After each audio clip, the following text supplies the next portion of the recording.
Fellow Falcoholics, what is up? Welcome to the Falcoholic Live's Draft Party 2022. Yes, it's just me for the moment, your host, Kevin Knight. Adnan is in the process of connecting. We've got our other guests coming as well, but, I just can't sit quietly while I wait for people because it's draft day. We got at least one pick coming for the Falcons tonight. It's not out of the question that they could be interested in a trade up. They could be a trade down as well. I mean, who knows? There's any number of crazy rumors floating around. We could see all kinds of stuff happen. Welcome to all the usual suspects. Solaire, Mithrandir, also George Costanza, Jordan Davis, Ori Riot. Yes, George, I know. We'll see. It's a possibility, and we talked about it last night. That the way the board fell, that Jordan Davis may be a very high priority on the list, but let me go ahead and get my co-host in here. He is Adnan Ikic. Adnan, welcome back to the show. Appreciate you coming on. How you doing tonight? I am doing well. I'm glad to be back from my seclusion.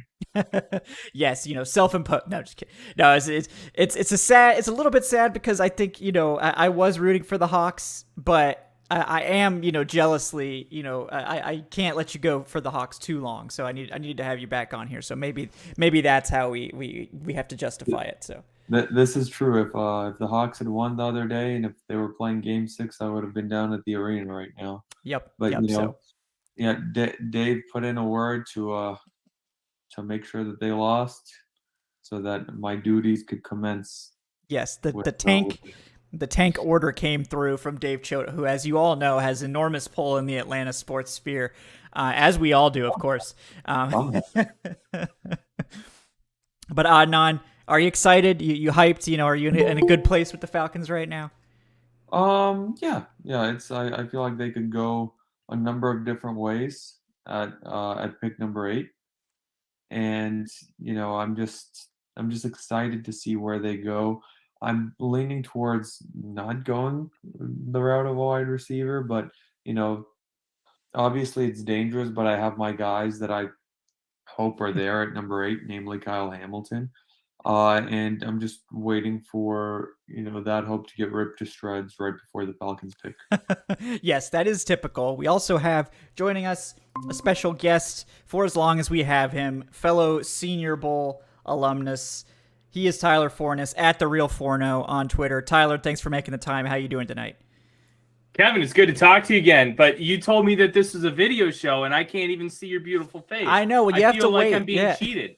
Well, look, I'm sorry that, it doesn't let me export to two sources at once. The people get my glorious 60 FPS, 1080p version of the video on YouTube. But yeah, once we switch to the actual pick tracking, then you will be able to see me. So once things actually kick off, I'll switch my camera over to the low res, version. But I'm just a purist. I have to have the highest resolution possible. It's the only way people can look upon my beauty, of course. But yeah, really appreciate it. I know, from folks that don't know, Tyler from NBC Sports Edge works with their college football and scouting staff, and also writes for the Daily Norseman and also the Vikings Wire as well, right? Yeah, I am a very busy man, and let me tell you, it's Christmas Day, and I'm very excited for tonight because I have no clue what's going to happen at any point. And it feels like you're watching a Game of Thrones for the first time and nobody spoiled a dang thing for you. Yeah, it's an exciting time. And this is, we hear every year cliches about like, oh, this is the most, chaotic, crazy draft that we've ever seen in 20 years. And, we hear that every year. But this year, I think there's really something to that. Like, this is an unusually, I guess we could say, chaotic start because we really don't know who the number 1 pick is going to be. That's somewhat rare. Obviously, we know who the favorite is, but there's been intrigue, we could say, at pretty much every other pick outside of 1. Today, yesterday, and going all the way down into the teens, we're hearing all these trade up rumors and stuff like that. So it's a pretty crazy time. So I think you're right about that. We're obviously talking from a Falcons perspective, the Falcons picking at 8, the Vikings picking at 12. So there might be a slight difference in the players available at each of those spots. I know for the Falcons, we're hoping that one of the edge rushers falls. The other part is that a wide receiver has been really heavily mocked to the Falcons lately. And do you sort of buy into that, or are you going to side, with those of us who prefer the edge rusher? I think from a Falcons perspective, I don't think it really matters what your preference is. You're going to get a good football player at a position that you can utilize right away, and that's a long-term need. And quite frankly, when you're in the position like the Falcons are, you're really cap-strapped this year because of all the dead money, and you're really building towards the future. That's really your ideal scenario. You're going to get pieces to help build towards 2023 and 2024, when hopefully you can make a run to become a playoff and Super Bowl contender. I'm going to argue that the only pick, if he's available, should be Malik Willis. Kevin, you were down there with Thor and I when we were just gushing over Malik Willis, and we are the high guys in the entire industry on Malik Willis. We compare him to Michael Vick. We believe he is a god among men, and he can ascend to heights that we haven't seen since Michael Vick. They're the only two guys that have had that same skill set that have ever come into the National Football League. Like, Josh Allen has the same arm, nowhere near the dynamic runner. Lamar Jackson's a more dynamic runner. He does not have that type of arm. So when you get to pair the two together, it's magic. And I'm very excited to see what he does in the league. And the Falcons, you take the hometown kid. So while it's a potentially down year, you're going to fill the building because of the excitement.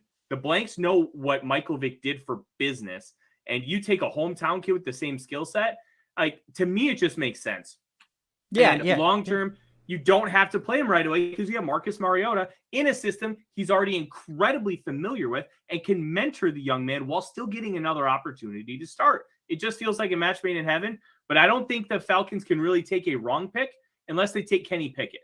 That's the only wrong pick they can make, in my opinion. Yeah, well, we have to see if Aaron Freeman from Locked On Falcons comes on, because he's a Pitt, homer. So I think he's like the only Falcons fan that's okay with Kenny Pickett. So we might, we could have some fisticuffs if he comes on before you have to go. But yeah, Adnan, I wanted to get your thoughts as well. Obviously, on a similar question, there's been a ton of talk about, Falcons taking an edge, Falcons taking wide receiver. Today, I was pushing the Kyle Hamilton thing because, the recent buzz is that 4 edge rushers are going to go for the Falcons pick. So in that case, they probably are going to go in a different direction. Where are you leaning right now in terms of your prediction?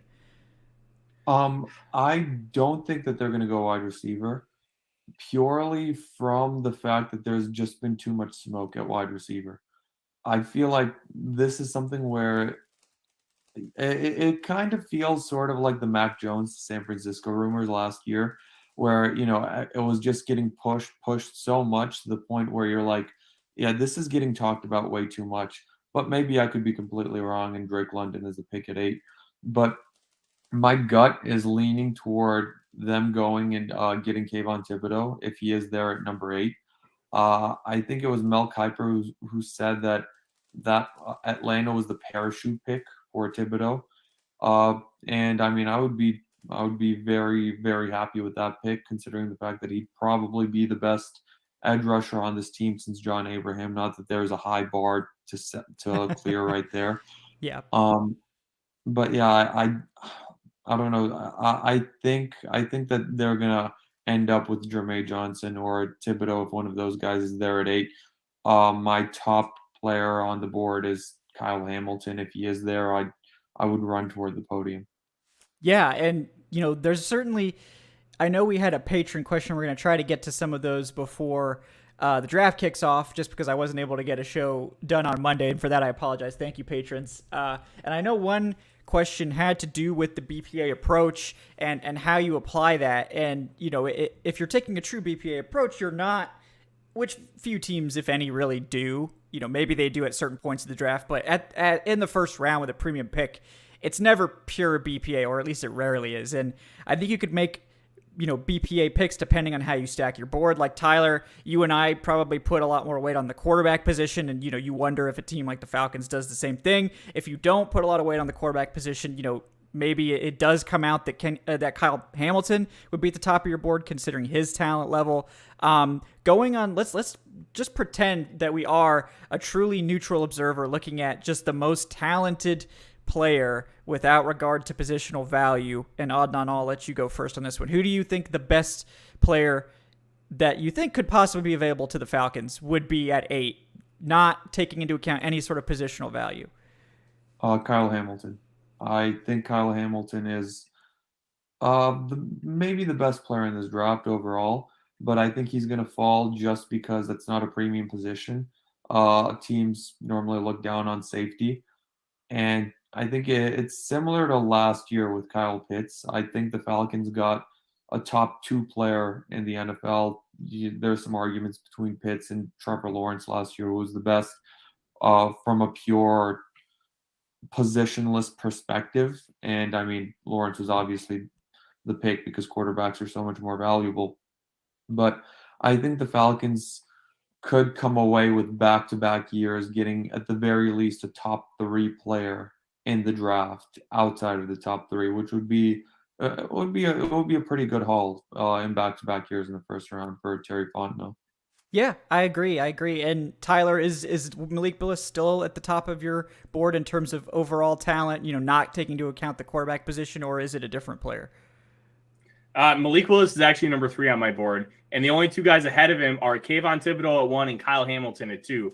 I actually had in my mock draft last week for NBC Sports Edge Kyle Hamilton going to the Falcons at 8 because I think you just need to take great football players right now and you figure the rest out later because there are so many depth holes with this team with how the salary cap has really strapped everything. There's not a lot of top end talent. I understand there's this glaring hole at wide receiver, but you have Kyle Pitts. You do have Calvin Ridley potentially coming back next year. We'll see how things go because I know he requested a trade out of there. And I wonder how much of that had to do with his mental health issues last year. I don't know if the two correlate, but if they do, I wouldn't expect him to return. But Hamilton would give you a true strength on the team, and that would be in the secondary. You hit massively on A.J. Terrell, who I thought was a big-time reach 2 years ago in the draft. And let me tell you, he has been absolutely tremendous playing for the Atlanta Falcons. And when you hit on a guy at 16 like that, and then you can double down and make that strength even better with a best player available approach, I think that's something that you really need to explore. If Thibodeau's there, I would take him in a heartbeat. I don't know if I'd take him over Willis just because, as you mentioned, we talked about that positional value aspect, Kevin, and quarterback just is the position. If you nail quarterback, it can hide holes.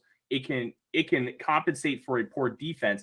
It can help a running game. It can help the offensive line because sacks are just as much a quarterback stat as it is an offensive line stat. Because take a look at obviously I'm a Vikings guy. I cover the team.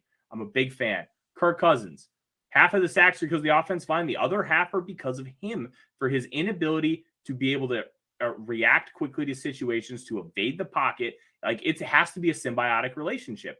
But if you have an alpha that can save the offensive line, like Patrick Mahomes did before the Bucs ate his lunch and dessert in the Super Bowl, you can overcome some of that.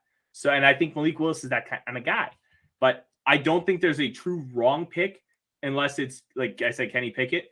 I also think Trevor Penning would be a humongous reach, but that's what I expect the Seattle Seahawks to do because we know it's a meme, but he just fits everything that they want to do. They want to run the ball.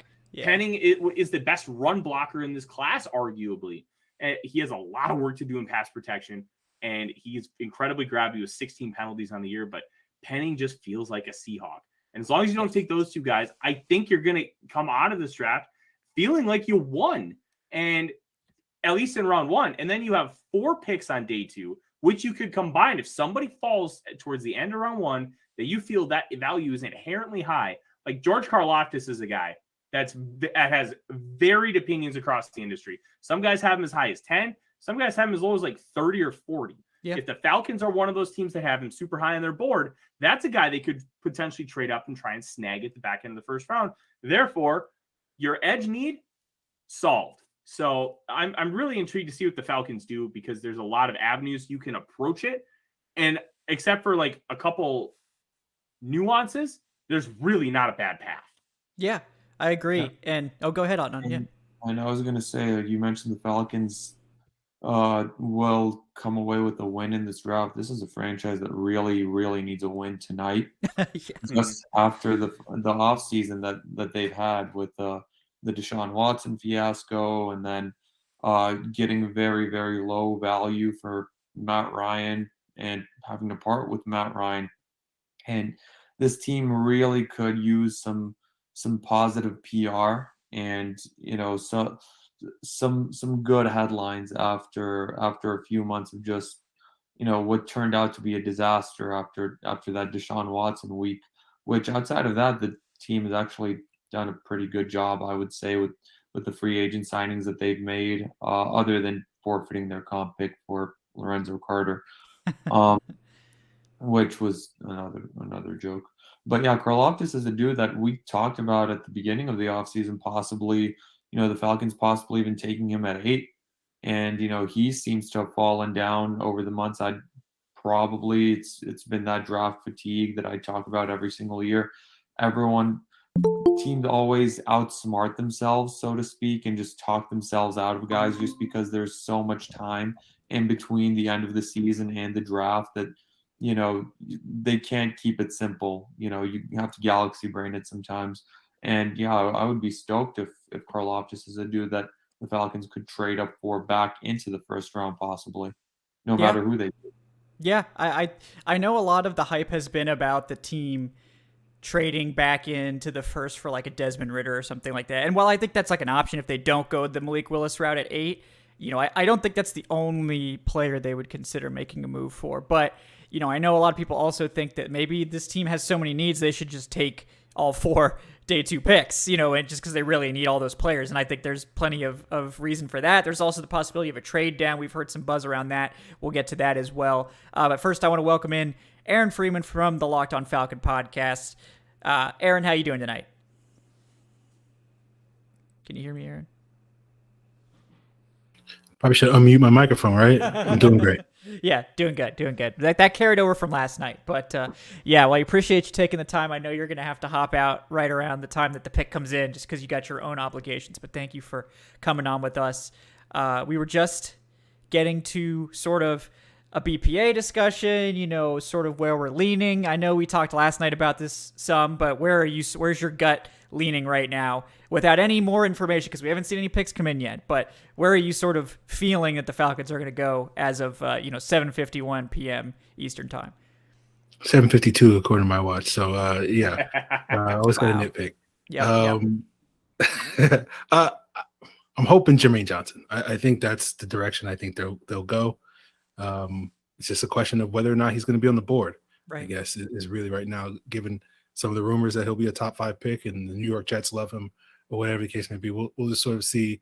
There's a lot of muck throwing, I guess you could say, at the wall, and certain things might stick, certain things won't stick. So we'll just sort of see how that plays out. But I think if he's on the board, my hope, I don't want to necessarily say my expectation, because my expectation is to be disappointed by the Falcons with their first round pick. But my hope is that they take Jermaine Johnson. Yeah, and I think if I had to say what the odds-on favorite pick would be, it is Jermaine Johnson. And it's funny because Tyler and I were both at the Senior Bowl. We both saw Jermaine Johnson basically light the whole thing on fire and then just sort of leave. Like, he was like 2 days just dominating every player, just sort of being the best player and just stealing all the headlines. And he just was like, I'm good. Like, I'm done. And he just left. And that, was the ultimate flex. But, after that, I immediately put him in the top 10 at 8, and everyone was like, oh, you're crazy. This is a second-round pick. And now it's like, oh, he's not even going to make it to the Falcons. So what a wild offseason this has been. But, is he worth a top 10 pick? It probably depends on who you want to ask. But, Tyler, I did want to get your take on the Jermaine Johnson thing. I know you were high on him, too, coming out of the Senior Bowl. Is that a player you could definitely see for the Falcons at 8?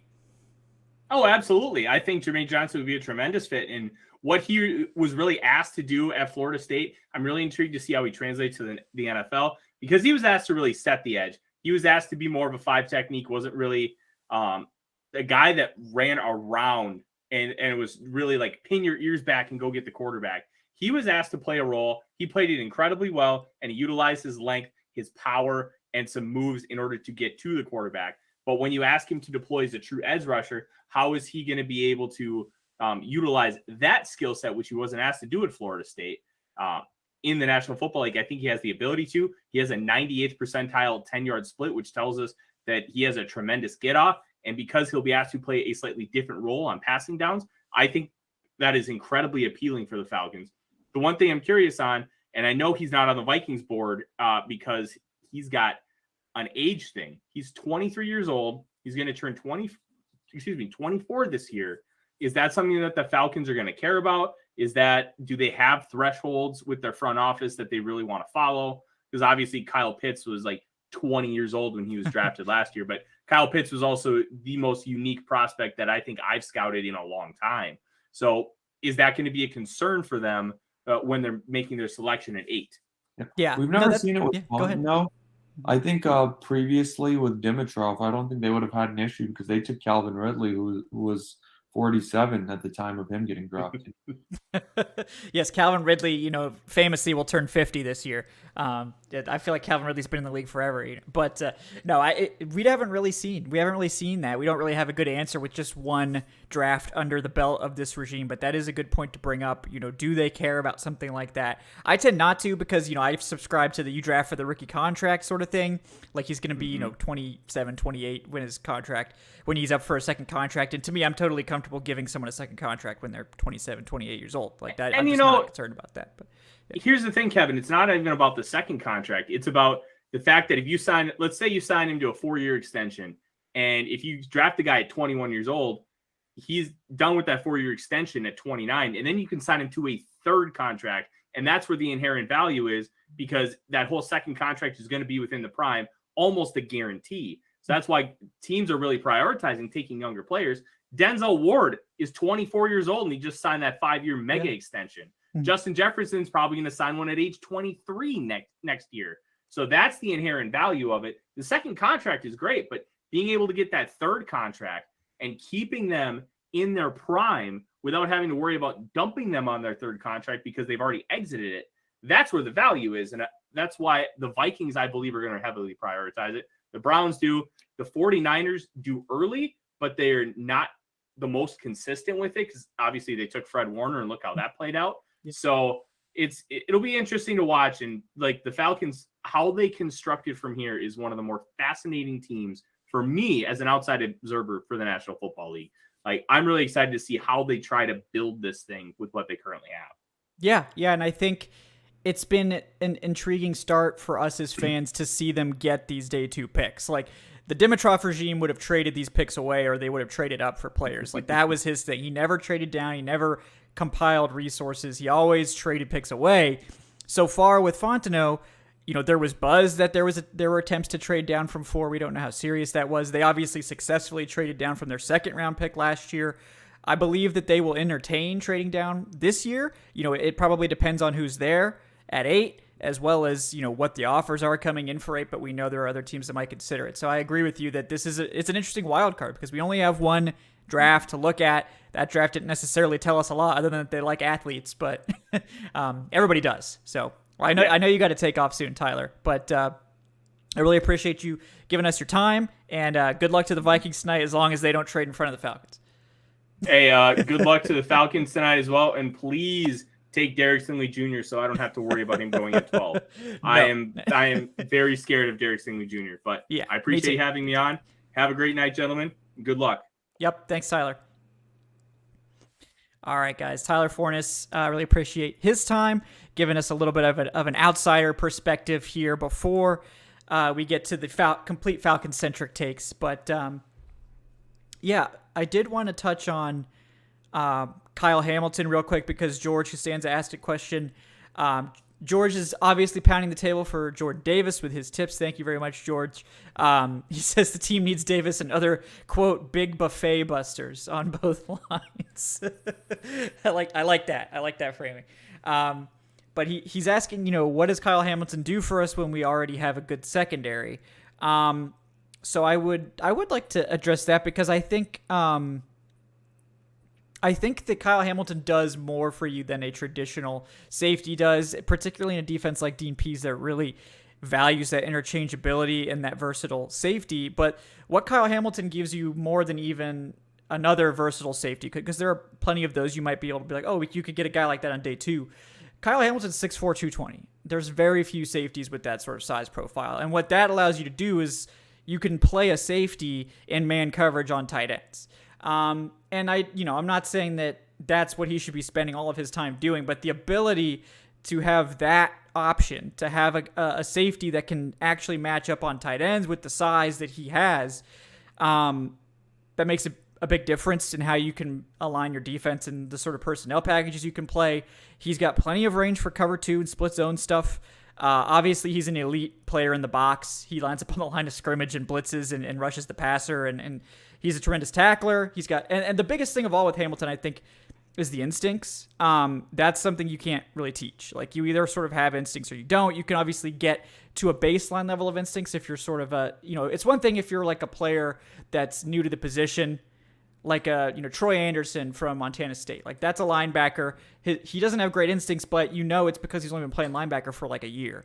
Kyle Hamilton has instincts on another level entirely. Like, this is a guy that you don't need elite speed if you know what's happening on the football field before everyone else. Like, if you know where the ball's going, if you can read the play and click and close and read and react faster than everybody else, you can be a mediocre athlete and still be a great player. And Kyle Hamilton is still an elite athlete. Like, he's not a bad athlete because he ran a 4.59. What did Ed Reed run? Like a 4.56 or something? Like, that 40 time is not preventing him from being a good athlete, or being a great safety. So I would say that the flexibility that he gives your defense, the ability to play all these different coverages, all that stuff is sort of what Kyle Hamilton does for you. But yeah, go ahead. And if I can just add, yes, the Falcons secondary it's good. AJ Terrell's solid. Adding Kyle Hamilton to it makes it great. It gives you an identity. It gives you the identity of a team that has that. I don't want to say you'll be an elite secondary just yet, but you'll take a massive step toward getting that elite status in the secondary. And, this is a defense. When's the last time the Falcons defense really had a true legitimate identity, whether that be their pass rushers, linebacking core, secondary, whatever it was? I'm all in on Kyle Hamilton. And I think any team could really use him. And I think he would be a great fit on any team. And I would like for him to be a great fit on my team, because if you pair him and AJ Terrell together, you're already halfway toward being, one of the top secondaries in the NFL. Yeah, I agree. And do you have anything you want to add on Kyle Hamilton, Aaron? Yeah, I mean, you just think about what the ways you can deploy him this year. When we play the Ravens and when we play the Cardinals and we have to spy Kyler Murray and Lamar Jackson, if I'm looking at this roster right now, I'd be like, if you put Kyle Hamilton on this team, he's the guy that I would trust the most to do that. I remember you go back to that 2017 game when we played the Bills and Tyrod Taylor, and for the first 3 quarters of that game, the Falcons had Deion Jones spying him in that game, and Deion Jones struggled in that role. And Tyrod, converted a number of 3rd and longs with his legs that were able to extend drives and were a big reason why the Bills were able to control the clock and ultimately win that football game. But one of the halftime adjustments the Falcons made in the second half was to switch Keanu Neal to spying Tyrod Taylor in those situations. And Keanu Neal, basically Tyrod scrambling was a non-issue from that point on. And Keanu Neal was always that guy, particularly before he dealt with the injuries. I always called him like the special projects guy. Like, he's the weapon X in their defense, that when it came to whether it was shadowing a quarterback like that, Alvin Kamara, the big time tight ends that we faced in some of those years, it was really Keanu Neal that did those duties. And when the Falcons defense had a player like that, it's not a coincidence, in my opinion, in addition to having a good pass rush, or at least a decent pass rush in 2017, that was the best defense Dan Quinn and company ever fielded. And I think Kyle Hamilton can do some of those things. You obviously can use him as a matchup for a tight end. You got Mark Andrews on the schedule this year, George Kittle on the schedule this year, a number of high-level tight ends that when you look at, Jalen Hawkins and Richie Grant, I don't think you want to put those guys against those types of tight ends when you do want to utilize man coverage this upcoming season. So there's a lot of different things that for a creative defensive coordinator that Kyle Hamilton can immediately contribute to this Falcons defense. If you have a D coordinator that, I think the Falcons do have one of those that is willing to utilize him in a variety of ways. As Kevin and I have discussed on previous episodes with Kyle Hamilton, if you're just going to draft Kyle Hamilton and just make him a regular safety and not have him do all the various things and and be that sort of weapon X that I'm referring to, then yeah, there's nothing special about him because it's not really his skill set, because the scheme is basically, running a very vanilla system, and you can find anybody, a number of players later in the draft that can basically run a vanilla sort of defense, and be a vanilla safety. But Kyle Hamilton brings a unique and different skill set that I think if you have a defensive coordinator, again, I think the Falcons have one DPs that embraces that, he can add a lot of value to this defense, as early as this season. Yeah, big agreement there. Obviously, you guys know I'm a huge Kyle Hamilton fan as well. So, he's my number 2 or 3 player overall. So, I mean, I'm obviously in big support. And George, I get what you're saying about wanting to build the trenches, and I don't think you're wrong. I think if they decided to go with Jordan Davis, it would make sense to me. I would not be opposed to it. I think it would be sort of an unorthodox way of building the defense. But again, you could say the same thing about Kyle Hamilton being the cornerstone pick of your defense. But we're talking about two special sorts of players, 2 sort of unicorn type of prospects that fit, I think, the Falcons' MO in the first round, which so far is take a unicorn sort of player. You're not always going to have an option to take that guy. Hopefully they're not picking in the top 10 every single year. But this year they probably will have enough. Yeah, Aaron, I know. Hopefully they don't, forever. As fun as it is for mock draft reasons, it's less fun in reality. Joining us now, we have Dave Choate, the Falcoholic himself, at the Falcoholic. Obviously, Dave, how you doing tonight? Doing great. Just trying to get my my stream to work, and so I don't have. Oh man, I like the filter, the blurred background, very classy. I was gonna say, Dave, you look great. Thank you. I feel like You you're too. usually broadcasting Actually, you all from. look great. Yeah, Bunch feel of like handsome fellas hanging out on I the know. Draftcast. Yeah, I love and it. you will get to see my video too when we switch to the draft view, because I'll be switching it over to the Hangouts cam. But There we go. yeah, we've been. I think the Jags will be on the clock here momentarily. There's always a lot of pomp and circumstance that delays things. It doesn't actually start at 8. We'll keep you guys posted as that comes along. But Dave, we were just talking about sort of our final predictions. Obviously, before any picks come in, where are you sort of your gut? What's your gut telling you about where the Falcons will go at 8, based on nothing but your gut at this point? Because we don't have any actual information. Yeah, it's my gut, my heart, everything but my brain is telling me it's going to be Thibodeau, and my brain wants that too. So I'm hopeful somehow he'll fall to 8, and that the Falcons will make me happy tonight and get that rare first round pass rusher, and even more rare that he'll work out for them. So Yeah. I'm hoping. I can see. I mean, there's so many possibilities. I just saw, Fontenot say he was at a 12 last year from 1 to 10 in terms of confidence, in terms of who would be there at number 4 in their draft board, and he said it was a 1 tonight. So Yeah. Some of that's just maybe him, kind of leaning into the chaos, but I legitimately think they don't know what's going to happen in front of them. I saw some interesting things about, Kenny Pickett and betting lines moving for him to go to the Texans, and who knows? So I'm going to embrace the chaos myself and say it's going to be Thibodeau.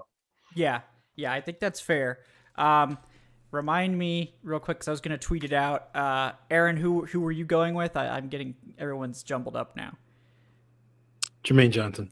Okay. And then Adnan, you were going with, I can't remember Hamilton. either. Also Johnson? Oh, Hamilton. Hamilton. Okay, sorry. Yeah, cool. All right. Yeah, I just want to make sure I gave you the right predictions. I don't want you guys to get a bunch of angry mentions, We set it up well for the ultimate disappointment when they take a wide receiver, right? Exactly. Well, we should talk about that. We did get a question about that. What's the deal with wide receiver? This is from Daryl Moore. And also, he's saying, is he wrong for liking Jameson Williams and Drake London more than Garrett Wilson? And no, you're not wrong. I have both of those guys ahead of Garrett Wilson. I have Chris Olave ahead of Garrett Wilson too. There's a lot of takes about the wide receivers, and that's part of the reason why I think you don't take one in the top 10, because there's not a slam dunk guy there. Everyone's sort of arguing about who the best one is, and I think depending on your scheme, it could be very different. But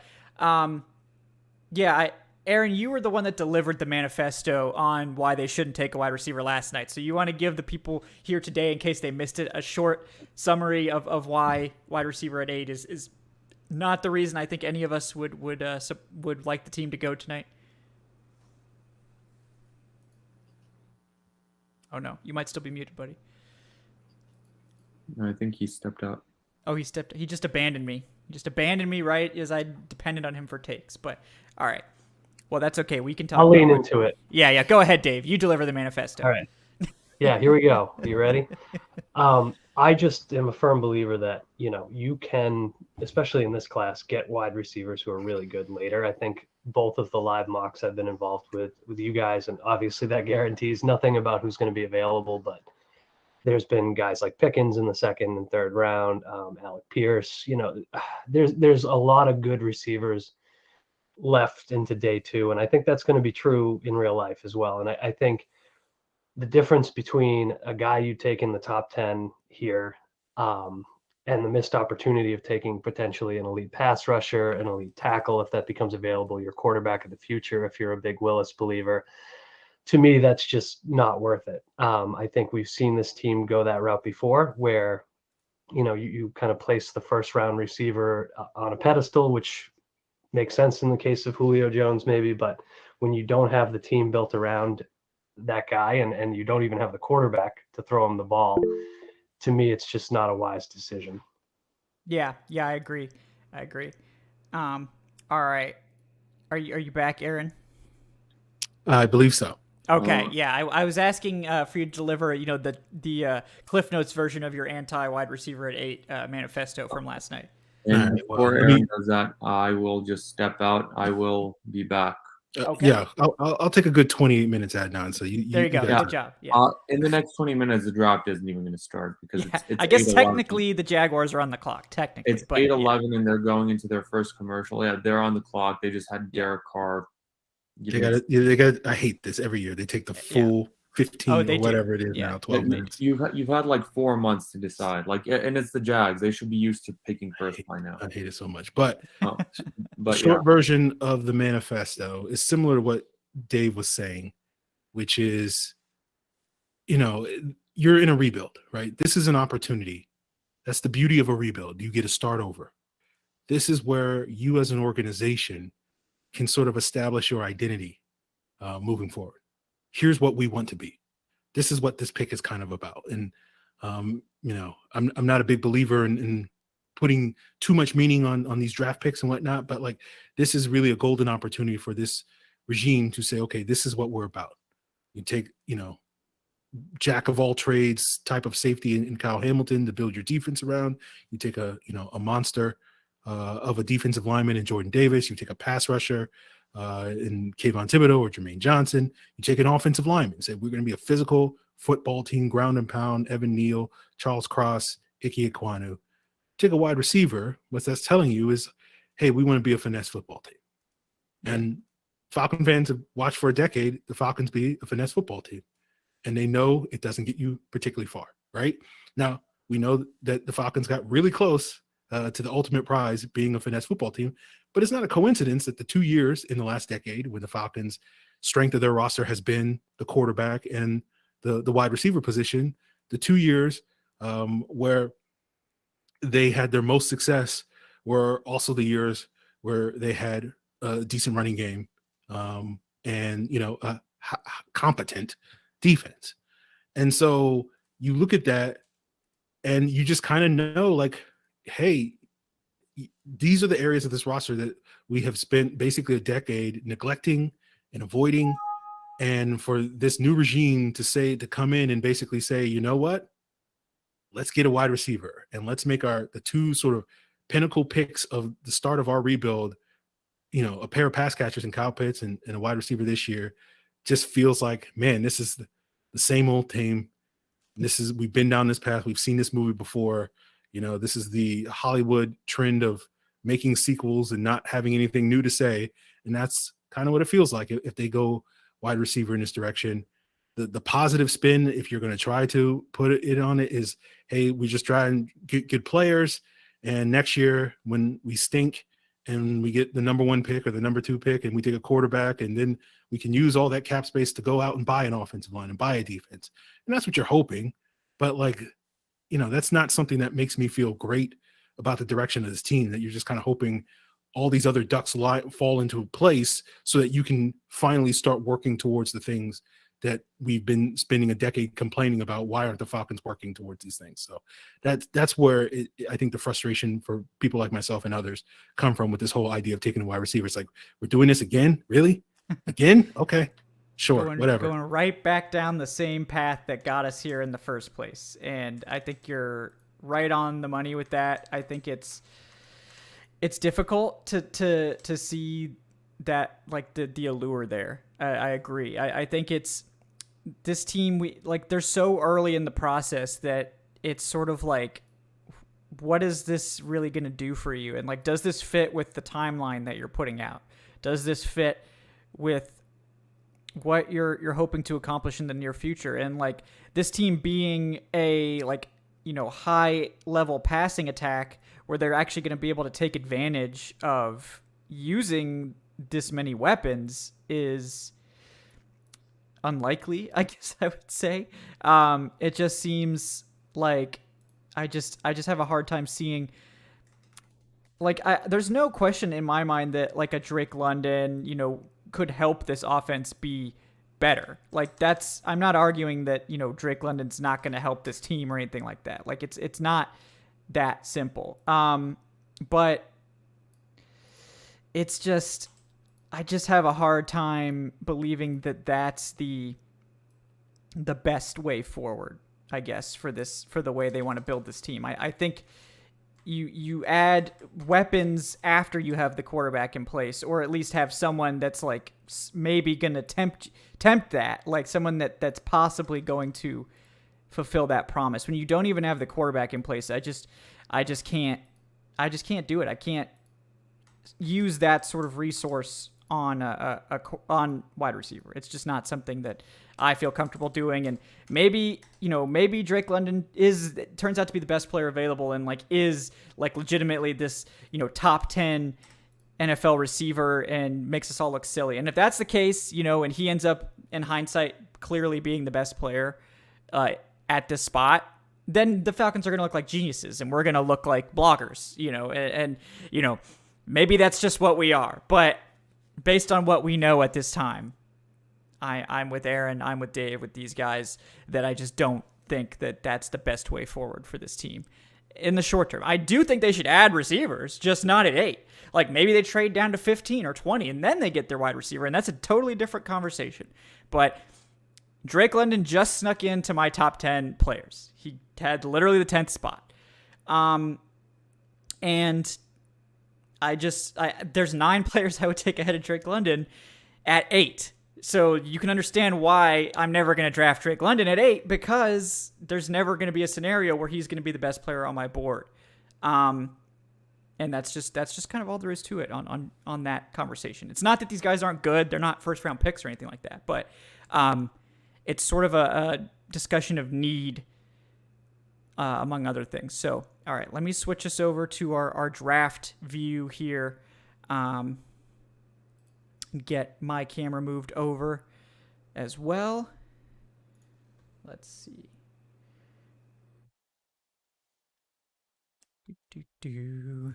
Yes. All right, guys. Eventually we are going to get this Jaguars pick, allegedly. We know that the NFL is notorious about dragging these picks out. Hi, guys. I'm back. You guys can see me now in the Google Meet for the first time, ever, perhaps. All right, there we go. We got everyone in here. All right, guys. Yeah, I am flipped around. I know it's going to be jarring, but trust me, it's going to be okay. But yeah, so the Falcons are going to be on the clock at 8. The Jaguars are going to be having the first pick at 1. You can see I've got a little, makeshift pick ticker over here on the left. We're going to use the Draft Network's mock draft machine to conduct our own mock draft of the first round. The only catch is that we're going to be putting in the real picks. So it's not really going to be a mock draft at all. It's just going to allow us to keep track of who's been drafted and who's available.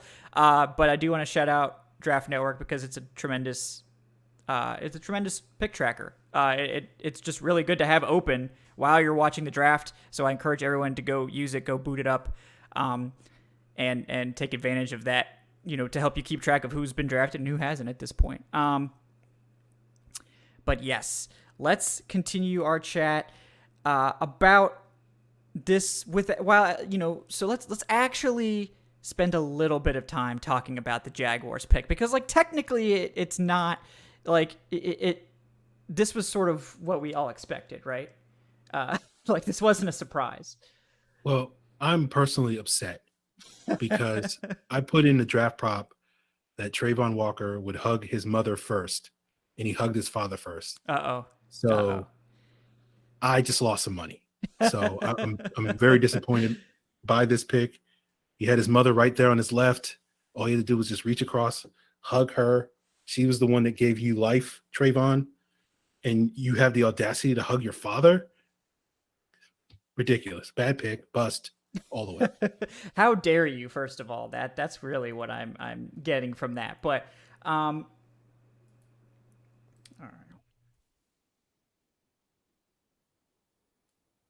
right. I remember the first time I came on Falcoholic Live, Kevin, and you asked me, who do you want the Falcons to pick at 8? And I went on this long diatribe about this draft is going to be weird because there's going to be players that you're going to go in the top 10 that in normal years you wouldn't necessarily think were in top 10. And at that time, if you would ask people, where is Trayvon Walker going to get picked? Probably somewhere in the middle of the first round. And now he's the number 1 pick in the draft due to the fact that this year's draft class doesn't really have blue chip guys that are definitive every year. These are top 10 picks, top 5 picks, or whatever the case may be. And he's the pass rusher with the best set of athletic traits. He, as an athlete, he's like Myles Garrett. He's like Ziggy Ansah. As a player, he's not quite there yet, although Ziggy Ansah is probably a good comparison because he was kind of a really raw guy at BYU. But it's interesting to see that, him being the number 1 pick kind of tells you what this draft class is about. You go back to that 2013 draft class where Eric Fisher was the number 1 pick, and largely due to him being really good at the Senior Bowl that year, but coming out of Central Michigan, you would have never guessed a left tackle from Central Michigan would have been the number 1 pick that year. So hopefully Trayvon Walker winds up, having a very successful NFL career. Yeah, I hope so. No one's rooting against him, for sure. And it's just an odd pick. And, we're going to talk about the number 2 pick here in a second. I want to make sure everyone else has seen it. It has been officially announced on ESPN and NFL Network at this point. But, I think it's sort of, are you going for ceiling or are you going for the slam dunk? And I think NFL teams so often sort of make the, I guess we'll say, wrong decision about how they do this draft thing. And they swing on this guy that, to be honest, is I personally couldn't do it. I feel like it's hard to justify because the guy who's going to go at number 2 here, who I think it's safe to announce now, is Aiden Hutchinson. Not at all shocked to me or anyone else, considering that I think he probably should have been the number 1 player off the board. I think the discussion, it would always, to me, it would come back to who is the guy that's, I feel like at 1, so many teams are sort of, what am I trying to say? So many teams are sort of focused on, we need to get the best player in the draft with number 1, but I feel like there'd be fewer mistakes and better payoff if they were we just need to make sure we get a really good player at number 1 and stop trying to be too smart for ourselves and be no, we have to make sure we come out of here with the best player in this whole class, because the truth is nobody knows who the best player is. I do know for a fact that Aiden Hutchinson is going to be a very good player. I'm not at all concerned about that. I think Trayvon Walker can be a very good to great player, but I think the chances of him not being that are significant as well, significant enough that they need to be considered. But let's switch gears to this Aiden Hutchinson pick. I think for a lot of people, Aiden Hutchinson is the number 1 player in the draft. I'm curious. This was when I always sort of felt was a slam dunk, for the Lions. I mean, he lines up. He's a Michigan man. Arguably the best player in college football. All this stuff. And then people kept like second guessing it, like, no, they're going to go with Thibodeau. No, they're going to go with someone else. They're going to draft Malik Willis and all this stuff. And it's like, sometimes it just lines up nicely. And I think that's exactly what happened here, right, guys? Yeah, I would agree. This has been a prediction since January, really since December. And it was like, the Lions, they'll sprint to the podium to get Aiden Hutchinson. He's a hometown guy, right? Detroit area. You got Detroit, Michigan connections with the ownership and whatnot. So this pick, Dan Campbell wants kneecap biters. This guy is definitely one of the bigger kneecap biters in terms of being that very hungry football first mentality, wants to be great, all these various things. It checks all the boxes. People have been mocking this. It's just a question of whether he's going to be there at 2. If he's there at 2, no-brainer type of pick. As you say, Kevin, last couple of days, there's been a lot of rumors that, I don't know if Detroit's necessarily sold on him. And it's like, okay. This to me feels like this has been the most runaway, obvious pick of the draft. If you were going to connect a player to a team, this has been it for 4-5 months now. So yeah. I'm with you on that. Yeah. And like, it sort of reminds me of I think you should leave with Tim Robinson. He's like, I don't think Aiden Hutchinson's going to Detroit. You sure about that? You sure about that? Houston's pick is in, so while we wait for that, Dave, what do you think about that Aiden Hutchinson pick here? It's a great pick. I can't blame the Lions for, I wouldn't have blamed them for taking Walker if Hutchinson had gone first. I certainly don't blame them for taking Hutchinson, who I thought was going to be the number 1 pick up until about a week ago. So, just a great addition for them. Obviously, he can't save Jared Goff from himself, but maybe they'll get somebody. Yeah, I agree. And I think this is a foundational pick for them. And I really think that that's a slam dunk. So let's just say I'm much more confident in the direction that the Lions are heading as opposed to the Jaguars. And maybe Trayvon Walker ends up being the best player in this draft. I think it's possible. That's why they took him. But I think there's like 7 out of 10 scenarios where Aiden Hutchinson's still a better player, at least. And it doesn't mean that Trayvon Walker's bad, but it's like, you just look at their RAS scores. Like, is the chance that Trayvon Walker's a 9.99 better than the chance that Aiden Hutchinson's better than the much more realistic chance that Aiden Hutchinson's a 9.33, like out of 10? Like, is that, 0.6 worth taking the risk on? And I guess, that's what the teams had to decide, and that's what the Jaguars decided to get. So, yeah, it's interesting to me because, I was talking about this earlier when I was doing my Locked On Falcons live show, and we talk about first round busts. And you ask most Falcon fans, is Vic Beasley a bust? Is Takk McKinley a bust? A lot of Falcon fans would say yes. And I always say, they were disappointing first round picks, but they're not busts. Jamal Anderson is a bust, right? Jamal Anderson is an absolute bust. We found out when we drafted him, I don't think this guy's an NFL player, that's a bust, not a guy that's just he wasn't a superstar, but he was a decent starter in the league or a role player in the league. I think there's risk that Trayvon Walker, I won't say be Jamal Anderson, he'll be out of the league in 4 years, but a guy that may just wind up just being a 2-down run player type of player. I think there's a real risk that he could be that guy. I don't think there's as much risk that Aiden Hutchinson is not going to be at least a halfway decent pass rusher. But I think the good thing that Trayvon Walker has going for him in Jacksonville is he's not going to be asked to be the guy day one, right? Because they already have Josh Allen. And so he can just kind of grow into that role. And you're hoping if you're in Jacksonville, okay, he's not going to come in day one and be this difference maker, but 2-3 years down the road, if we can coach him up and, we could have a real dominant, pair of edge rushers if we can get Trayvon Walker up to speed and whatnot. And, Hutchinson is more we need a guy day one. That's what Detroit needs. You can certainly make a decent argument. Maybe Jacksonville needed that, but I think these 2 picks really work well for both teams. Yeah, I agree. And we do have Houston's pick now. Guys, as soon as it appears on the NFL Network TV that the pick is official, I will put it in our pick tracker on the left there. We might not talk about it immediately, so if you really want to make sure it's not spoiled, you can look away from the pick ticker. But yeah, it is Derek Stingley at 3 to the Texans.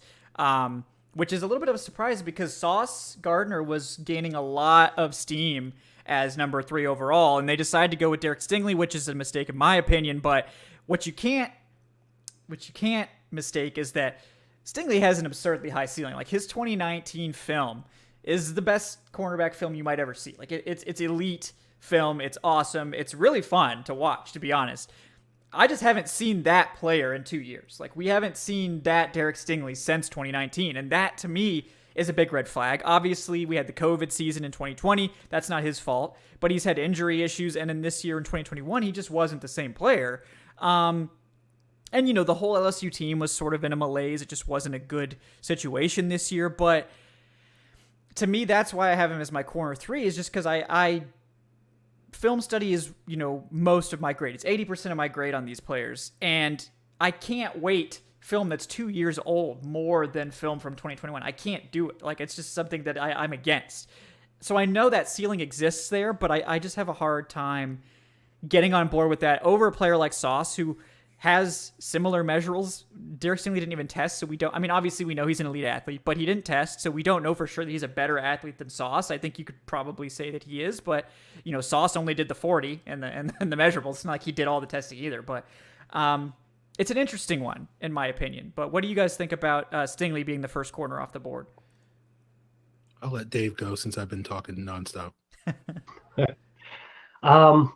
I really like him. Obviously, he was somebody, I mean, the Falcons cornerback room is kind of stuffed to the gills right now, but I still would not mind at the end of the day if they had ended up with a Stingley or a Sauce Gardner. I think that Stingley has the potential. I think it's not the same as the Walker pick because you're betting, I think, heavily on traits with Walker rather than production, but it is the same sort of idea where you're getting a guy that you truly believe has the highest ceiling at the position in the whole class. And I think Stingley could reach that. I think the fact that he's going to be playing for the Texans might work against him, as it might work against any of us. But Yep. I think he is. I think he had a legitimate argument for being the best corner in this class. And again, you're gambling a bit because we haven't seen that guy for a while. But I certainly think that he could be, and in a class like this where everything's a little bit jumbled, he's worth that pick. Yeah, I agree. I mean, I think if people wanted to argue that Stingley was their cornerback 1, like, I wasn't like gonna fight you over it. He just scares me a lot, so I wasn't willing to go there. But like, I think if you want to say like, and I agree with what you said too, Dave, about the production. Like, the production was there. We've seen it. We saw it for a whole season in 2019. It was great. We haven't seen it recently, but we have seen it. Where with Trayvon Walker, we've seen 9.5 sacks over 3 seasons. We've seen him have these great flashes, but I mean, let's be honest, like, the production has never really been there for him. You know, I know a lot of people say that he's a part-time player and all this stuff, but you know, we haven't seen it. We've seen it with Stingley. It's just been a while since we've seen it. So it's a little bit of a different situation. The Jets pick is in as well. We'll let you guys know that as soon as that's official. Yeah, Aaron, what do you think about that pick? Stingley going number 3. Yeah, you know, there've been growing buzz over the last week or so that Houston was going to go cornerback, and it was down to Sauce, it was down to Stingley. You know, I from watching film, I think they're both very, very similar players. You know, is the thing that was interesting about Stingley is measurables from like a height, weight, arm length standpoint were not great. And when you look at the history of corners taken in round 1, guys with sub 31-inch arms don't necessarily go on to be that successful. You got basically, it's like Jason Verrett and Kareem Jackson, who was just like an okay corner in the NFL and now is a safety. And outside of that, you don't see a lot of success for those sub 31-inch arm corners at the next level. And so that was for me was kind of like the thing where it's like, okay, well, this will be enough to put Sauce over Stingley for me. You know, from that standpoint. But I think this is an interesting pick because to me, this is a pick that tells you kind of Lovie Smith is just a kind of a placeholder coach, which, you know, you probably didn't need this pick to indicate that. But like, right. You know, we know Lovie's defense is all about that Tampa 2, and he wants to get pressure with 4 guys. And so this would be a prime opportunity for Houston to get a trench player that is going to help them execute that, and to get a corner that is a press man corner when their defense is going to play a ton of zone. kind of tells you that Nick Caserio, the Texans GM, is picking this player for, I think, somebody else's defense. So we'll just sort of see if Houston can be feisty enough this season that will buy Lovie Smith another year, or they're going to be another team has a one and done coach in Lovie this year. Yeah. Well, the Jets pick is coming in now. I looked at Twitter briefly and it got spoiled for me, but I'm going to wait, until it's officially announced. But it is, I think, the first big surprise of this class, in my opinion. So it's coming out now.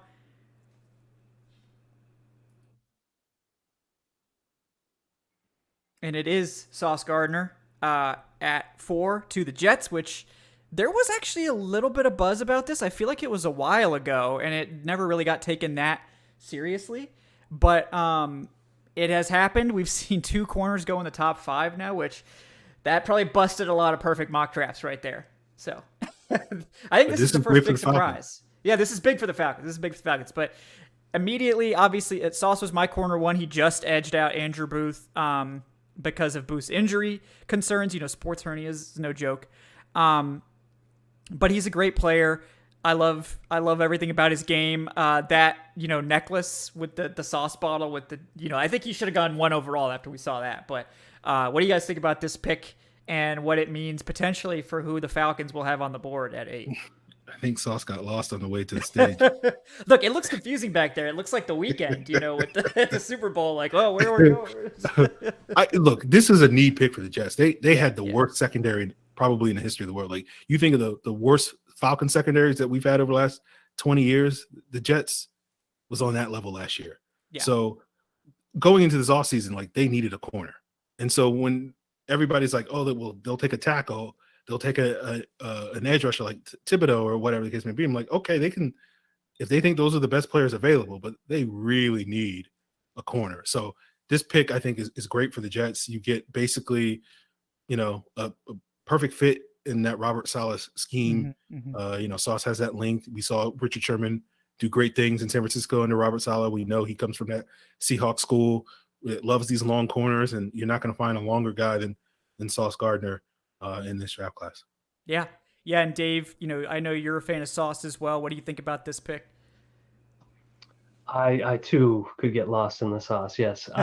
So it's, I think it is a need pick. And I think we like to maybe beat up teams sometimes for picking purely on need, or certainly Terry Fontenot would like to do that. But,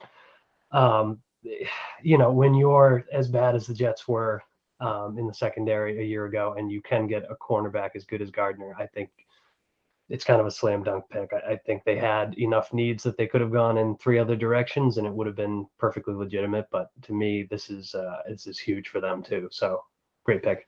Yeah. Terrific pick there. And it does probably mean that an edge rusher will be there at 8, one of the top 4. It's not a guarantee. But I think this pick makes it a lot more likely that happens, because we probably can't see the Panthers taking one, and the Giants aren't going to take 2, more than likely, with 5 and 7. So we'll see. I think the buzz is probably that the Giants are going to take their tackle of choice here, because unless the Panthers are taking Kenny Pickett, get hyped, Aaron. The Panthers are probably targeting a tackle here as well. So, if the Giants have a preference, this is the time to get that preference player. And we'll see. I don't know which one they're going to take. Do you guys think it's, I think Ikem Ekwonu is my number 1. Evan Neal's right behind him. Do you guys think it'll be Evan or Ekwonu, or maybe even, a surprise pick with Charles Cross? There's been some rumors that Evan Neal might slide in this draft. I don't know where those rumors are coming from, but I've just seen enough people sort of being like, he might fall out of the top 7 or 8 picks. So based off of that, and the fact that, I have not hid my love for Ike Ekwonu for the last, 9 months now it's been, or probably not 9 months, but like 6 months. I think he definitely makes the most sense right here for the Giants. I know the Giants front office comes from that Bills school. They like Senior Bowl guys, but I don't know if they're going to take Trevor Penning right here. So I think right. Makes sense. Yeah, I mean, I would think it would be more likely they go tackle as opposed to to something else, I know they've been linked to edge rushers. You know, Kayvon's still here, Jermaine Johnson's still here. We heard they really like Jermaine too. So unless maybe they're concerned that the Panthers might trade, and the Panthers really want to trade out of 6 from what we've heard, but I don't know if they're going to get a lot of takers. So I'm curious to see where they go. I think offensive tackle has to be the favorite, but I guess the way the draft has gone so far, nothing would shock me. But yeah, I sort of feel like they would prefer. I would prefer Ekwonu, and I'm sort of with you, Aaron. That's like I've been like, you know, that's just my guy. But I think, you know, with Ekwonu, like I like his guard versatility at left guard. The thing is, he hasn't necessarily played at right tackle, so they're either going to have to move Andrew Thomas, or they would have to, you know, have Ekwonu switch to right tackle. And the reason I like him more for the Falcons is I think he could potentially play his rookie season at left guard and then make a gradual transition to right tackle over time. If, you know, that could be a potential option as well. Maybe he just, you know, there's no reason to think he can't play right tackle, but just assuming a rookie is going to come in and be able to pick up an entirely new position is that's tough. Whereas Evan Neal does have that right tackle experience as well as right guard. So that may be why they would lean that. And then I think we were hearing buzz that like teams had worked out Charles Cross at right tackle and were impressed with that as well.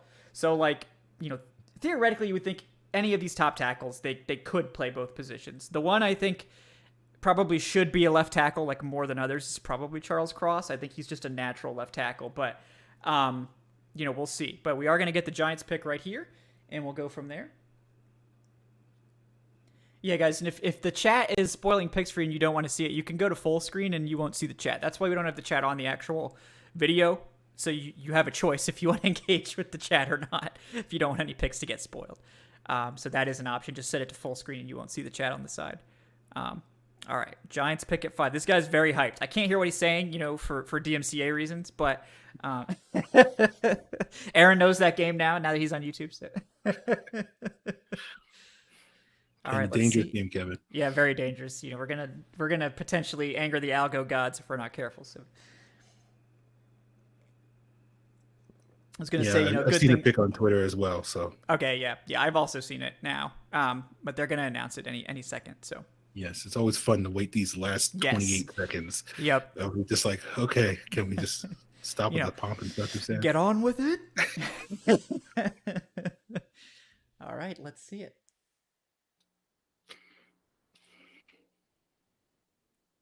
This is a little bit surprising. Yeah, I think so too. I agree.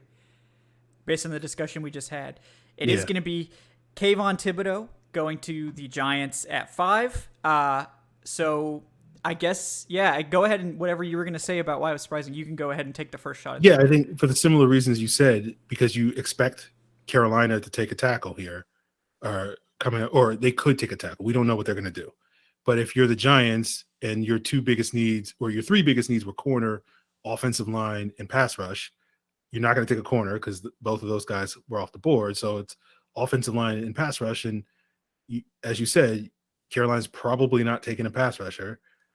So if you wanted to get your preferred offensive lineman, you could take that guy. But, you know, my assumption is that Kayvon was higher on their board, and they probably don't see that much of a drop-off between 1, 2, and possibly even 3 at the tackle position. So they'll take their chances that, you know, their number 1 guy goes this next pick, and they quote-unquote settle for their number 2 guy at 7.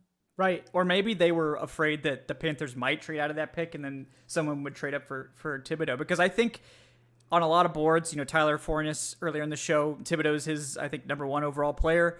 You know, some teams have Thibodeau high, I think. So there's a chance, you know, that could have been a path for the Panthers to get a trade down. But with Thibodeau gone, it's really teams coming up for either an offensive tackle or a quarterback at this point, it seems like, because there was some buzz that, like, you know, teams wanted to get up for Stingley or Sauce, you know, later in the top 10. Obviously, those guys are gone. So there's no more corner trades happening. So it would be offensive tackle, maybe if someone gets desperate, if someone's trading up, or quarterback, obviously, you know, we'll see. You know, I still think there's a good chance the Panthers just take Kenny Pickett, but the buzz lately has gone away from that. So I know you're hoping, Aaron. Well, are you hoping? Because if Icky's there, man, You don't know how happy I would Oh no, be. we're gonna be like all in for Icky if he But makes it, but I they're say probably that not gonna draft knowing him. that Icky's gonna be there, Yeah. and they're gonna not take him, and they're gonna Yes. take a wide receiver, and it will be the most devastating blow I will ever experience as a Falcon fan, other than that night in 2017. Yes, I mean, I don't want to speak that evil into the world. Like, I really don't want to even consider that. It's entirely possible. We don't really know anything about this regime. Like, we've seen this regime make one draft, and I think Kyle Pitts, I think you could say maybe they should have taken a quarterback, but like Kyle Pitts was worthy of a top 5 pick. There's no question about that. I don't think any wide receivers are worthy of a top 8 pick. Hopefully we won't have to exercise those demons tonight. But yeah, so at 6 now, we've talked about it with the Panthers. Obviously quarterback's a big need, but do they like anyone here enough to pull the trigger? And if they don't, they're probably not getting one because they don't pick again until the 4th round. There's been rumors they want to trade down. I sort of think they're going to have a hard time getting any sort of good value because teams know they're so desperate. So you sort of think, they're going to let this time tick down while they try to make a deal, I assume. But it's either going to be quarterback or offensive tackle. I can't see any other position. But do you guys see any other potential sleeper positions, or do you think it's going to be one of those two? Yeah, I think that's I mean, it's got to be one of those positions. It's got to be, right? Like, maybe they'll take a wide receiver. There's no way they could throw a curveball, like, because they're contrary to popular opinion, their roster is fine. They just don't have a quarterback and they have a bad offensive line, but the rest of the roster is pretty solid. Yeah, the defense is good. The defense was good. Like, they have weapons. They have DJ Moore and Robbie Anderson, and Yep. So, I mean, I feel like it has to be quarterback, offensive tackle, or trade down. I think they, Everett Glaze on Twitter, Carolina wants to trade that pick bad. So, I know that they do. So, I mean, they're probably on the phone trying to get it done. I just feel like everybody knows that they want to trade so badly that they're just going to get lowballed. It's going to be hard for them to get good value for this pick. Like, generally, a 6th overall pick is going to get you at least a future first. In this class, I don't think it does. So, like, do you really trade out of this pick if you're not getting proper value? Like, because I think there are, I guess the pick is in, so the answer is no. Yeah, and that's exactly what I was saying. I just don't think they could get enough value to justify passing on one of the very few, like, actual blue chip guys. Like, I think there's, like, 8 or 9 blue chip guys in this class. So if you trade out anywhere past 9, you're not getting one. And I think offensive tackle or quarterback is such a big need, they sort of have to do it. But now without a trade, whichever one they don't address here, they're not addressing. Like, unless they're trading 2023 picks tonight or tomorrow, they're not getting the other position, at least before the 4th round. So that'll be something to monitor. We will see who the eventual pick is. I guess I sort of feel like it's going to be Charles Cross, but I don't know. There was buzz that they were interested in him, but I don't know. We will see. I do think I guess I was like really in on Kenny Pickett, but I sort of feel like now the buzz has been going so far away from that I'm not going to make that my official prediction. I've chickened out at the last minute, but so we're just waiting on the official announcement. We will see who the pick is here at number 6 overall. But again, guys, thank you so much for tuning in. Yeah, go ahead. I will just say Icky is from Charlotte. And NC State, State so too. He's the hometown guy, so that makes sense for them. I think if the Panthers are picking, well, it looks like, guys, I'm getting the call to make the move over to Locked On Show. So all right, I guess you could just betray it. No, I'm just kidding. Go ahead, do your thing. Appreciate you sticking on with us, and we will hopefully see you a little bit later. I appreciate it. Yeah. All right, have a good one, Aaron. Have a good one. See you later. All right, Dave, it's just you and me and Adnan who's, disappeared into the ether. And it's only going to be me for a couple more minutes because I got to get ready for the pick. So yeah, so Adnan better be back soon. Adnan, if you're listening, get in here. Right. Yeah, it's we're gonna see who this pick is. I have seen it leaked. It's just like everybody leaks these picks, man. So we will see. We will see who the pick is. It's going to be interesting. But yeah, I mean, I think tackle is the odds-on favorite. And if it is tackle here, assuming that the Giants don't double dip at edge, which, I mean, I guess technically is like theoretically possible. It's just very unlikely. Then it looks like the Falcons will have Jermaine Johnson available at 8. Now maybe I'm jinxing that by saying it, so I shouldn't even talk about that. But assuming it is an offensive tackle for the Panthers at 6, we're getting into the scenario where the Falcons didn't have all 4 edge rushers go. Do you think that's an ideal situation for them, Dave? Or do you think that they'll blow it? Oh, you're muted also. Oh, gotcha. Oh, that is a tough question. I think usually say, you bet on them to blow it. Yeah. I think that if they were to go tackle here, you set yourself up really well to protect your next franchise quarterback post Matt Rule. And at least Sam Darnold is in better shape this year, and I do, I kind of expected that to be the pick, even if I was rooting for Kenny Pickett, and I do think that's where we'll end up. So I'd say it's a smart pick for the Panthers if that does come in, and of course we are just waiting for the official announcement. Yes, so here we go, guys. We're getting the pick announced right now, and it is Ike Mekwonu. That's probably why Aaron left. He would be too depressed to continue on now that his son had been selected by the Panthers. It's a good pick for them. That's my OT1. I think that's a better long-term path for them than taking a quarterback at 6. I do.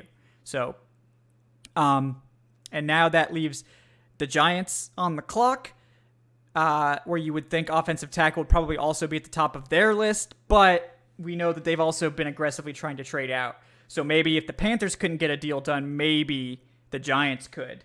So we'll be monitoring that as well. That means the Falcons will be on the clock soon. And I guess we'll see if Adnan leaves me high and dry here or not. I don't know. He just disappeared into the ether. So I know, unfortunate. Yeah. I know you have some. Oh yeah, he's gonna be back, Dave. He's gonna be back. So he'll be back. He's communicating. I believe it. Yeah. He just went out for cigarettes. He'll be back. Yeah. He'll be back. He's always back. It's setting up to be really interesting for the Falcons. Like to me, you've got, if Evan Neal is there, if Jermaine Johnson is there, if you've got Malik Willis there, there's certain, and Kyle Hamilton. So you're going to have, I would say, 4 compelling options. Obviously, we're not sure if Neal's going to go here to the Giants or anyone they trade with, but it's not exactly who I would have hoped for. Obviously, I was hoping for Thibodeau, but this is a compelling spot to be in, I would think, for the Falcons. And I'll be really interested to see where they take this. And if it ends up being wide receiver after all that, well, I have plenty of practice being angry. So that's fine. I'm going to be angry. Yeah, I can already tell. This is going to either be triumph or great anger. Oh, my God. This draft is shaking out so well for the Falcons. Yeah, so far so good. Well. You had Sauce Gardner. I really like Sauce. I don't think the Falcons were going to go cornerback after signing Casey Hayward. Derek Stingley going at 3, which I don't know what that was about. It sucks that Kayvon is gone, but maybe the Giants now stick a double dagger in us by taking Hamilton too. Who knows? Maybe they just double dip and take Jermaine Johnson too, just to make sure the Falcons can't get a pass rusher. But that would be odd. That would be odd to double dip. I mean, this is like the class that maybe you could say it makes sense in, but I mean, please don't. Yeah. The pick is in. All right, the pick is in, so the Giants are not trading out. We will see who the eventual selection. I will return, fellas. Yes, thank you, Dave. Thank you for your service. Absolutely. See you guys later. Thanks. Yeah, Ike Mekwonu is a really good pick for the Panthers. Yeah, it is. I was hoping they'd take Kenny Pickett. Yep, I agree. I was hoping they would make that mistake as well. They did not. Unfortunately, they picked a very good player. I would not be mad at Evan Neal at all. No, if he falls, yeah. This is a guy that we've talked about, and I mean, the Giants aren't really in the market for a left tackle. Right. They have a really good one, a Georgia alum at that. If with Evan Neal, someone that we talked about months ago, like, oh, if only Evan Neal could possibly fall. We're looking at him as a possible top 3 pick overall. Maybe he was even in the running for number 1 overall for a while there. Yeah, he was for a short time until they extended Cam Robinson. So, I mean, that's a good pick for them, certainly. And I think there's a lot of ways they could take it, but I think it's really like, is it going to be Evan Neal? I guess the pick is in, so there's no chance of a trade. Is it going to be Evan Neal? Do they prefer Charles Cross, who we heard teams were working out at right tackle and, were impressed? I mean, I sort of agree with you that it's probably more likely to be Neal. I mean, he's higher on my board than Cross. He's my OT2. So I think that one makes a lot of sense. Apparently, it's going to be Neal who's going to the Giants right now. And I mean, this is a hell of a draft for the Giants. My goodness. Thibodeau and Neal, 2 guys that were potential number 1 and number 2 overall guys just a few months ago after the regular season ended, and New York getting them both. That's a haul. That's an absolute haul. Yeah. I think my stream is a little bit behind, but I do see it leaked as well. So, my stream, like, it hasn't been announced. The chat leaked it. Okay. Yeah, I'm trying not to leak the chat. The chat's bad behavior. But yeah, I mean, we try not to. But you're correct. The pick is being announced right now as Evan Neal. Yeah, good pick for them. What a draft, pick for them. It must be so nice having multiple picks in the top 10. I know it works out well. I would like to get that going for the Falcons too. So obviously it's a great pick. We like it, but that brings us to the discussion of the day. The Falcons are on the clock at pick 8. Everyone, let's take a look at who they have available.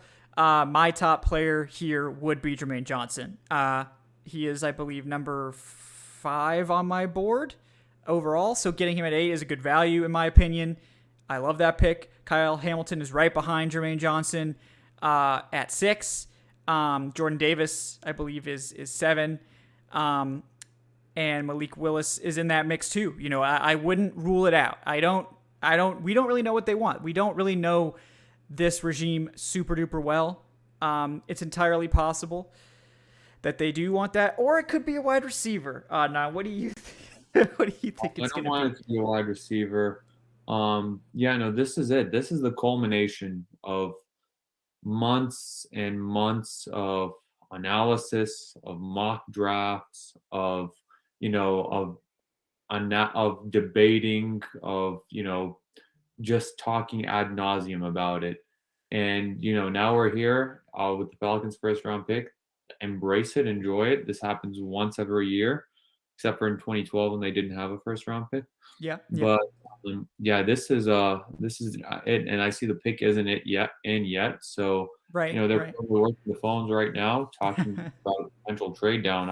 I'd be stoked about that because this team needs many picks. Right. I think if a team wants a Charles Cross, this is potentially where you would start taking him because the Seahawks might want him.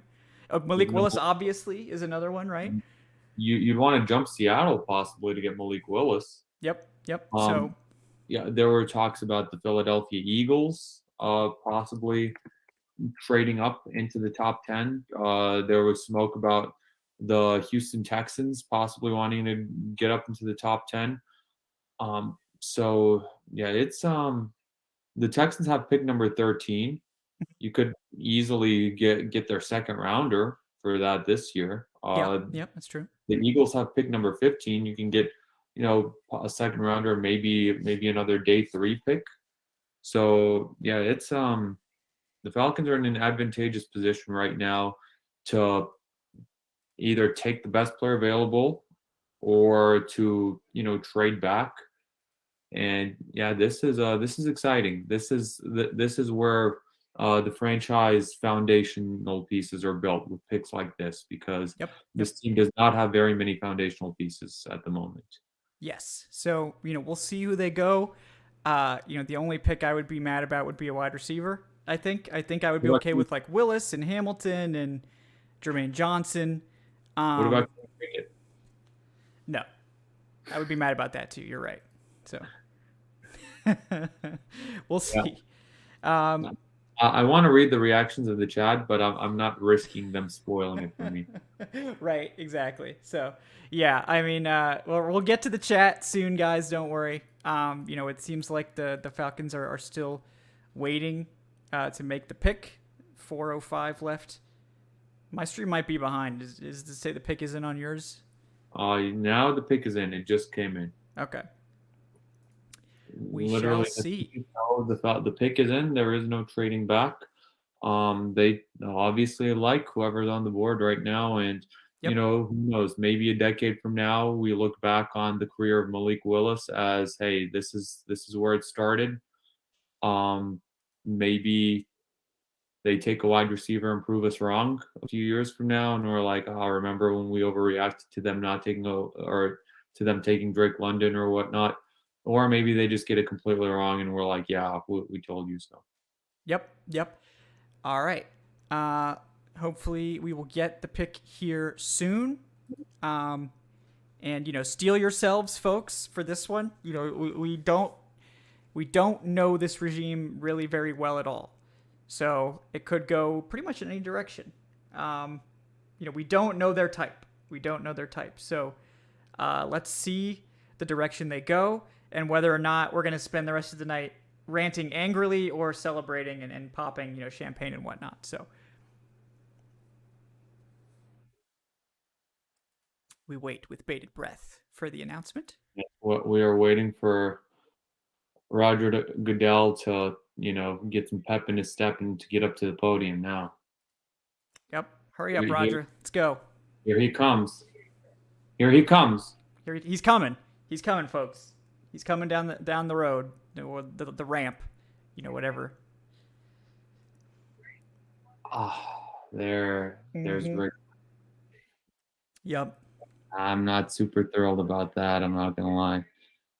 The Falcons take the one player that we said they really shouldn't take in a wide receiver at 8. It is Drake London to the Falcons, and my confidence in this regime has been shaken.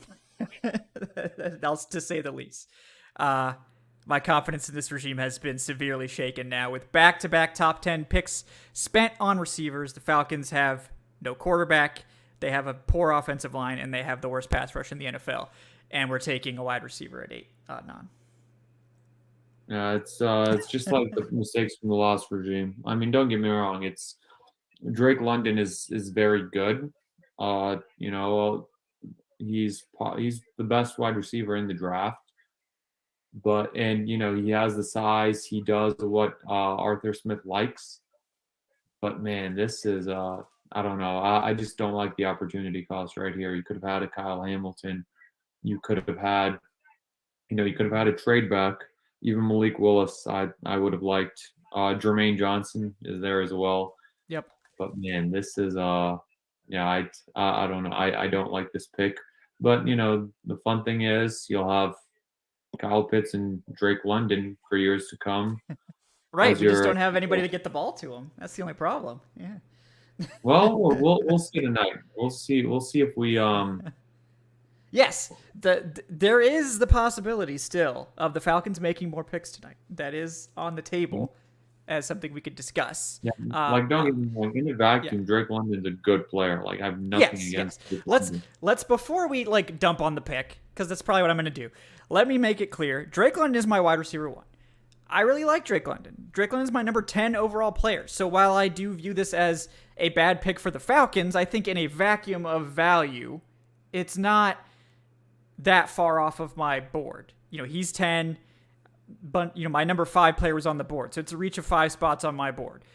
That's not a massive reach in the grand scheme of things, but I think it shows that their priorities are in the wrong place. It has nothing to do with Drake London, who I think is a very good player. I think has the potential to be a very good NFL wide receiver 1. Obviously, the need at wide receiver is big, but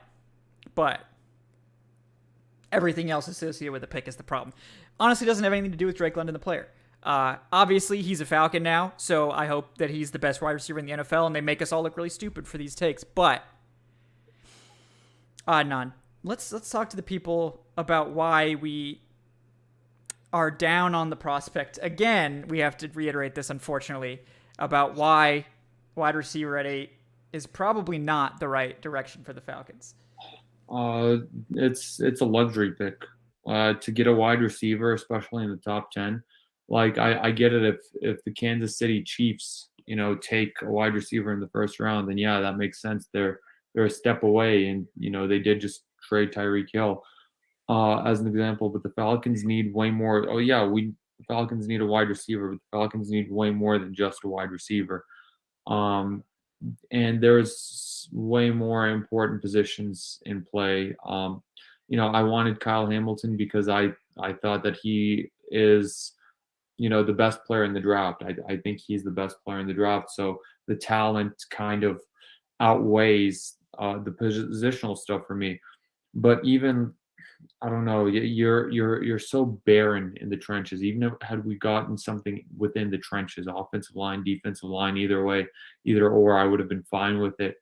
But man, you're spending on a luxury pick which you don't have the luxury of doing that. Right. This team is far away. Like, you can add the best wide receiver in the NFL to this team. You can add you could add last year's version of Cooper Kupp to this team, and it wouldn't really help them do anything because everything else is missing. Yeah.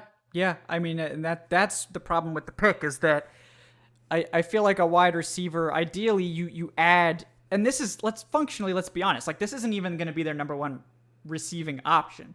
Like, assuming Kyle Pitts is who you think he is, this is their number 2 receiving option, and taking your number 2 receiving option above, your number 1 pass rusher, or your number, a starting cornerstone of your offensive line, or, a blue chip defensive player, like, that's where the value proposition doesn't line up for me. It doesn't line up for me from a team building standpoint, from a schematic standpoint. It's just disappointing. And it's disappointing that it seems like this regime is committed to the same mistakes of the previous one, which is, we're going to win by building this shiny passing attack with all these bristling weapons that's, got these awesome weapons. And then as soon as we play any team that has even like a semblance of physicality to them, we're just going to get our asses kicked because we have no offensive line and no defensive line. And it seems like that's where we're headed. Obviously we got 4 more picks tomorrow. We could be singing a very different tune. We only have pick 8 to go off of, but right now they're prioritizing a wide receiver over everything else on this roster. And I'm sure they will say that he's their best player available at this point in the draft. And I believe them. Like, if that's what they say, I believe them. But I question the board that has Drake London above Kyle Hamilton and Jermaine Johnson especially. But it's odd. I mean, and it's possible they did try to trade down. They did keep their pick for a long time. So it's entirely possible that they tried to trade down and it didn't work. But we'll never know that. We never really get that sort of information. It's just disappointing. So again, I feel like we're here yet again, year after year. I think we were all pretty happy about the Kyle Pitts pick last year, but it's just, I just feel like every time this team needs to make a shift in the way philosophically it's built, they just go back on their old habits. Even with a new staff, even with a new head coach that we thought was going to make this a more balanced offense, it's going to prioritize the trenches and all this, we're still right back where we started, taking a tight end and a wide receiver in the top 10 back-to-back years, to make this, with the only possible goal being like, this is going to be an elite passing attack. And like, that's fine, but you tell me, like, we've got a long way to go. And this is only, the first year of a multi-year thing. So like, if they want to go this route, they better damn well have a plan at quarterback soon. Not like 4 years from now where we're waiting on somebody, but they better get a quarterback in here that's going to be able to actually execute a high-level passing attack. Because no offense to Marcus Mariota, I think he can be a solid starter for you, but can you really see an elite passing attack helmed by Marcus Mariota? Like, it's just not going to happen. Like, it's not realistic. Especially not realistic when you haven't really made any meaningful additions whatsoever to your offensive line that was one of the worst in the league last year. You haven't fixed your pass rush. And you haven't really fixed your run defense either. I mean, I think your secondary is probably going to be really good. That's the one thing you can hang your hat on defense. But that's it. So we're going to be really depending on these day 2 picks to hit for this team to get on the right track in the trenches. Because if they don't, maybe you've got 2 slam dunk weapons now in Kyle Pitts and Drake London, and that would be something nice to build around. But where are you going everywhere else? It's going to be harder to hit on these guys the further down the board you go. So we got the Seahawks pick coming in now, guys. Charles Cross. Yep, not surprised. Yep. Yeah, the Falcons last year had 18 sacks, which was the next worst team was the Philadelphia Eagles, and they had 30 sacks. There were 2 players in the NFL that had more sacks than the Falcons' entire team. That was T.J. Watt and Robert Quinn. Both guys the Falcons could have had. Quinn was a literal coin flip. But yeah, so I feel like even improving the secondary would have helped with that. But you can't have a team that gets such little pressure on the quarterback and then you use your pick on a wide receiver. And again, we have to reemphasize Drake London as a player, as a prospect, is very, very good. Yes. I have nothing in a vacuum. Drake London is a hell of a prospect, the best wide receiver in this draft. But it's just the opportunity cost. It's you have way too many needs. If this was when the Falcons took Calvin Ridley in 2018, sure, that team was pretty complete. That team was a couple years from a Super Bowl run. You needed another number 2 opposite of Julio Jones. That made sense. It's also, that was pick number 26. This is a top 10 pick on what, like you said, is a number 2 option. Yep. And they better be confident that they're going to be able to take advantage of these weapons soon to make this pick worthwhile. If they do, we saw how aggressive they tried to get for a quarterback this year. I know you and I were not a fan of the quarterback they tried to get, but if they're going to be that aggressive to get a quarterback in here and they actually make it happen, Kevin, there's something spamming the chat. Can you? Oh yeah, I got it.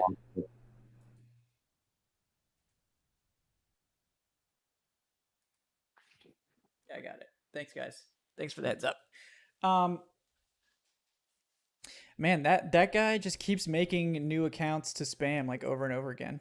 So I keep reporting it, but apparently they just keep, because it's a unique user every time that comes back with the same name. But it must be a unique user because otherwise it should auto block their any accounts they make. So they must just continue to make. It's just bots, I assume, just making the same account over and over again. But I keep reporting them, so hopefully YouTube will wise up at some point. So we're back to pick 10. The Jets, again, on the clock. They took Sauce Gardner earlier. Interested to see if they go after Jermaine Johnson here. They were rumored to be a big fan of him. He's still on the board. Let's take a look at who's left at this point. So the top players on the board. Can get away from, a little bit of bad talking about the Falcons pick. Let's take a break from that for a second. On TDN's board here, some of the guys still left. Garrett Wilson at wide receiver, Jermaine Johnson at edge, Kyle Hamilton at safety, Jameson Williams at wide receiver as well. Jordan Davis, fan favorite, still there. Zion Johnson on the offensive line. And then obviously the quarterbacks, Malik Willis, Desmond Ridder, Kenny Pickett, all still there. Trevor Penning at tackle as well. So we'll see what direction the Jets go in here.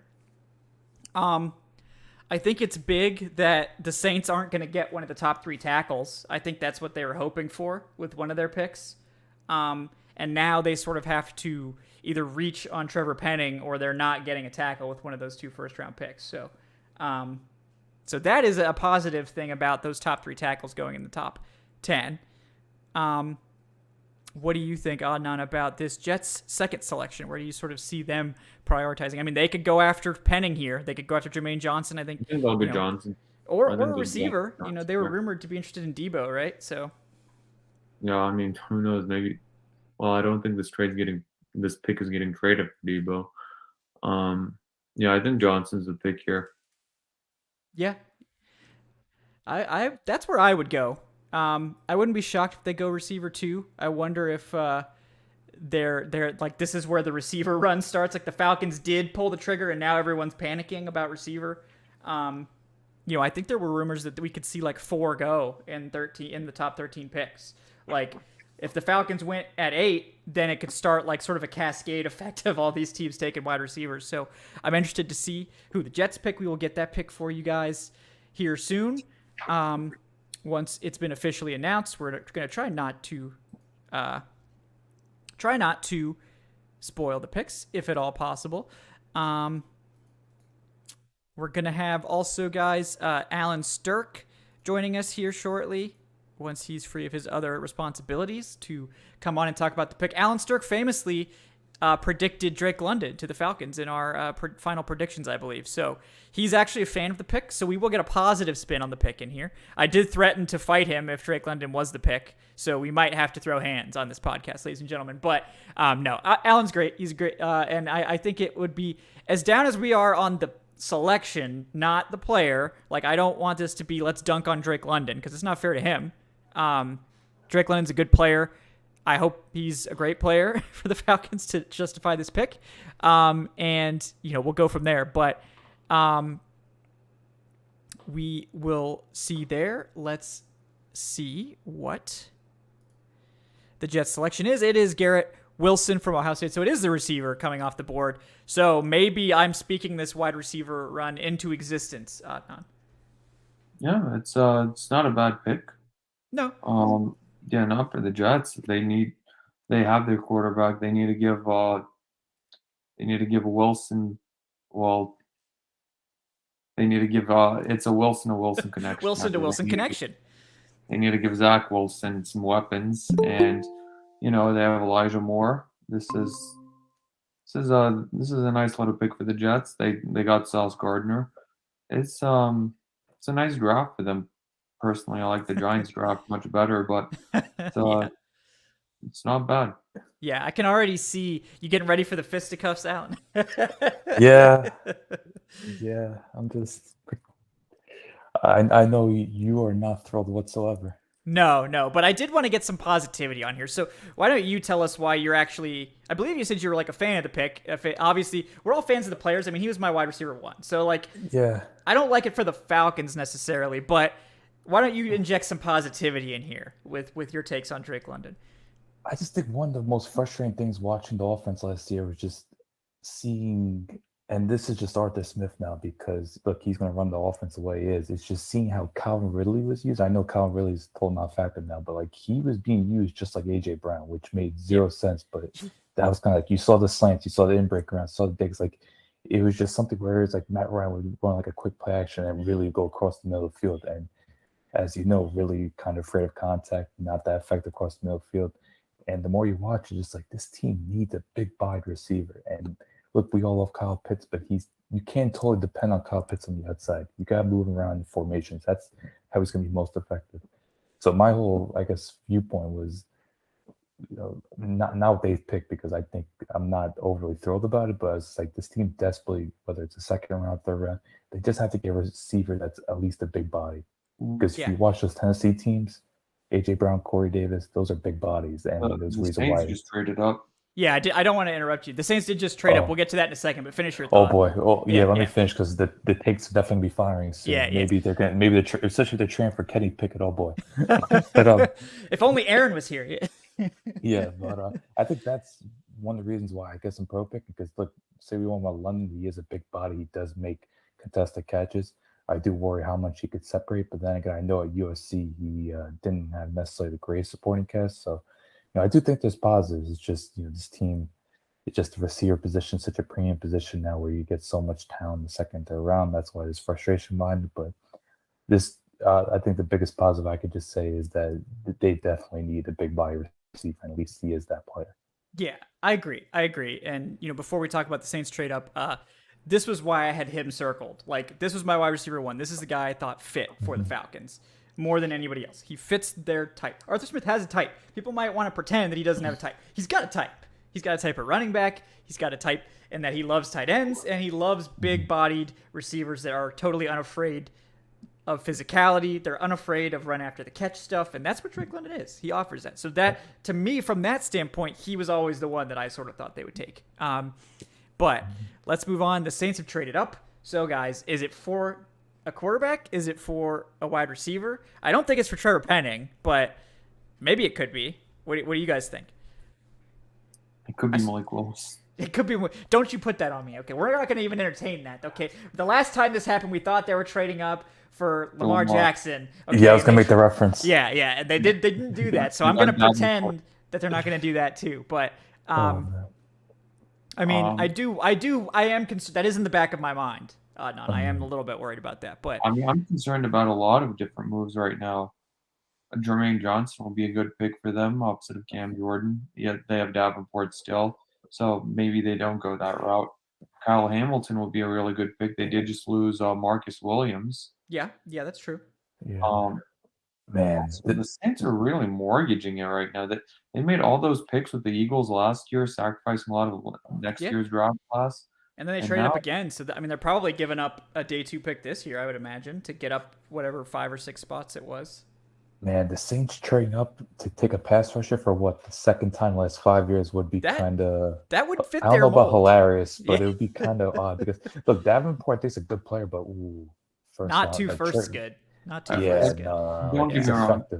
The Saints team, the Saints roster is in a much better spot than Atlanta's, but that team is not one or two pieces away from the Super Bowl. Like they think they are. Yeah. Yeah, they keep just going for it year after year, and I don't know. It's gonna end up coming back to bite them eventually. Yeah. Okay. So I got the trade details for you guys here real quick.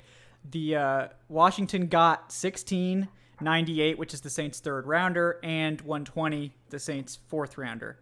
So not like huge compensation, but that was, the Saints didn't have a ton of picks this year, so they're really sort of going all in for whoever this player is. Like, this is they're gonna be. They didn't have to give up their other first, which I think we probably should have assumed. Like 2 firsts to go up 5 spots in the teens is not realistic, but yeah, I mean, I sort of think it's wide receiver because I agree with everything you just said, Adnan. I think they think they're like a player away. Like, if we just had another, like, they're like the Falcons, except like they actually think, like, I don't think the Falcons think Drake London's like making them a playoff team or anything, but I think the Saints believe that if they take a receiver, I guess I think it's Jameson Williams. I guess is I was gonna say that could be the guy.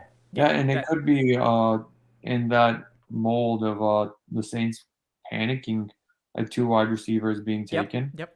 We heard that buzz. Now they're moving up to make sure that they get one. Yeah. I think the Eagles might have done that last year with Devontae Smith, where they just felt like they had to trade up. And that's not another thing. They kind of wanted to maybe even jump the Eagles because the Eagles are also in the wide receiver market. Absolutely, yeah. Speaking of which, go ahead. If Calvin Ridley doesn't get caught gambling, we have another first rounder tonight. Yeah, that big sad. Yeah. Don't remind me. We're trying to go the positive route here, but we brought Alan on to inject the positivity. You brought us right back down into the dumps.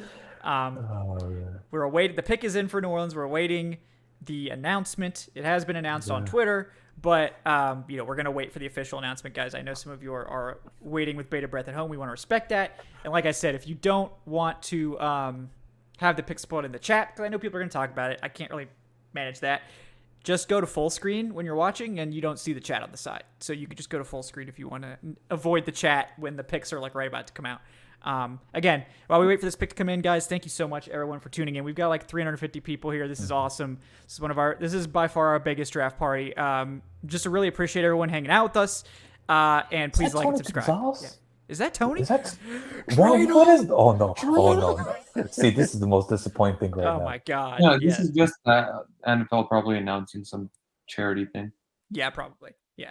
No, Tony would never. Okay, this was not supposed to be the Saints pick. So I absolved Tony of this. This wasn't supposed to be their pick. It's the announcement of Amazon. Yeah. I was like, who are these people? I'm like, wait, that man looks like Tony Gonzalez. Is that Tony? What is he doing? The traitor. Yeah. No, it's okay. Everyone relax. Put the pitchforks down. This was supposed to be Washington's pick. They weren't going to have a Falcons legend go out during the Saints pick on purpose. There's like a Chargers fan here. This is unrelated. So, yeah. I think Warwick Dunn's doing one of the picks tomorrow. Yeah, I think he's doing at least one of the day 2 picks. I'm not sure if it's both, but or all 4 even. Maybe just the second rounders. I'm not sure. But let's see who the Saints will be selecting here. At number 11, trade up involved. Number 16, number 98, I believe they're third, and then a 4th. So, well, first we have to wait for this Amazon promo and information. Shameless plug, NFL, like the most shameless of all. So they're officially going Thursday night there, right? I think so. Will NFL Network still be carrying those Thursday night games though? I think it's both. It's like a mutual partnership. Yeah. I think it's both. I'm not gonna lie, I don't have Prime like that. I just borrow it. You could only invest in so many streams. There's so many now. It's ridiculous. And now they're gonna start cracking down on password sharing. That's we got a lot of takes on these streaming services. Let's save that for the streaming service pod coming soon in the Dead Zone, guys. Netflix upped their prices, and I'm just like, you're not giving me. I don't know. Netflix has fallen off, and they're raising prices. Like, I can't do it anymore. Yeah, it's getting rough out there. Maybe someday we'll get the pick, guys. I'm sorry. Oh, man, it's the longest promo. I know, like this pick got leaked like 5 minutes ago. Like we've been waiting for the pick for like 5 minutes. I'm trying to avoid Twitter now for the sake of the broadcast. But oh wow, I just realized the schedule release hasn't happened yet. It's May 12th. Right. Yeah, isn't it like late this year? I feel like it usually happens before. Yeah, it's usually beforehand. Yeah, it's weird. Falcons getting that one Thursday night game, and that's it. This team will not see sweet the light of day. I wouldn't want to watch the Falcons next year. Yeah, I mean, to be fair, yeah. I mean, maybe they're a spicy, like Lions-esque, hopefully a little bit better team next year, where they're just like scrappy. But you want to announce the pick? Yeah, I'm waiting. Exactly what you guys were talking about, what you were thinking. Yep. The wide receiver run. I'm guessing. Persuaded the Saints into making a move up. Yeah, because they already missed out on their tackle. Who I think they were hoping a tackle would be there and they could go tackle wide receiver or wide receiver tackle or whatever. That didn't happen. So I think they got antsy. Yeah, I don't mind this at all as a Falcons fan, to be honest. I mean, Olave is my wide receiver 3 in this class. I like his game a lot. He's a smooth guy. I think he's an instant impact starter. But for the same reason, I don't think Drake London really moves the needle for this team. I'm not really sure. Like that. I mean, we'll see. Like I think Olave obviously helps their offense, but again, you're looking at like at least with the Saints, they have the offensive line in place. But he blocked a punt. Yeah. Did he? What a god! I will look to possibly come in around the tail end of the draft tonight, but I am heading out for now. All right, Alan or Adnan. Wow, too many A's in here. Thank you, man. Appreciate it. All right, see you guys. Good see you, man. Yeah, all right. We got Olave. The Ohio State brand is kind of strong there. Yeah. Poor Gina has to put up with this now. Oh no, yeah, she's gonna have to. I mean, I think she's used to it now, basically, after all these guys have gone there in recent years. But I like Olave. I mean, he's my wide receiver 3, and yeah, that's now 3 receivers now in the last 4 picks. So. Teams are going to be getting antsy. The Saints were the first one to get antsy.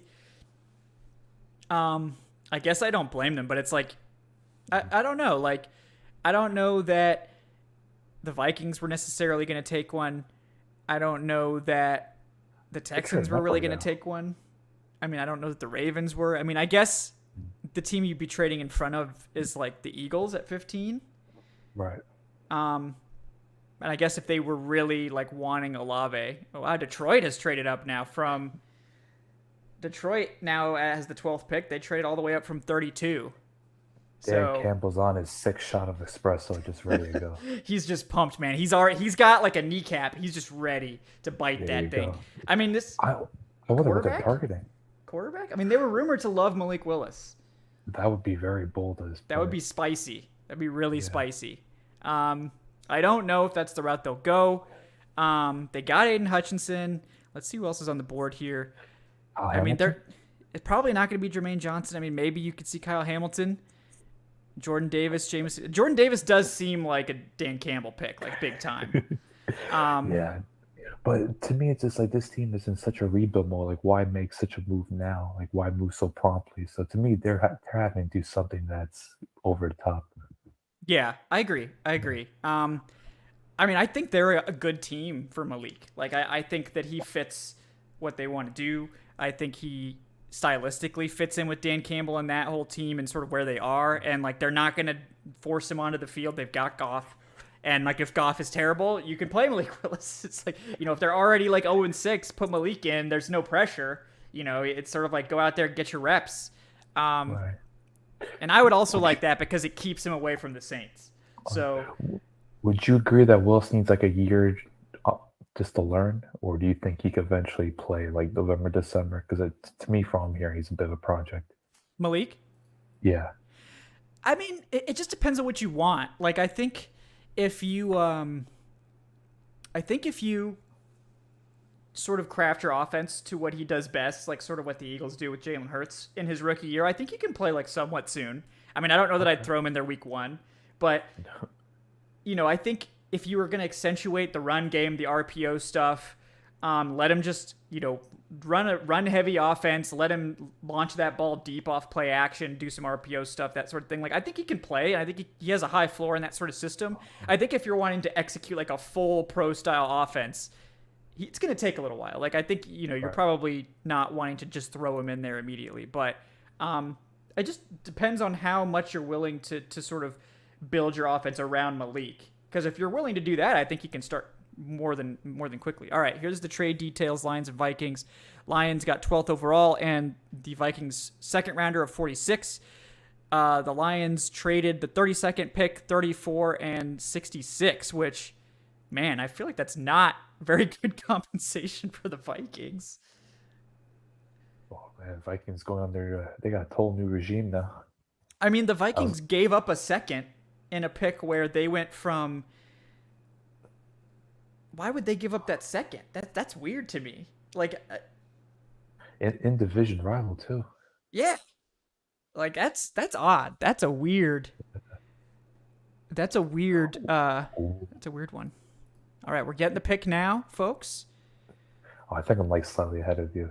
Yeah, maybe slightly. I'm streaming it on YouTube TV, so it's always okay. like 10 seconds behind. But yeah, I got the ABC on. Yep. Yeah, guys, it is. The run continues. Wide receiver Jameson Williams going to the Lions here at 12. So that makes 4 receivers in the last 5 picks. Do you know who's their offensive coordinator? It was Anthony Lynn, but he got canned. Yeah, who is it now? I sort of want it to be, who's that guy with the great name that used to be their Jim Bob Cooter. Yeah, Jim Bob Cooter, yeah. He had a strong start, but then it just faded. Yeah, that's crazy. I guess we have another trade here. The Eagles are trading up to 13. So everything has gone off the rails. The Eagles are now on the clock. Yep. Ben Johnson. I have no idea who Ben Johnson is, but he's their OC. Yep. Yeah, I've never heard of this person before.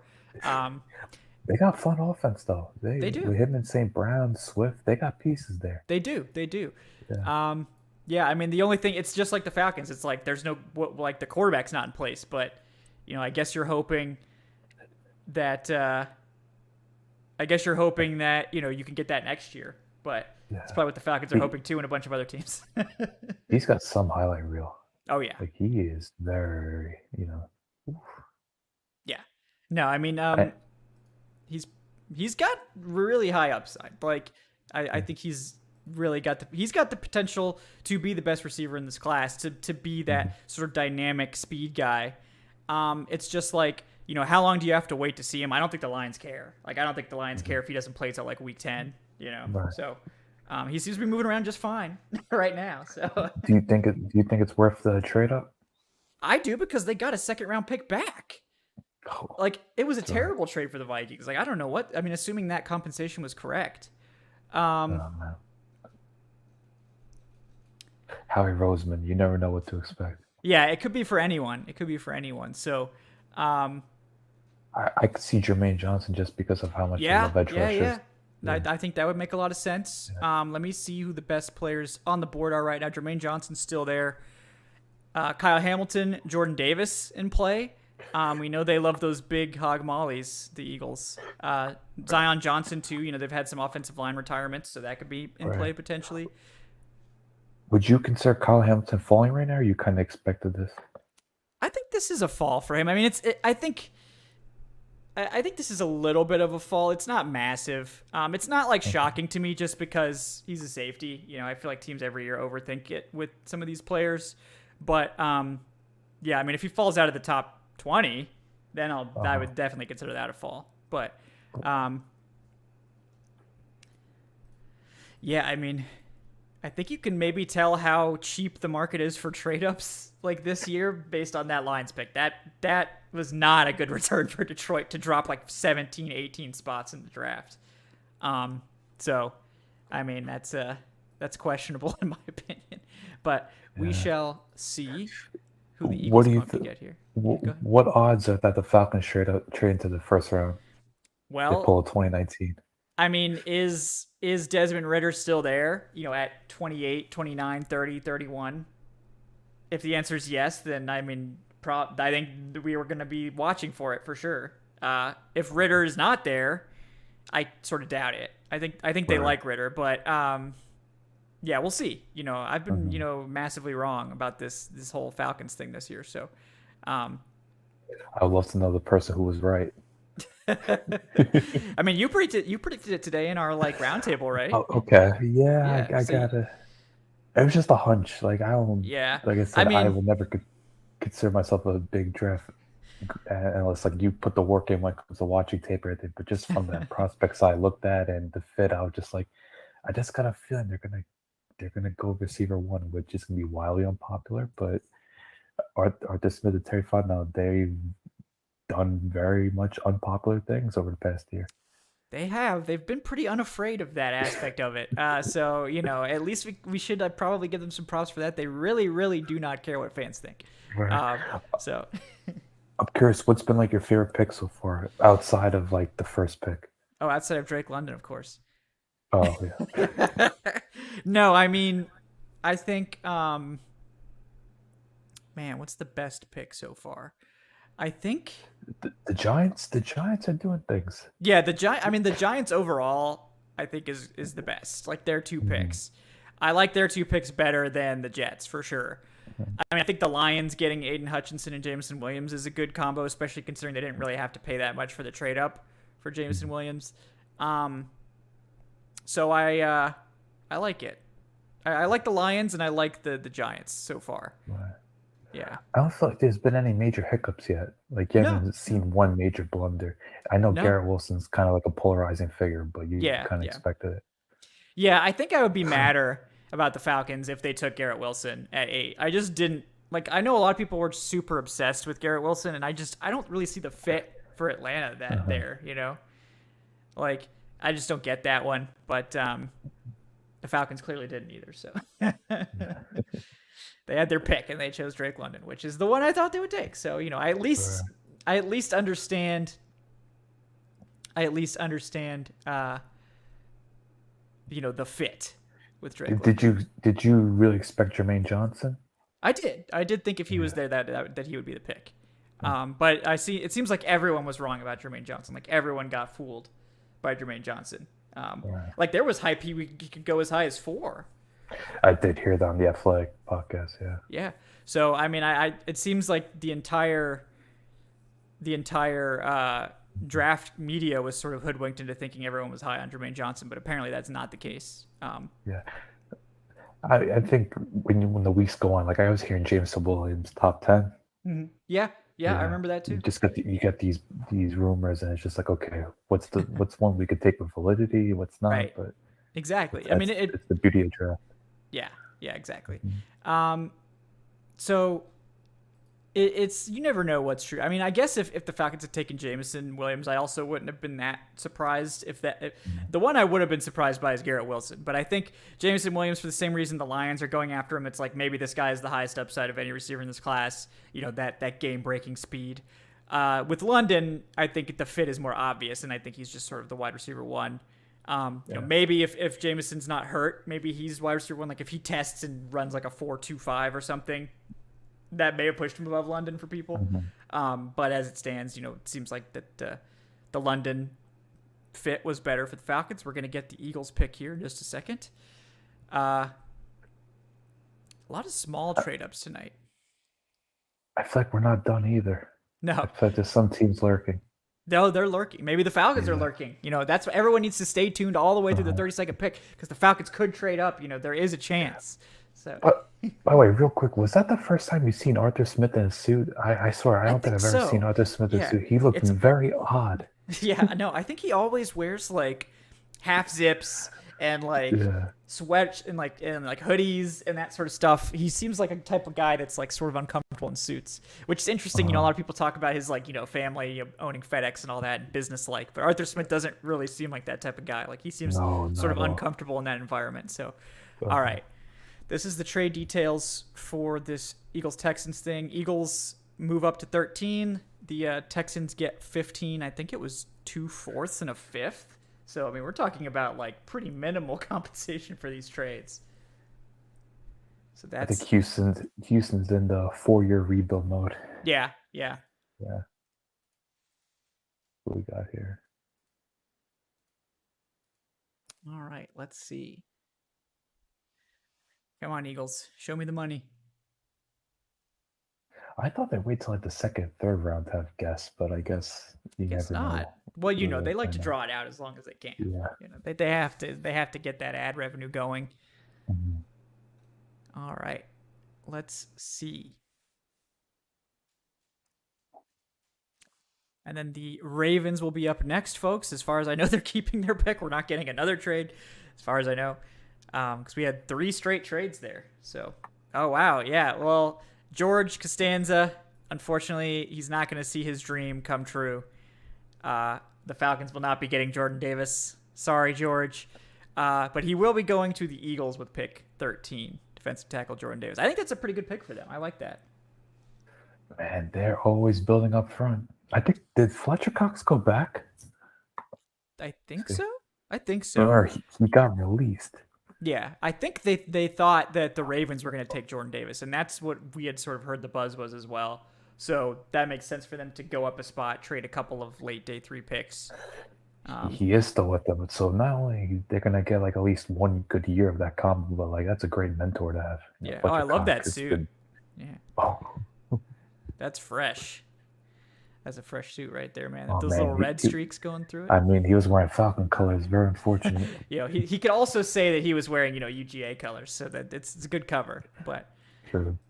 Yeah, I mean, I would have preferred Jordan Davis to Drake London, for the record. So I would have been on board with that. But he's such an alien. So yeah, do you think he's like a real tone setter? I just think he's got this upside that's sort of incredibly rare. Like.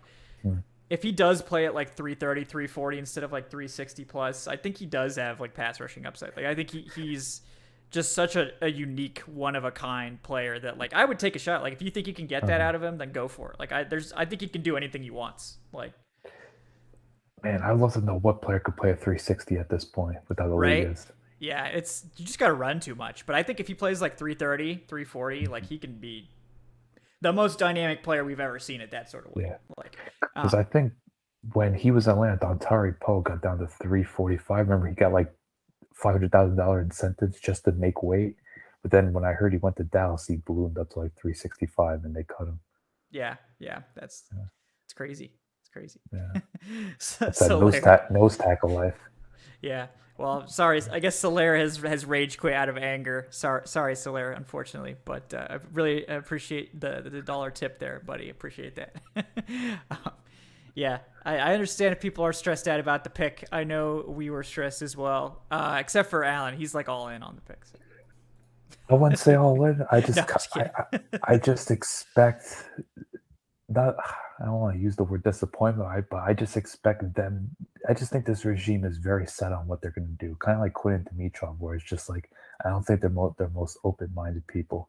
It's just like we have our philosophy, and that's how we operate. Because, man, you know it. Quinn and Dimitrov, year in and year out, were quote unquote doing reaches in the first round.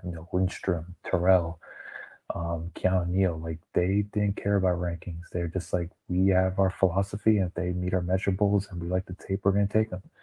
So, we don't really know that with this regime because they've had 2 top 10 picks so far. But so far, it just seems like, all right, you want us to pick a QB, we're going to take a freak playmaking tight end receiver. You want us to take an edge rusher, we're going to take this massive receiver. Just they're kind of going to do their thing, and we kind of got to accept it. We don't have to like it, but yeah, we're going to take a receiver, and you guys are just going to have to deal with it. So yeah, I think I assume we did a bit of a breakdown already, but do you think London's biggest concern is that he's not great at separating?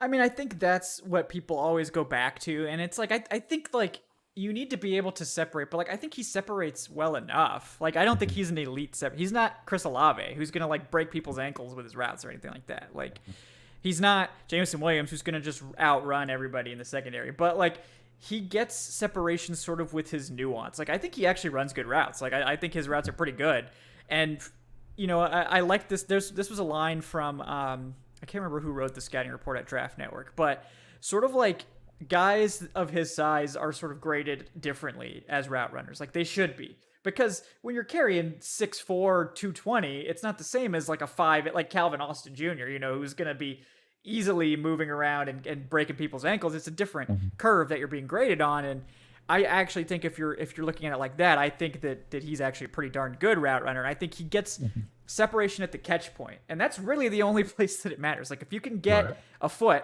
a yard, and he's got that huge frame, you just put the ball on him, he's going to go get it. And this is the one thing that I think people, when we talk about Kyle Pitts as having a great catch radius, it's true, but Kyle Pitts isn't really a contested catch receiver. He's a great deep receiver. He's a great red zone guy. Like he's got all these great traits. He's got tremendous hands, but he's not a guy that's necessarily winning a bunch of catches in traffic. It wasn't something that he often got asked to do at Florida because he just was so dominant as an athlete. He just ran past everybody. Drake London is not like that. Drake London is experienced at doing that. He's going to take the ball away from people. He's going to go up and get it. And I think having that sort of physical presence alongside another already physical, huge player in Kyle Pitts, like now you're going to stress out defenses, because a lot of defenses have guys like ready to take on a big wide receiver. They've got a corner that they know that they usually stick on a big receiver.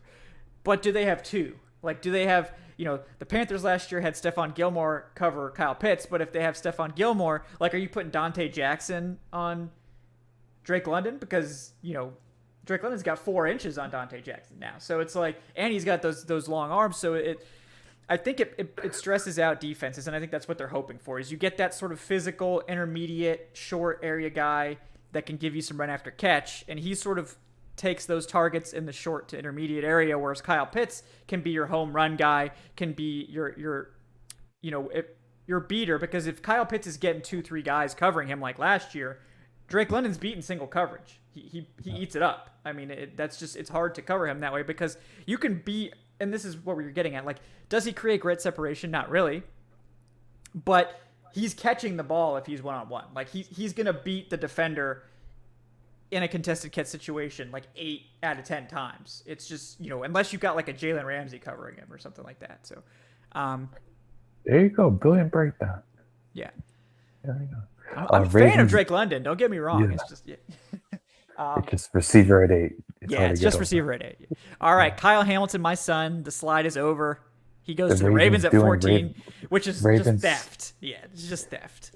They got to get that A+ grade, Yeah, they always do. That's the Bolton thing. Yeah, they always do. So it's man, I love that pick for the Ravens. That's true. Like, they were probably expecting to get Jordan Davis.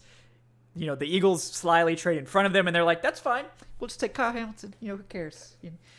This draft thing really isn't that hard, I mean, the Ravens have been doing it for years. Exactly. Like, I feel like the Ravens just don't get cute. They just never do get cute. They just are like, "Oh, there's good players here. Let's just take that guy. Why not?" I love the idea of, because there's very few of them left, like the true rangy safeties, the guys that could play 15, 20 yards downfield and just cover acres of space and make plays on the ball. You don't see too many of them left, like a Jesse Bates or Justin Simmons. So that's why I'm very intrigued by Kyle Hamilton, even though he's making plays at the line of scrimmage. I just like that versatility. Yeah, and I mean, I don't think he's necessarily ever the guy you want playing like single high, like by himself, covering like 60 yards of ground, but like cover two, split safety, like he's perfect for that. And he can drop down into the box and play as physical as a linebacker. So I think he just unlocks so much for your defense in terms of what you can do. He can play man coverage on tight ends. People complaining about a 4.59 40, like get out of here. Like who, freaking Ed Reed ran like a 4.56. Like you're telling me like you can't be a good safety running the 4.5s. You're out of your mind. Like you know who ran a 4.3? Desmond Southward. Yeah, how did that turn out for him? So. Oh man, good thing Aaron's not on this. Yeah, I know. I had to make sure to get that ref in when he wasn't here because he was gonna freak out. So. Oh man, but all right, I think you've. Back to the Drake London takes, like I like that analysis though when it comes to assessing. Okay, he's not the greatest necessarily at creating separation with his routes, but creating that space when the ball is near. Because you're talking about contested catch. Like, I didn't think Julio Jones was always the greatest contested catch guy. I think he had that catch radius, but when it came to those 50-50 balls, he would come up short a decent amount of times. Yeah. So I think Drake London had like a real physical element. I think there's a lot of reason to be excited about that. Yep. And I agree. I mean, I think that's what they're hoping for is getting, he's sort of the yin to Kyle Pitts' yang, whereas Kyle Pitts has great hands, but having great hands and being a great contested catch receiver is different. Like Kyle Pitts is going to catch everything in his radius, but if he's got a DB all over him, he's not necessarily got the strength to beat that DB at the catch point. Like, he can definitely get his arms up and do that, but I think that's one part of his game that he's going to have to unlock, and I think that's part of the reason, he struggled in the red zone. I mean, they didn't target him a bunch in the red zone, so that was definitely an underrated part of that whole situation, but I think that's the part of his game he needs to unlock, but that is something that Drake London's going to give you right away. Like, he's going to win those balls most of the time. Yeah, it's me like DeAndre Hopkins is the gold standard when it comes to like contested catch. Yeah, exactly. Rips it out. Yeah, and Hopkins not like this crazy tester in terms of athleticism. It just doesn't matter. Like, he creates separation where he needs to. He doesn't have to be streaking downfield like 50 yards, like Jameson Williams, like just dusting everyone in his tracks. Like he, as long as you can win at the way you win and you do it dominantly, then that's all you need to do. Oh man, so is there another trade? I don't think so. No, it's just yes, there's a later trade. The Ravens have traded up to 23 with the Cardinals in exchange for some day 2 picks, it looks like. But that's not on the clock here. We're getting Houston's pick here. Okay. Oh wow, they traded part of the trade compensation was Marquise Brown to the Cardinals. Really? Yeah. We're going to get to that in a second. See, I've been off Twitter out of respect, but wow. Yeah. See this. All right, we're going to get to that in a second. Kenyon Green is the pick here for the Texans. Actually, that's a pretty good pick. Kenyon Green lost some steam as like a top 20 sort of offensive lineman, but I think if you're going for that physical style, and Green is a decent athlete too, but I think he is a mauler, and I think he's a pretty good pass protector too. So I see that. Like I think he has, Pro Bowl potential at guard, and he has some flexibility too. I think he can play. He's played on both sides. He's played tackle too, so he's definitely flexible. I think he's announced as a guard, so that's where I would play him. But that's an interesting pick. But yeah, wow, Marquise Brown going to the Cardinals plus pick 100 in exchange for pick 23. So the Ravens basically trade up from pick 100 and throw in Marquise Brown, and they get 23. I feel like the Ravens win that one. The Ravens fleece them? I feel like the Ravens win that one. Yeah, is that your opinion as well? I like him as a fun player, but Marquise Brown is super frustrating to me. Yeah. He drops a lot of passes. He fades. He becomes anonymous in a lot of games, which is annoying for someone of his caliber. And oh man, for them to get back into the first, like the Ravens, because I felt like there was some tension between both Brown and Ravens. Just I don't know if it's just like a Greg Roman's offense necessarily, but I didn't feel like things were necessarily clicking. Yeah, I agree. I mean, it just for whatever reason, it never really worked super well there. I don't know what the problem was, but man, I just feel like the Cardinals. This is just Cliff Kingsbury's getting fired, right? He's getting fired very soon. I just feel like they're just making moves and just okay, it looks pretty on paper. We're gonna go with it. You know what? Like we had like all these receivers last year. We had we drafted like 3 wide receivers in one class. We had these speed demons. We had Christian Kirk. You know, we added who was the guy they added? Rondell Moore. Yeah. Rondale Moore and the other guy that was really fast. And, Christian Kirk obviously got a massive contract from the Jaguars. And Hopkins is there now too, right? Like DeAndre Hopkins. Yeah. So they got two dudes that are like under 5'10". Yeah. And they're like, you know what we really need in Arizona to take us over the top? Let's get another wide receiver with a first-round pick. You know, because clearly we don't have enough wide receivers. Like, that's what this offense is lacking. Yeah, because you watch that playoff game, it's like, our offensive line, we don't need help there. We only got our 5'9" quarterback get broken by the Rams. We only play the Rams twice a year, and we also play the Niners twice a year. Yeah, that's just I can't get on board with that. Yeah. The frustrating thing about Arizona is they actually have legitimate high-end talent. Like, they have a fun roster, but they're just blowing it repeatedly. They are. Mm-hmm. I mean, yeah, Greg Rosenthal tweeting out, I know there's another pick involved, but Marquise Brown was traded for a higher first-round pick than Tyreek Hill. Man, just blasting him. My goodness. Yeah, that I can't get on board with that pick, man. I'm not a fan whatsoever. I think that's a big mistake. So. Man. I'm staggered right now. It's processing in my mind right now. Yeah, flabbergasted even. Yeah. Man, Jermaine Johnson's still on the board. I know. Falcons, let's go, man. Pick up the phone. Like, this is all it's going to take. Trade him Calvin Ridley or something. Like, is that allowed? Like, can we do that? Maybe we could still get a first for him. I don't know, considering what's going on right now. So. Where were you that day? Like, do you remember where you were when you first saw that tweet? I believe I was writing a mock draft, actually.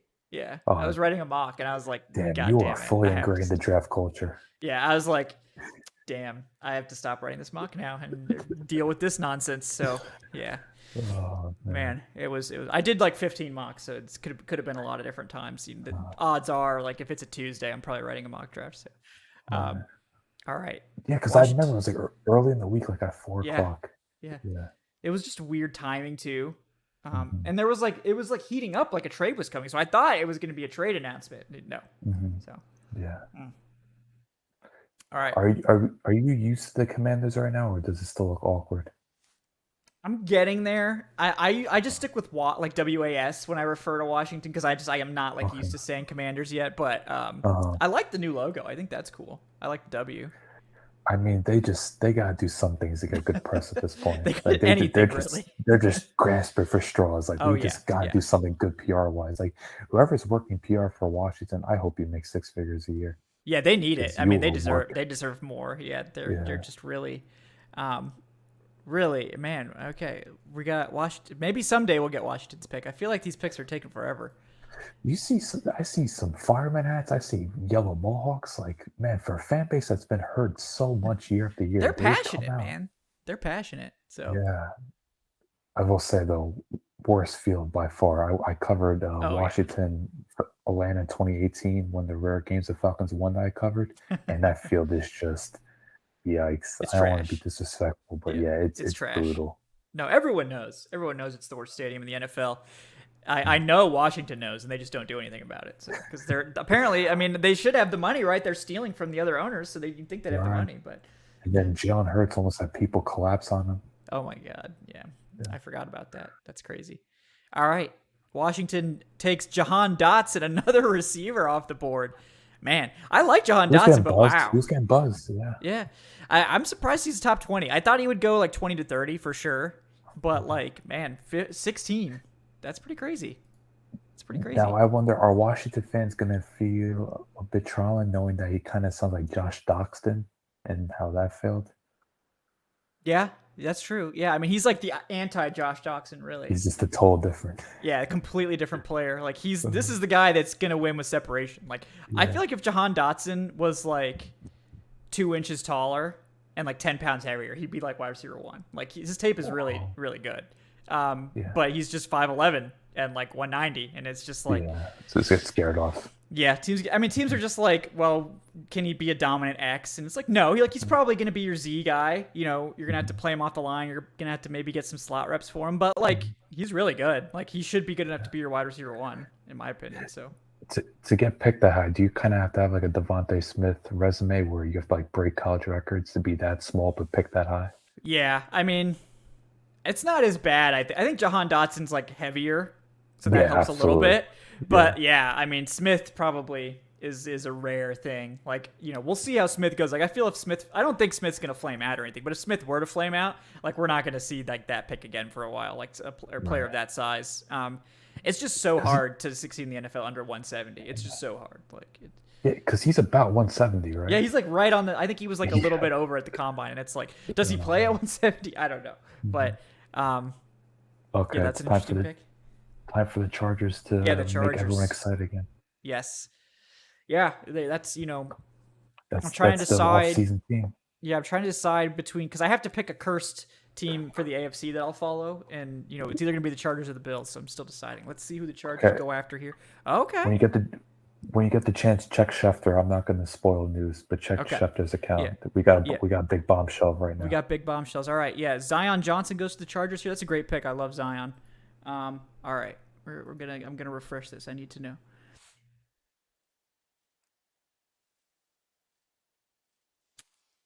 Where's Schefter? Oh man. Okay. We got a big bombshell for sure. Yeah, it sounds like the Titans are trading AJ Brown to the Eagles for pick 18, maybe other compensation, but. That is what Schefter's reporting. So another trade. We've had like 6 trades in this 10 to 17 range now, or something like that. So. Oh man, we're getting wild. We're getting wild. I'm trying to be objective here, but I'm bummed right now. Yeah, because I have a soft spot for Titans, and things have collapsed rather quickly. I don't know what the hell they're doing. Like, are they just deciding they're not going to compete, or like what? Like it. I don't know what the negotiations were, or if they're just concerned about AJ Brown's long-term health. But to me, he's your prototypical number one. Like, I would build the offense around him. Like, I don't know what the issues are there, and I'm shocked Vrabel allowed this to happen, but something must happen behind the scenes. Yeah, I mean, this has been the wide receiver exodus offseason. We've seen so many wide receiver moves. We've seen like 5 guys go. Like, what happened? Like, this isn't even like, I think this is a really deep wide receiver class, but there weren't like a lot of top 10 guys. I mean, I think Drake London was like fringe top 10. Like, he was my 10th player. So like, this is not like a star-studded, but it's a deep class. Like, there's like 5. I think I have like 5 first-round grades of wide receivers or something like that. So like, there's a lot of good wide receivers, but it's not necessarily the most star. Like last year, you know, was more star-studded. But man, it's wild. Like, we've seen 5 go already here. Starting with the Falcons, you know, at 8, Drake London. So maybe we'll have to see. Like, if we get to 43 and we see like 11 wide receivers have gone off the board or something by the time 43 comes around, maybe you sort of be like, okay, maybe the Falcons had the intel to know that there was like no chance they were getting a good wide receiver at 43. Like, this was, but then like, you know, what if Jermaine Johnson's there at 43 or some craziness? Like, you know, is it like, okay, like all is forgiven then, in my opinion. So like, there's still a chance that could happen, but I doubt it. From what I gather, like consensus wise, like this is a solid receiver class, but it's nothing earth shattering. Would you agree? Right. Yeah. I mean, I think it's deep. I don't know that there's any like top 10 elite sort of guys in this class, but I think there's a lot of like wide receiver ones. There's like 3 or 4 probably wide receiver ones in this class, and a couple guys that could be wide receiver ones. They're just not really like your prototype sort of guys, or guys that need time. Like Christian Watson, I think can be a wide receiver 1. He's just probably not going to be that for you immediately. But yeah, it's an interesting one for teams to get this desperate over wide receiver. Particularly because I think this year we saw like these high-powered passing attacks get cooled down a little bit by some of these defensive adjustments. And it's like, you know, you were wondering if maybe the trends would start to change back towards like, we're going to start, you know, focusing on the trenches more. We're going to go back to like, you know, prioritizing the offensive line and trying to get heavier, more running stuff. But no, we're just back, like more wide receivers, just more wide receivers. That's the solution. I agree with some of that, but then look at a team like Cincinnati, though. Like Yeah, they've yeah. invested first and second round pick on their 2 starting receivers, and if I'm not mistaken, Tyler Boyd was the second round receiver. So they've invested heavily in that position. So I don't know. When it comes to like roster building, you try to take things from championship teams or teams that made the Super Bowl, but ultimately, it's just like you kind of know the bread and butter is okay. Franchise quarterback, you better be able to protect them because the Bengals, that's not sustainable what they were doing. They did it. No, and you better be able to pass rush. Yeah, I mean, they're lucky they didn't get Burrow hurt again, basically, with how the offensive line was. Like that's another thing. Like with Tennessee at this point now, it's like, hey, that was such a winnable game, and now it's just like this team. Like, where do they go from here now? Yeah, I don't know. It does seem like they're sort of committing to at least some sort of. I mean, with 2 first-round picks, maybe they're like, we like this. We're gonna save the money. We're gonna do something else. I mean, I'm interested to see where they go with this sort of trade up. This is what I was gonna say. I just saw the pick leaked, but yeah, I this is sort of what I was thinking. Like, if you're getting rid of AJ Brown, like, what are you doing now at wide receiver? And we will see shortly. So all I gotta say, Tennessee players are out and about right now tweeting. They are pissed. Oh yeah. I don't think anybody knew. I mean, I think there were rumblings, but they'd kind of shut it down. So, man.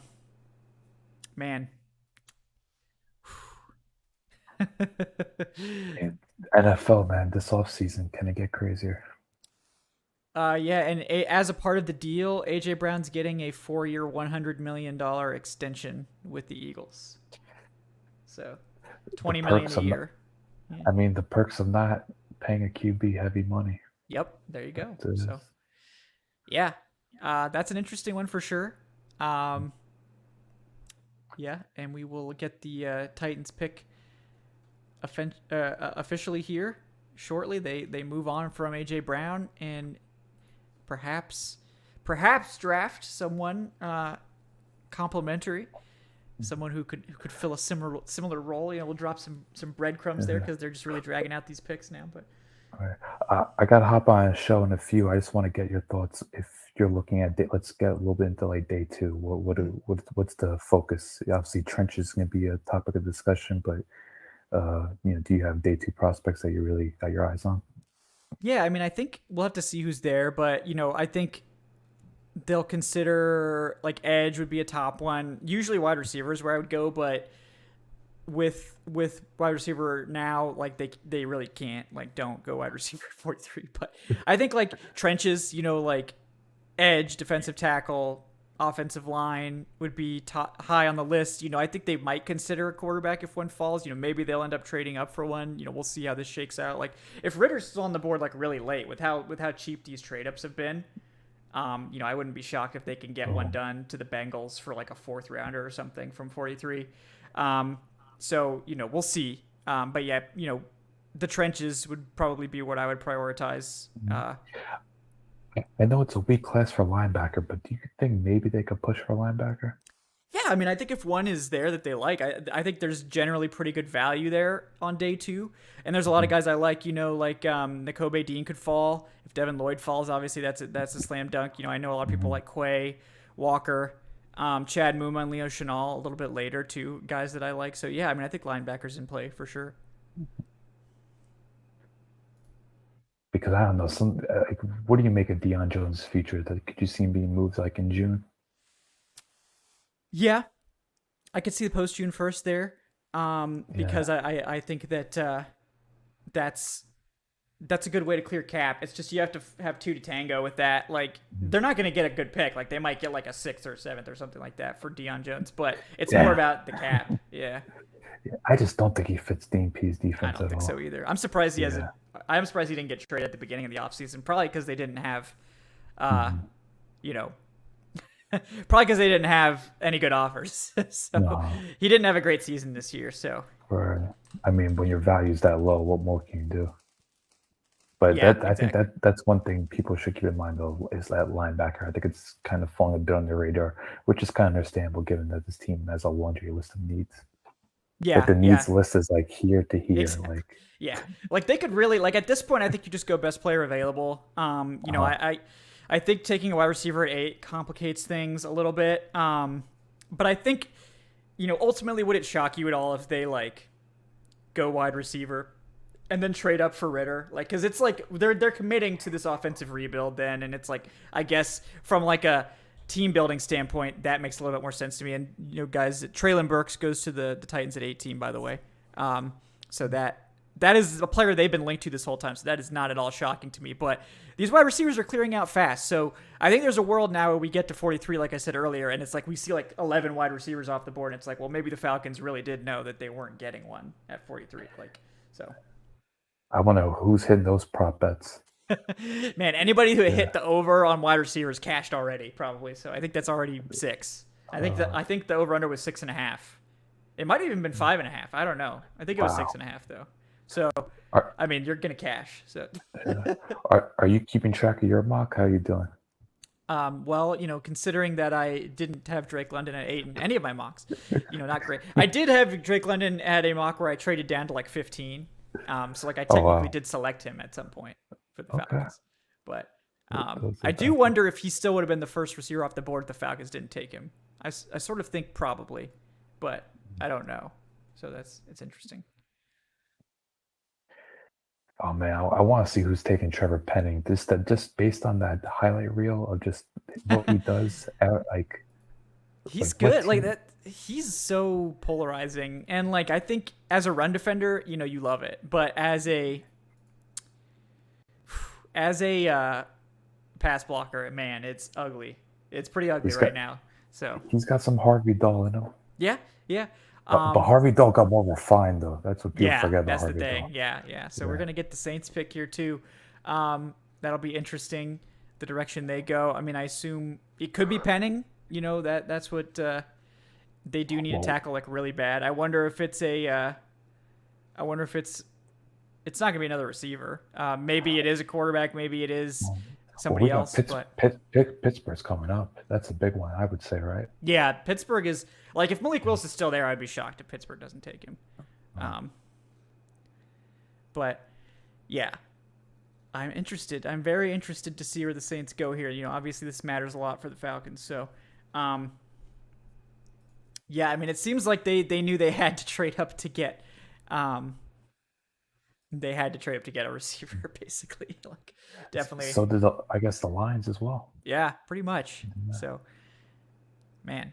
All right. What invasion? Yeah. An unexpected invasion. Yeah.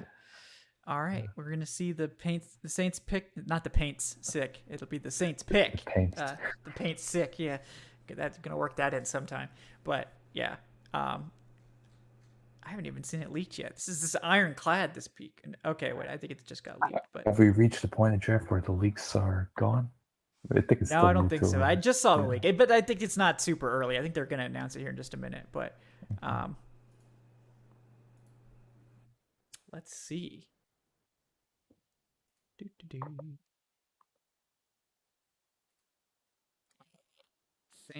Someday they're going to announce these picks. They're probably just going to make me sit here and look silly. So yeah, you're not wrong about all these Titans players tweeting angrily about AJ Brown being gone, man. That is not going to be a popular locker room move. I mean, to me, besides Derrick Henry, he's the heart and soul of that franchise. Yeah. Like, are they going to trade Derrick Henry next? Like, because they don't want to pay, him anymore. I mean, it's just like, man, they're giving 450 touches. What are you talking about? Yeah, that's they're going to have to at this point. Heck, what do the Titans want for Derrick Henry? Maybe we should give him a call. Maybe they'll ship him off for peanuts. Oh, that'd be beautiful. Oh my God, that would be fantastic. It would be fun. That'd be a fun match here. Yeah. Have you ever been to a draft? I've never actually been to one in person. If they were still in New York, I'd actually have a pretty good chance of going to one because I live in Syracuse now. Yeah, now they're going in such different areas, which I guess is kind of cool to to be expand like that. Give cities opportunities to host. But I went to one 2013 Radio City, and it was a blast. Yeah, I think it would be a lot of fun. For sure to go, and hopefully at some point I'll get to maybe they'll have one in Buffalo if they're gonna eventually do a tour of all these cities. Probably not. Buffalo. Buffalo's a cool city, though. Saints just had to do it. I'm not going to spoil it, but they just had to do it. Yep. All right, here we go, guys. Saints pick. I know everyone's waiting with bated breath. Yeah, we talked about this guy. We talked about him. So it is Trevor Penning. And I think they're if you're a Falcons fan, Penning is probably the tackle you wanted them to end up with, because as good as he is as a run blocker, this is not a guy who's going to come in and be a good left tackle for them this year in terms of pass blocking. Like he's going to be a great run blocker, don't get me wrong, but the pass blocking is far off. Like he's got top 5 tape as a run blocker and like day 3 tape as a pass blocker. So it's going to be interesting to see, because he has to start. Like they don't really have another tackle. Like they really needed one. And I think the board falling like this and them sort of missing out. And I honestly, like, Penning was getting some hype like earlier, but I think this is a risky pick. I think it's risky because the Saints have always sort of relied upon a really good pass blocker at left tackle. And I don't think that he gives them that immediately. I think he could give them that in time, but they're going to be depending on him. I mean, they don't have a tackle right now with Teron Armstead walking. So it's sort of like they did fill one of their needs with Chris Olave, but I don't think that Penning necessarily is a one-to-one Teron Armstead replacement. So if you're trying to win now, like, man, I don't know. That's tough. That's tough for me. And it's not that Penning's a bad player or anything. It's just, I mean, maybe they are really going to go run heavy, like super run heavy. So, I mean, they already were like a top 3 like rushing attack. So, him blocking Jameis's blind side, things could get dicey. It could get, Jameis famously known for his mobility. So, only when he plays the Falcons does he have the mobility. So. Oh, he's an all-pro when he plays. Yeah. So that's probably why they signed him. It's just for his Falcon beating prowess. Otherwise, it's in terms of other team beating, that's not so great. But we got Pittsburgh here at 20. Yeah. Yes. It's the last pick. I'm going to want to definitely cover this because I think this is going to be pretty significant. Yeah, I think we're probably going to get the first quarterback here, but we'll see. Oh, and Mr. the Falcoholic is here. What's up, Dave? Just when I'm about to leave, you gotta come in, Dave. You get to intersect for one pick here. So, yeah, this is exciting. You got the traditional logo tonight. Yeah, I do. I like that hat. That's a nice hat. I am bringing it back to the days of Michael Haynes, who I hope Drake London emulates. Yes. Yeah, I mean, we haven't gotten your take on it yet. I'm sure you've been feverishly writing articles and corralling everyone. So what is your thought? What's your thoughts, Dave? I mean, we've talked about it. We talked about it last night. We talked about it today, but it has happened. It is a wide receiver. It is Drake London. So how you feel? Yeah, philosophically, I've made my feelings on it clear. Like, I'm not a fan of taking wide receiver when you don't have the trenches figured out, when you don't have quarterback figured out. It's sort of a luxury pick in that sense. Now that he's here, it's not hard to talk yourself into Drake London, the player. I don't think, there are criticisms of his game. They are not ones that are going to be a huge deal for him in an Arthur Smith offense. Once everything's clicking, he is a big dude. He is physical. He is going to win contested catches. And most importantly, after, Arthur Smith spent last year watching guys catch the ball and immediately fall down, he's going to pick up yards after the catch. This is a guy who, maybe not tailor-made for this offense, but he is definitely a great fit. So, from that perspective, you can absolutely understand, especially with the Falcons clearly seeing a receiver run coming, including trades, that they were not going to get another chance at him if they traded down a handful of picks. And he is, whether he's the best receiver in this class for any team, I don't know.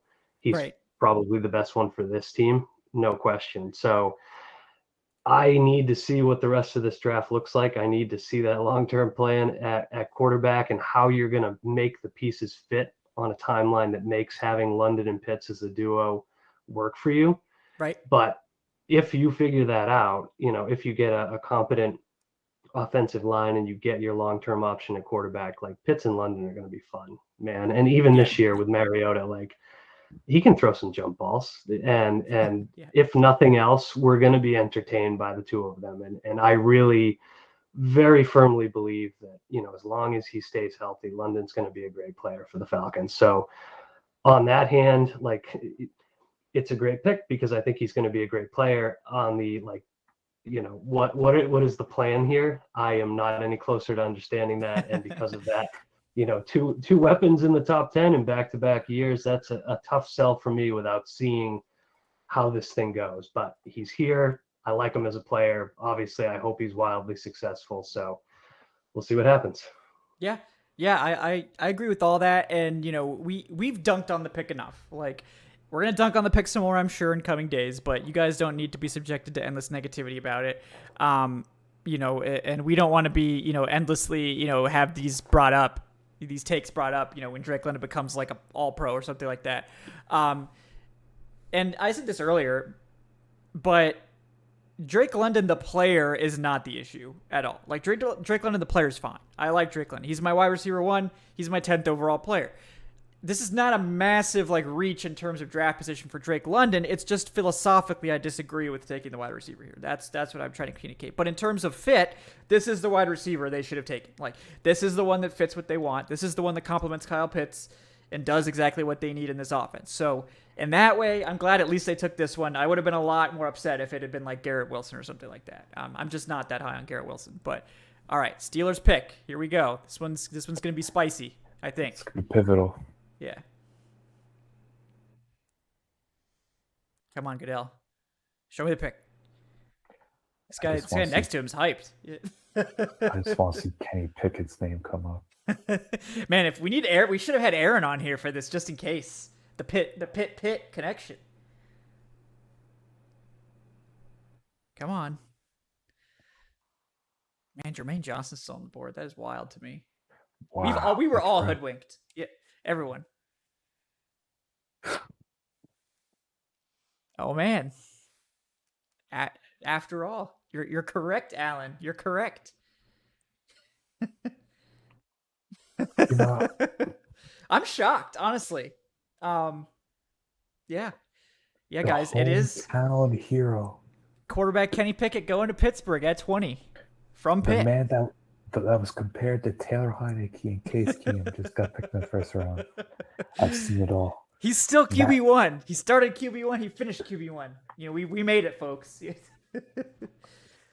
Man, I'm pretty surprised that he's the first quarterback off the board to be. I mean, I guess maybe I shouldn't be for reasons, but I've heard I think he's kind of like the Daniel Jones, Mitch Trubisky of this class, where I've heard mostly negative things about him. Yeah, it's just the upside's just not there. Yeah, exactly, and that's the main problem with Pickett is that I think he actually makes sense for a team like the Steelers, who have sort of this infrastructure built already around him. Like, if they're trying to compete this year, I think Pickett is right there in terms of he and I think Desmond Ridder are probably the two guys that if you needed to compete this year, you could insert them into an offense that was already sort of built out, and that would be a good fit. He could help get you there and run your offense, and he's one of I think the two most pro-ready guys in this class. But like you said, what's the ceiling? And is he ever going to be Ben Roethlisberger? I would be pretty shocked if he got that high in his NFL career. So, and Ben Roethlisberger wasn't cutting it for them either. I mean, obviously last year Ben was a shell of himself, but even Ben Roethlisberger at his height, where he was still good for 2 or 3 years prior to that, was not enough for that Pittsburgh team. And you have a hard time seeing Pickett moving the needle in a positive direction there over those last few years of Ben, aside from maybe the last 2.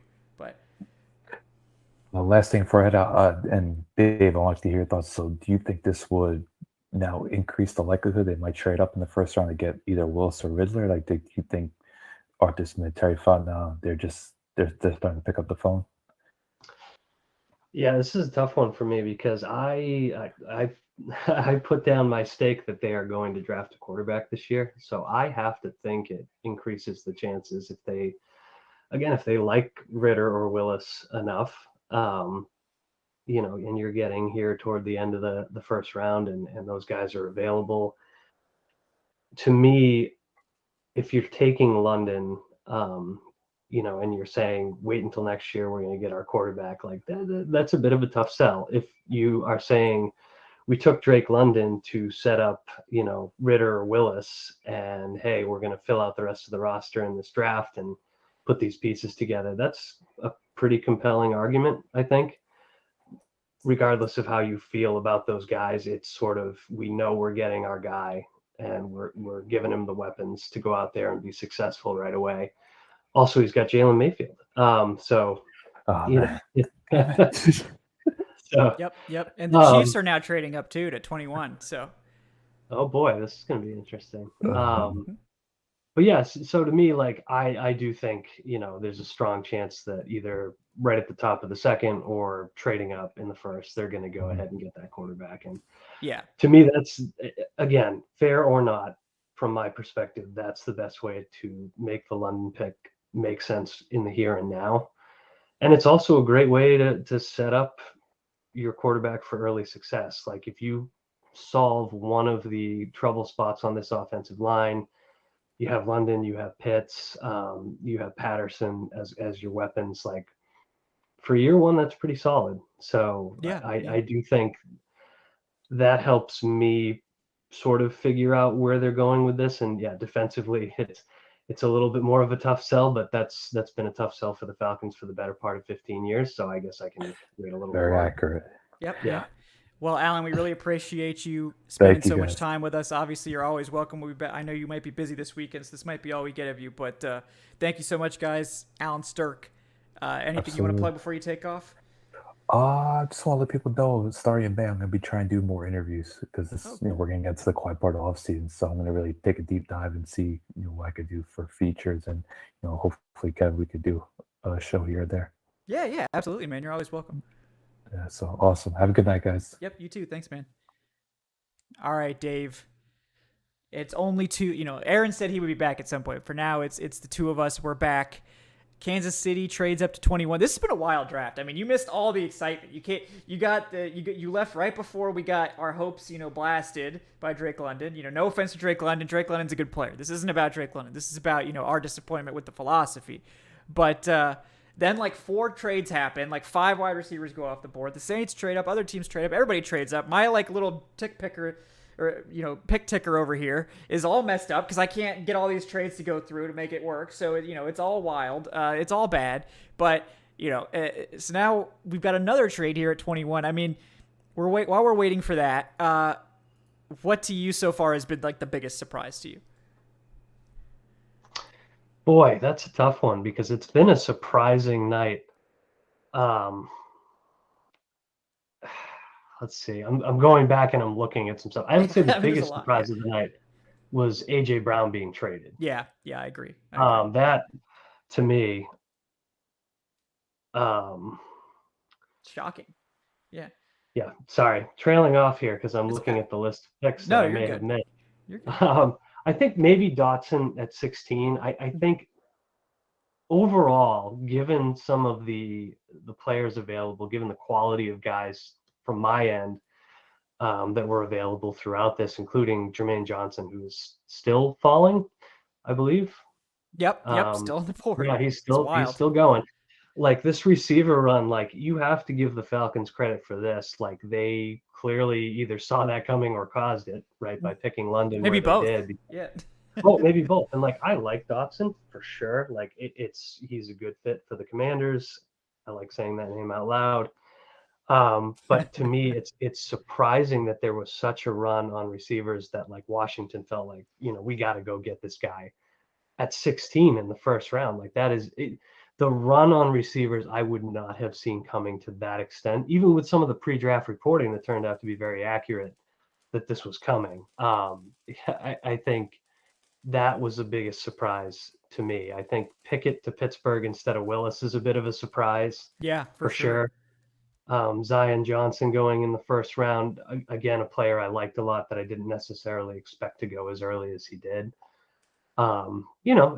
There were definitely some surprises. I guess ultimately London to Atlanta was not really one of them. Even if it wasn't my surprising pick, for us, but we were sort of like fighting it, even though it was like clearly people were reporting that, and we were sort of just hoping that wouldn't be the case, I guess. But we were wrong. I was wrong, folks. It's going to happen a lot, so get used to it.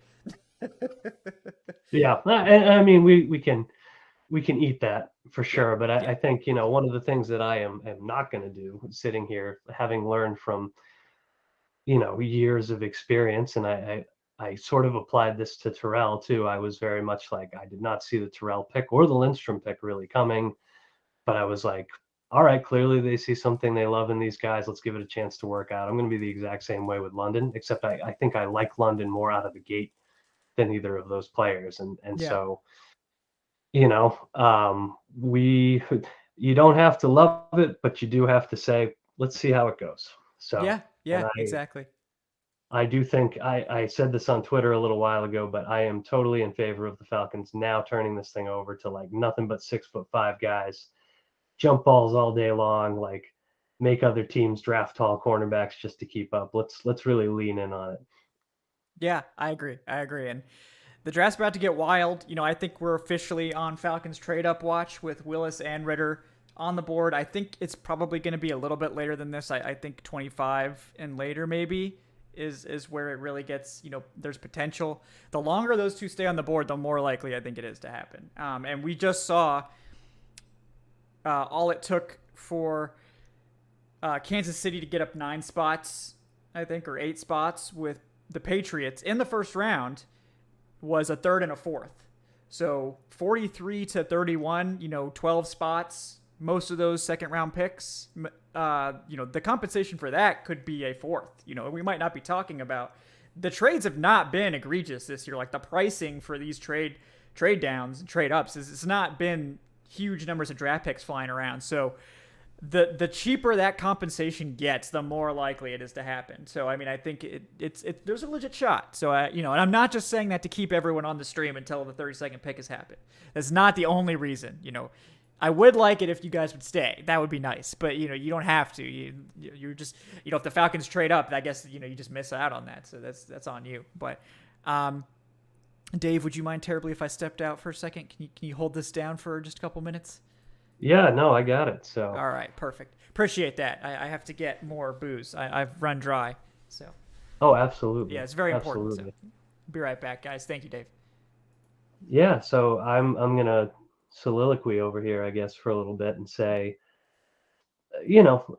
for everybody who's panicking, as my initial reaction to this, I think, like a lot of you, was receiver was not my preferred pick. Like, I know some people are legitimately excited that London is the pick. They think he's the best receiver in this draft. They like receiver, given that receiver was in fact an egregious need. So you look at all that together and, maybe you found it compelling right away. But if you didn't, I think the way to look at this is, we know this team is planning to arrive as a contender in 2023. Like this year, we want it to be fun. We would like them to be good. It will be a surprise if they're really good. So, it is kind of a multi-year rebuild still. And that might mean 5 straight losing seasons, which back when I was, a kid, certainly you expected that from the Falcons. That was the kind of thing that happened to the Falcons quite often. But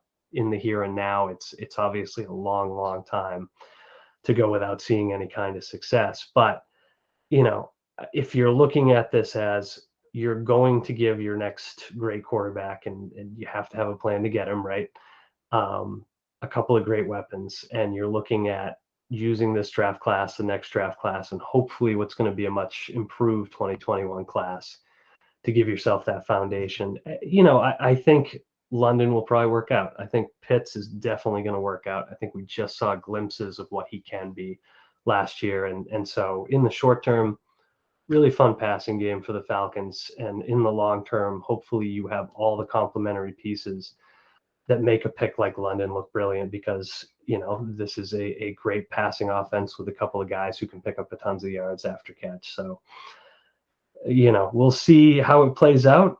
We've all put way too much faith in the Falcons before and been wildly disappointed by it.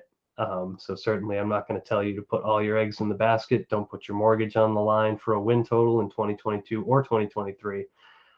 But, it should be a good time.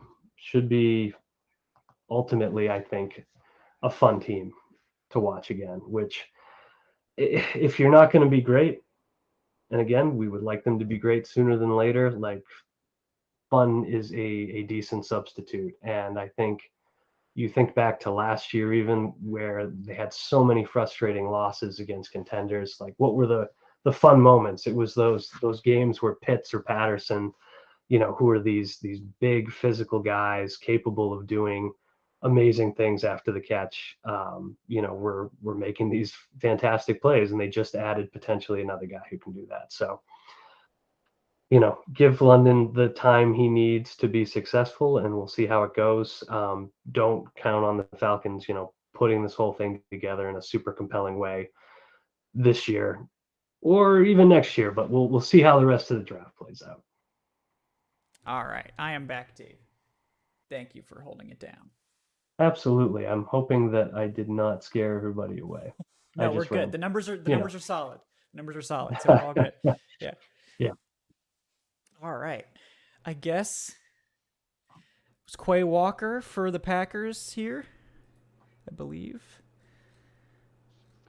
And then we have another trade at 23. The Bills trading up slightly. So it's just all trades all the time here on this tonight. I mean, it's crazy. And it's wild. It keeps being teams trading up that definitely don't need a quarterback, which keeps Right. pushing quarterback further down.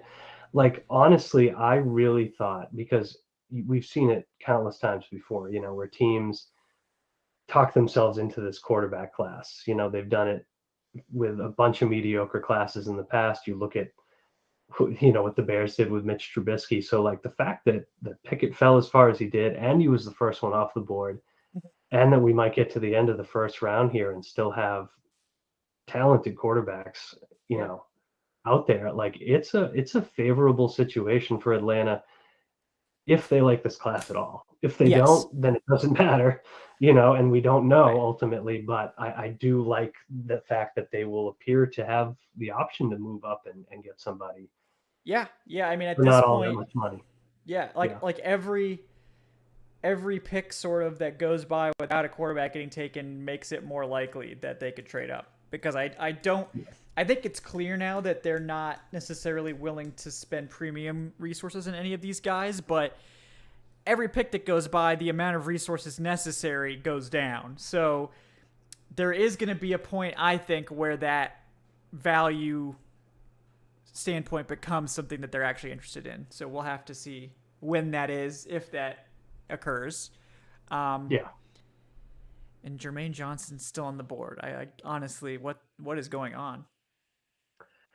It's surprising. I think every year there's a couple of guys that fall way beyond where you expect them to, and right now I'm looking at Johnson and Willis and thinking I did not expect them to get here, for sure. No, I thought Willis wouldn't get past Pittsburgh. I mean, I thought Johnson wouldn't get past the Jets.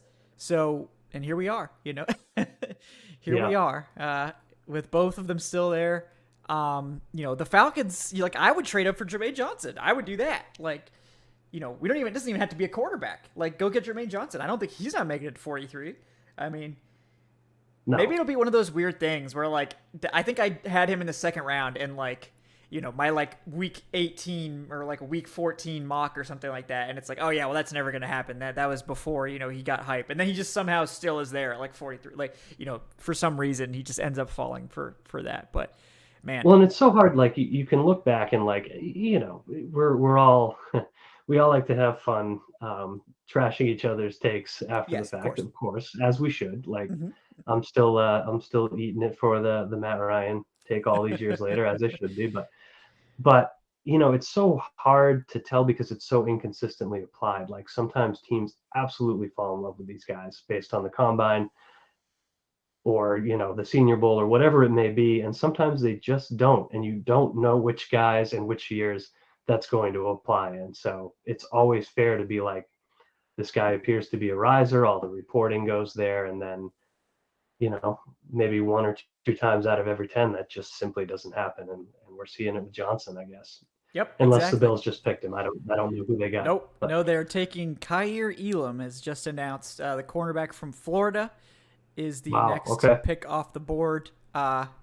Personally, I think drafting Elam over Andrew Booth Jr. is criminal, but I get it. You know, the size, I think he makes a lot of sense in their scheme, basically, Kyrie Elam. And it's like the size, the athleticism, it's all there.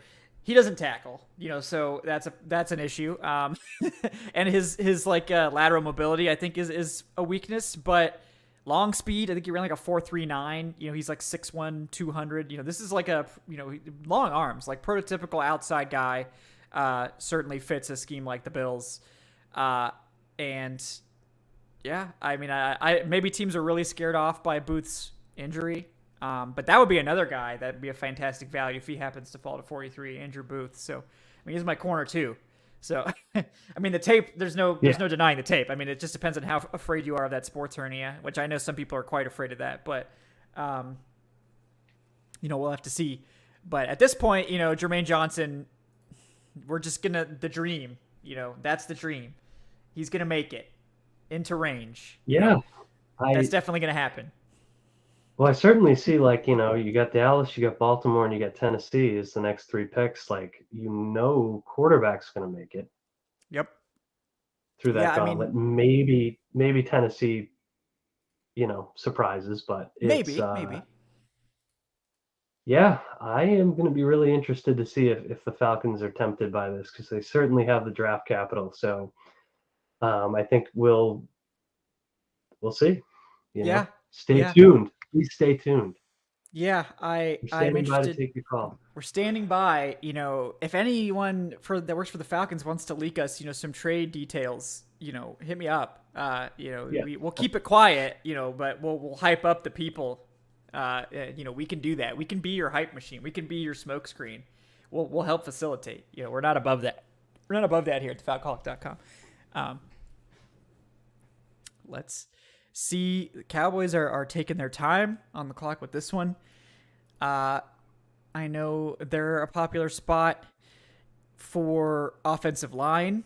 Let's see what the board looks. Obviously, Jermaine Johnson's here. I feel like somebody just has to take Jermaine Johnson at this point. Like, for the love of God, like, somebody's going to have to take him. Like, he really shouldn't be on the board. So, like, I'm not going to be shocked if anyone just decides, like, it's time to just take Jermaine Johnson.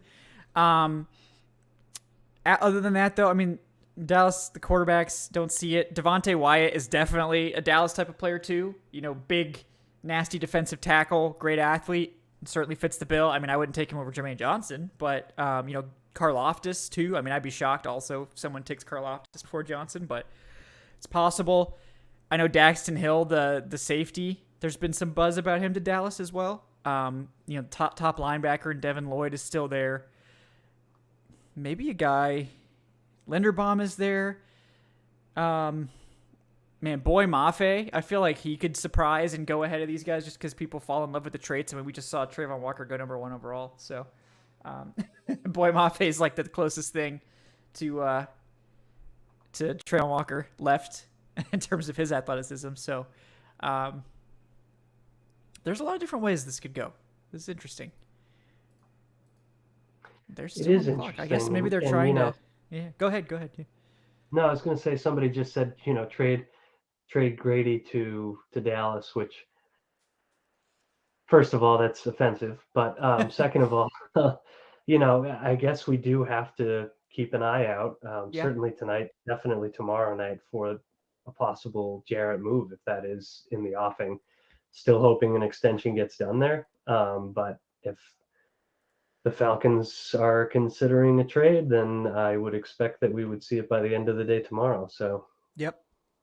Oh yeah, no, I agree. I don't like Grady's getting moved. I think this is the range where you could see a straight up trade for a pick for Grady. I think it's in the realm of possibility here. I tweeted out about the teams that were sort of, you have to have a certain amount of cap space to pull the trade off. So there's only a few teams in this sort of back half. I'll pull it up real quick just so I have the numbers available. But they need like 15.8 or so, you know, depending on what their top 51 contracts are. Teams need, you know, approximately 15 point something million to get it done. So, you know, the Cowboys are really close. So if they threw in another player, they probably could get it done. The ones that make a lot of sense, obviously the Bengals, a lot of connections there. The Jets in round 2 potentially. The Lions don't have a late pick anymore. They were a potential option, though. They do have an early second, so that could potentially be on the table. The Chiefs at 30, they traded away 29, but they do have 30. They have enough space to get it done. The Browns have enough space to get it done. They don't have a pick in this range, but so the Panthers do too. But the Falcons aren't trading into the Panthers, so we'll see. There's a couple teams in this range that could be. They could have the salary cap to get it done. Now, whether there's the want to and they are willing to trade the resources or whatever is another thing entirely. But we will see. We will see. And this is I don't know if this is the wildest draft ever. I know we get that every year, but right. It definitely has had its unexpected twists and turns. And it's funny to me that in a draft where very little went as expected, certainly even 2 weeks ago, like the Drake London to Atlanta rumors was maybe the most accurate thing. Yeah. Besides Walker to Jacksonville. So right. Right. That was pretty much chalk, and London to Atlanta ended up being pretty much chalk too. So, I mean, you're not wrong. That was sort of the one pick that was telegraphed, those two picks. But other than that, it's been pretty wild. Certainly nobody expected all these trades.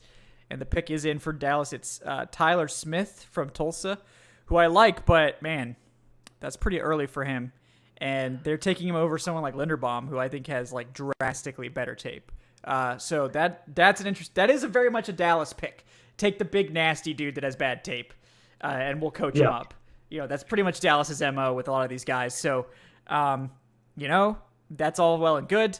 But, I think that's a pretty massive reach at 24. I mean, the board didn't fall great for them, considering the other. But, I don't know why you wouldn't just take Jermaine Johnson. Just don't. There must be something going on with Johnson. I don't know what it is. It's odd.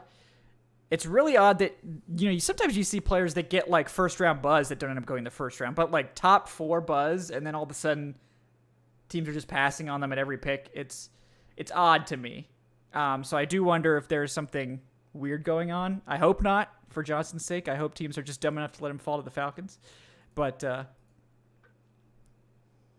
it reminds me a little bit. Obviously not a 1-to-1 because quarterbacks went super early, but it reminds me a little bit of the 2016 NFL draft where it was really hard to get a bead on where guys were going that year. I felt like, obviously, there was a lot of talk about the Falcons being interested in Keanu Neal in the second round, and then they took him 17th overall. And there were multiple occasions in that draft class where I was very surprised at where somebody went. And it ended up being a pretty good class, not just for the Falcons, obviously, but overall. Yeah. So, your hope here would be something similar for the Falcons and maybe to a lesser extent overall. But it is interesting, somebody like Smith, somebody like Zion Johnson, somebody like Dotson, I would not have expected to go in the first round at all. And maybe in a different class, they don't. Right. But this is, it feels like it's really heavily based on how teams feel about individual guys this year. There's a lot of flatness in terms of the talent pool. So yeah, I agree. And it's it's real interesting to see how this has shaken out. It's definitely been surprising, and we're now, to another pick here at number 25. It's the Ravens again with all of their moves. So, man, what did the Ravens do? Did the Ravens just, take Jermaine Johnson and just sign off? I feel like he feels like very much a Ravens pick too. It absolutely does feel like a Ravens pick. I thought they might be taking him earlier when they took Kyle Hamilton, who also is very much a Ravens pick. And it would not be a stunner at all if that's who they just wound up with here. Yeah. I agree. It just really seems like he's a good fit for them. So that I worry that this is a spot for him. Obviously, we wouldn't have to worry about playing against him in the NFC South very often if he goes to the Ravens. So I would not, hate that fit, and where ending up there. I just don't want him to go to any NFC South teams. He needs to be off the board before Tampa picks. We need to make sure that happens. So, Falcons straight up with the Titan, trade up 26. I don't care. Just don't let him fall to the Bucks. That's not allowed under any circumstances. So, No. All right. Let's see. So, yeah, man, if it's not Johnson, let's see what we got left on the board here. I mean, they're not going to go after another quarterback, I wouldn't think. Devontae Wyatt definitely seems like a Ravens sort of pick, too. Karlaftis, Devin Lloyd, Andrew Booth, Jackson Hill. I mean, there's a lot of good players so left many here. good defenders left. It's really kind of amazing. With all those receivers going early, it's sort of that changes things. Like, it really leaves a lot of defensive depth left on the board at this point. So much. Yeah. Yeah, I mean, which is awesome. And we were talking about this before you came on, but if the draft were to shake out, like in a vacuum, we don't like the wide receiver pick at 8. It has nothing to do with Drake London. We just don't like the philosophy there. But if we come back tomorrow and we've seen 11 receivers go or something by the time 43 rolls around, and Jermaine Johnson, they get like a Jermaine Johnson or a really good defender at 43. It's like, okay, well, maybe you start to seeing it as like there was no, like, receivers weren't going to fall. Like, they just had intel that these guys were going to go super early, and they knew if they wanted to get that impact guy, they had to take him early. And maybe with the benefit of hindsight, we could evaluate it differently. It's just tough to, we know so little about the process, and we fully admit that. It's just, man. It'll be interesting to see how it shakes out over these, last few picks of the first round, and then tomorrow, up until 43, or maybe we'll see the Falcons pick again here at some point. How does that pick look with the benefit of seeing what all these other teams have done? And it seems like the Ravens are shopping the pick because they're still on the clock with like 2 minutes left. So, yeah, it'll be interesting. I mean, it would not astonish me to see a team trade here. Again, if you're trying to get ahead of Tennessee and Tampa Bay, you're probably not looking for a quarterback per se, but you might be looking for Johnson or Karlaftis or, one of the defenders. But it's sort of, I don't know what to make of any of it, at this point. And that's one of the things too about like the instant reactions, and like we'll have a roundtable in the morning that people are chipping in on right now, like for the Drake London pick. I want to keep calling him London Drake. I'm going to have to get used to not doing that. London Drake. So London Drake, yeah. Like sing it like London Calling, Exactly. And, but like, we are sort of reacting in the moment in a vacuum to one pick without knowing the rest of the draft class, without knowing what other teams are going to be doing. And so, always bear that in mind. We're all doing that. But I think, certainly the run on receiver, the 2 wide receiver trades in the first round suggests that the Falcons were probably smart if they really wanted London, which they did, to go get him. It's just a question of, will he pan out the way they want him to or not? Yep, exactly. So the Ravens pick is in, so it's not going to be a trade. It seems like they were working the phones trying to get a good enough offer. None came in. So we will see the pick here for the Ravens, who just seem to crush this every year, Every year. Just seem to crush it. Like, they're just great at it. Every year. Clockwork. Yep. Yeah. And it's like, it's sort of a self-fulfilling thing because they get all these comp picks. They're really mobile. They trade back. They trade up when they want to because they have all these comp picks. Like, they've set themselves up so well every single year with how many picks they make. Like, I think the Falcons need to get towards that. And they're not in a position right now where they can, like, it's going to be a while before this team starts collecting comp picks again, because next year they've done the salary purge. They might get a couple late ones next year, but they're not going to get any. They're not going to get any for 2024 because they're going to be spending big bucks next year. But maybe the year after that we could start to see some. I don't know. Yeah, the hope is alive. So yes, the hope lives. Okay, it's Tyler Linderbaum finally coming off here to the Ravens. That's a good pick for them. Another just good player. It's interesting. He's not like a power player necessarily, but I mean, the Ravens run a mixed scheme on their offense. Like, they run a lot of power, but they run zone 2. And honestly, like, Linderbaum's power is not necessarily bad. It's just, I wouldn't say it's like the best part of his game, but right. Really good, like, polished player. Like, he's an instant starter at center. So, I mean, that's a good pick for them. At 25, getting the like a slam dunk center. I mean, I think that makes sense.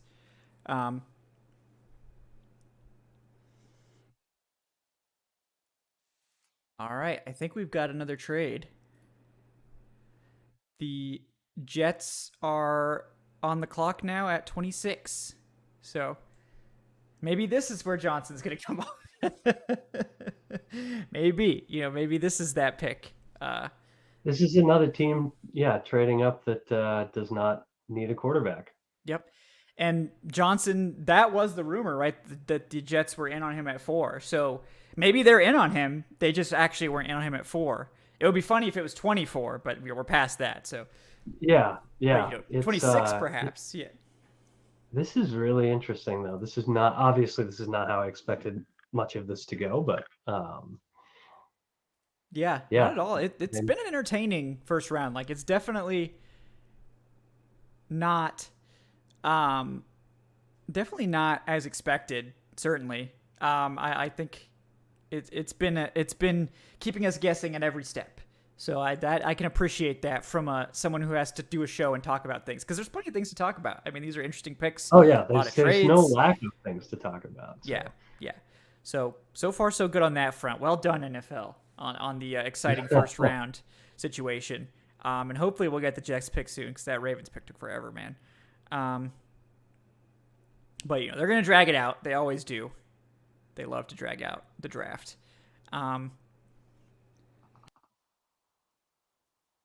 While we wait, Dave, what do you think about the Saints picks?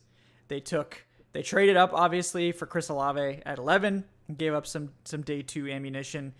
Then they took Trevor Penning, the offensive tackle, at 19. What do you think about those 2 picks? Because I sort of feel like they were probably hoping for more, and they had to settle for Penning. I think they liked Olave. Like, I think they're happy with Olave, but I think Penning is probably they were hoping for Cross or someone else, but that didn't end up panning out. So what do you think about how their first round ended? Both of those guys stink, I think. They're Saints now, so they're terrible. They stink. Yeah. I will never acknowledge that they have done anything good again. I do think that it's awesome that the Saints have been in a nonstop roller coaster with the last Ohio State receiver they took, and they're like, you know what? Let's go back to that well. And I know that it's a very different story, and I think Olave is a good receiver, but like, with apologies to my dear friend and colleague, Gina Kelly, Ohio State receivers on the Saints should have one good year and then stink forever, which I think that's how this works. We don't make the rules. That's just how this works. No, we don't. And so hopefully it's like a good year this year when they're not good, and then he's no good after that. But both of them are fine picks. Like, Penning is a fine pick, but like, again, when you saw the Saints kind of moving and shaking to get those picks, I personally expected more than they got. I think so too. For that. And again, like, that's not saying Olave and Penning might both be really good players, but like, are either of them going to wind up being foundational pieces for this team? I don't know. So, when you have 2 first-round picks that you're using, you got to come away with difference makers with both of them. I feel like if you're setting yourself up to do that, and the Saints continually do this because they kind of wipe out their later round picks and their future picks in service of whatever's going on in the year they're in. And I feel like that's had diminishing returns, and I hope that continues. Yeah, I agree. I'm with you there. I feel like they were hoping for a better haul, and I think them having to sacrifice even more picks to go up for Olave is not ideal either. I just like Trevor Penning. Like, I think the guy's really fun. Like, he pancakes people. He's nasty and all this, but like, the pass protection, there's a long way to go with that. And they depended on Teron Armstead whenever Teron Armstead left the lineup in New Orleans, that offensive line really struggled because Andrews Pete also isn't good, and they're paying him a ton of money. So Penning is going to make that run game really good. Like, he's going to be as good of a run blocker as Armstead, maybe even better, but pass pro is going to take a while. And I mean, it's sometimes these guys never become the best pass protectors. So let's see who the Jets take here at number 26. And then the rival Bucks will be up next at 27. It is Jermaine Johnson. No. Well, at least he doesn't go to the Bucks, Dave. So crisis averted. Because if Jermaine Johnson went to the Bucs, I was going to throw my laptop. I'm not using a laptop, but if I had one, I would throw it. Yeah. So, and at this point, like, again, like I get there's already the tweets and the reports circulating around that, like, Johnson was overvalued by the draft community versus what teams felt about him. But, like, he should not have fallen out of the first round. And it's surprising to me that he made it this far. I think he's going to be a really good player at this level. And for the Jets, like, I'm sure they were watching this happen. And at some point they were just like, we can't keep letting him fall. So I think exactly. That's a really solid pickup for them and worth moving up for. So yep, we have another trade. The Jaguars are trading up now with the Bucs. Okay, so another team that doesn't need a quarterback. Albeit with a team that trading with. We're just gonna get trades at every single pick now until the first round's over. So yeah, we very well might, and like I guess at this point, like, again, we are going to find out. And it might not be until tomorrow night. Like, if the Falcons like anybody at quarterback in this class, besides we'll find out real soon. They have their chance. They have their chance. So, like, yes. I would not let this go by in favor of having an extra third or fourth round pick. So yeah. I agree. Like, we're gonna find out. Like, if they actually are in on Malik Willis or Desmond Ridder, they will trade up and get that 5th-year option. I'm pretty convinced of that. That doesn't mean that they'll pass on them at 43 if one of them happens to still be there. But I think if they're serious about one of these guys, they will trade up here soon. I think, obviously, I mean, really any of these picks could be a fit. Like, these guys, it seems like all these teams are trading at this point. So, I mean, anywhere now is very much in range. I mean, if you're confident your guy is going to be there, then you could wait a little bit longer. Like, technically they don't need to get, I don't think, like, any of these teams you're feeling like you have to jump ahead of. I mean, you're really competing with any other teams that might be trading up for these quarterbacks. But I the longer you wait, the more you risk your guy like going off the board. Maybe they really like Willis and they really like Ridder, so they're willing to let someone else trade up for one of them first, and then as soon as that happens, they'll make a move. But and if it doesn't happen, maybe they're circling. Like, we know New England's happy to trade down as many times as possible, so that could be a possible pick that they look at. Kansas City, I thought that the potential for that was higher when they had both of those picks there. They already traded up, so I mean, maybe they're open to trading down with that second one. I don't know. Cincinnati, I think, is another one that makes sense. And Minnesota, I mean, who the hell knows? Minnesota picks like 2 picks later, so maybe they're happy to get more picks for that pick as well. But I mean, at this point, like, if you're talking about late 20s, early 30s, it could be, with how the compensation's been going in this draft in terms of these trades. I mean, you could only be having to give up a 4th, 43 and a 4th. So this isn't like major compensation we're talking about trading here. So I feel like if you like one of these guys enough, then it's something that you would be willing to do. But we're going to find out. We're going to find out real soon. We are going to find out, and I think this is, with all of these trades happening, I think all of these teams are kind of realizing the same thing. Like, if there is a guy here you like enough, the price is not steep enough for you to potentially lose that guy. And I think, again, like, we will find out. Like, if I'm wrong about this and the Falcons really don't care for this quarterback class, then that's fine, and they won't trade up, and we'll know. So it'll be nice to have the clarity one way or the other. It will be nice to have the clarity one way or the other. And like, if they don't trade up, it doesn't mean they wouldn't consider one of them at 43. It just means that if they really let one of them fall to 43, it means that they're not like sold on them. Maybe at 43, it's like, okay, well, the risk reward is high enough, but you sort of feel like if they don't trade up for one, like, maybe they're just not going to bother with quarterback. Like, maybe they're really just out on it altogether. But I don't know. We're going to see. Jacksonville's pick is in. We'll get that pick soon, guys. Appreciate everyone, honestly, for hanging out. We're still over 300, almost over 3.5 hours in. We really appreciate everybody hanging out with us tonight. Like I said before, please like and subscribe if you haven't done so already.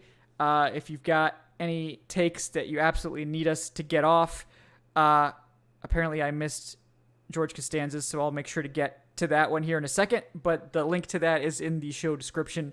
And also, guys, if you're new here, check out our shows on Wednesday nights at 8 p.m. Eastern. Every Wednesday, we do a similar show to this, breaking down everything going on with the Falcons, all those great topics, having some great guests.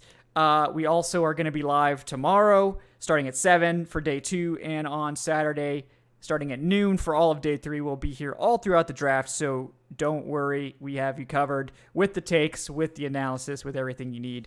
We will be here for you guys. And yeah, if you're interested in supporting the show, the Patreon is a good option. Patreon.com/Falcoholic Live. Got some exclusive content there, ad-free versions of the audio podcast if you like to listen to the audio versions. We also have our fantasy leagues. Those were a lot of fun last year. We might have to go to 2 this year because of how popular they were. But those were a lot of fun. A lot more stuff is going to be coming to that as well. So definitely thank you to all of our patrons. Thanks to everyone for their support on that over the last year. That means a lot to me. So thanks, guys. All right. While we're waiting for this pick, we got George Costanza with the $20. Thank you so much, George. I know I'm upset. I know, George. I'm sorry. I know he was all in on Jordan Davis. He says, I sincerely hope Drake London is the next great weapon in our offense, but simply put, I'm afraid there are multiple Drake Londons every year, and there's only one Jordan Davis.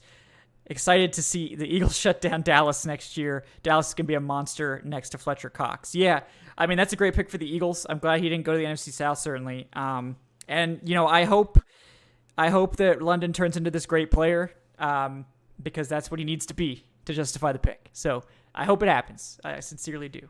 So... And it's funny because I really do feel confident that he will.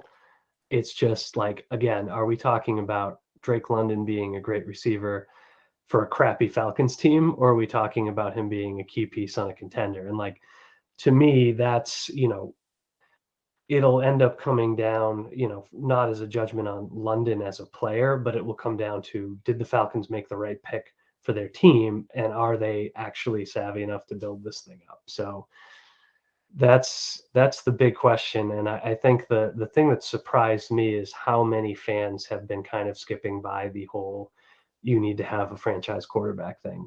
It's an important part. It's an important part. I like Mariota too. I think he's part of the reason that I want them to draft a guy is because Mariota has said all the right things about being a mentor, and I believe him. Everything I've ever heard about this guy is that he is a really gracious person, a natural leader, somebody you want to learn from and have in your locker room.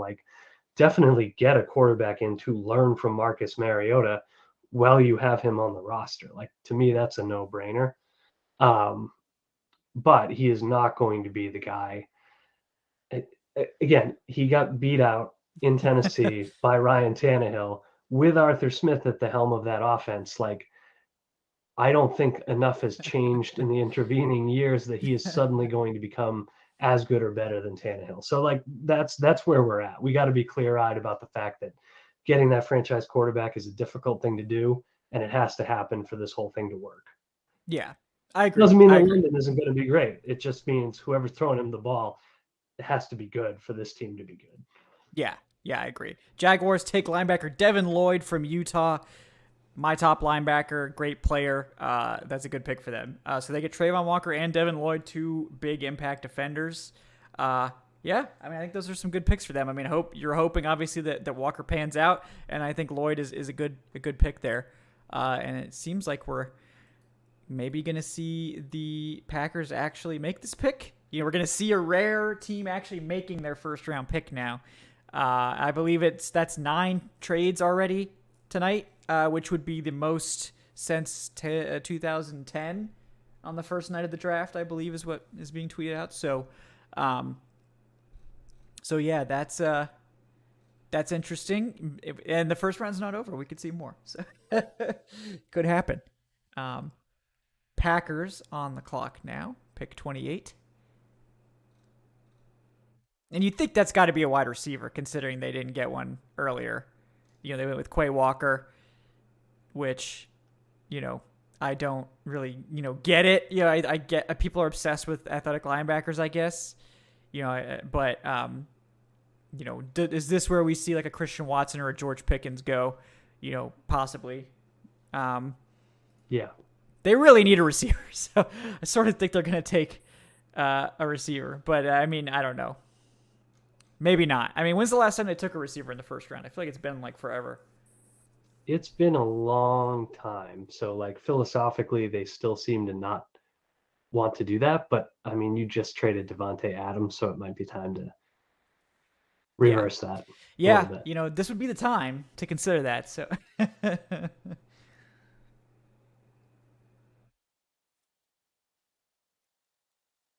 yeah, guys, so it'll be pick 28. That'll make it 5 picks left tonight.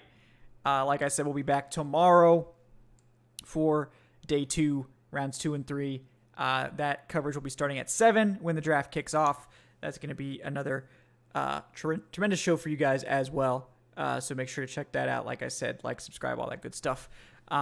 As we wait for these last few picks to come in and wait with bated breath for a possible Falcons trade up, I'm not saying they're going to, but would it increase ratings for the show? Yes. So I can't be mad at it from that angle. I'm sure Dave wouldn't be mad either. But well, I wouldn't be mad either. I mean, I could be mad. It depends on who they're moving up for. Well, yeah, that's true. Things change quick. So, I am a fan. If you have a quarterback you like this year, making sure you get him. So, yeah. I did see some interesting comments, on the show on the sidebar about, what makes wide receiver different than any other non-QB position you take, as a premium. And I think the issue for me is and again, Johnson fell, Hamilton, they weren't going to pick, but if you can get yourself a premium defender on a bad defense, to me, that's something that is a building block piece, something the Falcons have lacked forever. Whereas you just drafted Kyle Pitts a year ago to give yourself sort of that dominant weapon on offense, and you're kind of stacking those weapons. Again, it's not the wrong question to ask, I think, because again, building complementary pieces on a great team is building complementary pieces. You need great receivers, you need great pass rushers, you preferably have great safeties. So I don't think it's wrong to say wide receiver is a perfectly defensible pick. It's just not the one that I would have made. So. Yeah, I get that. And we have joining us for the final few picks, Adnan Ikic making his triumphant return. Adnan, how we doing? Doing well. Malik Willis is still on the board. Which surprises me, but then again, every year we have someone who falls. We shouldn't really be surprised if Lamar Jackson fell the way that he did a few years ago, which he had no business doing so. Right. We shouldn't really be too surprised with Malik Willis doing that. I'm surprised that Jermaine Johnson lasted all the way into the late 20s. That was a hell of a pick by the Jacksonville Jaguars. Excuse me, by the New York Jets. The Jags also got a really good pick in Devin Lloyd. Yeah, for sure. The top linebackers in the draft. There's some picks. There's some guys available for the Falcons, right? If they want to potentially move up, or if they want to wait, maybe into the second round. Nakobe Dean is one of my favorite linebacker prospects. I would be stoked if the Falcons could come away in this draft with Nakobe Dean, or maybe they even move up. Maybe they really do like Malik Willis and they move up for him right now. But I think passing on Willis at 8, that kind of makes me think that they're maybe waiting on Desmond Ridder. And one more thing that really surprised me is just how many wide receivers went in this first round. Kevin, you called it. The Falcons did start that wide receiver run at number 8. And after that, you had Garrett Wilson to the Jets, Chris Olave to the Saints, Jamison Williams to the Detroit Lions. That's 4 picks in 5, or 4 out of 5 picks were all wide receivers. And then you had some more wide receivers who I don't really think were given first-round grades by many teams and by many scouts. Treylon Burks, Jahan Dotson for Washington. I think those teams are the real losers out of this who were probably hoping that wide receiver would fall to them, but they just didn't because of that massive run. Yeah. I mean, it's been a little bit of a weird draft. It's been a crazy one in terms of trades. Obviously, we've seen 9 already. There could be more. We'll see. We're gonna get the Packers pick here at 28, and we'll see how that goes. But yeah, I mean, man, this Patriots pick, I've already seen that leaked. That is gonna shock people. Spoiler alert: it's a player we took in our last live draft. Our live draft last night. It's a player we took. I guarantee you won't guess which one it is, but it was not the one we took at 8. Trust me. It was not the one we took in the second round. Dave, since you watch every minute of every show, what guess do you have as to which player it is? Well, he was here, so I was. Oh yeah. I just shot myself in the foot by admitting that I. Oh man, you got owned. Yeah. So there you go. A cell phone. That's rare. Yeah. Take that. That's a solid burn right there. See, I would have guessed Pickens, but you said it's not somebody we would have guessed. Not a second round pick. Yeah. Pickens would not be a bad pick either. No, Pickens would have been a good pick, I think, but boy. Yeah, I know. That's why I said you're not going to guess. It's a weird one. Maybe that's the clue. It's a weird one. Is it Jordan Stout? It's Jordan Stout, isn't it? No, it's not. That would be awesome. That would be total kill. Yeah. It's a weird one, but it's another word for weird. Is it the punter? No, it's not a punter. Oh, there's another dog right there, Devontae Wyatt. Devontae Wyatt going to the Packers really don't take wide receivers in the first round. They just don't. No, you gotta respect it. They absolutely will not. It doesn't matter if it's Julio Jones or some total jabron. They will not take them in the first round. It doesn't matter. So they just won't do it. Nope. You have to admire it in a way. You have to admire. They stick to it. They stick to their guns. They don't care what Aaron Rodgers thinks. They trade away Devontae Adams and bring in nothing to replace him. So they'll just throw some money at Aaron Rodgers and make him shut up. Yeah, you $50 million a year. Maybe they'll be quiet this year. So. That $50 million would make me shut up real quick. I'm not gonna For lie. sure, absolutely. So, all right. It's like cue the Chris Rock meme from Rush Hour 2. $50 million. All right, we got now New England up next, and like I said, it's a weird one, folks. I was actually trying to see Green Bay's selection and ended up seeing the Patriots selection.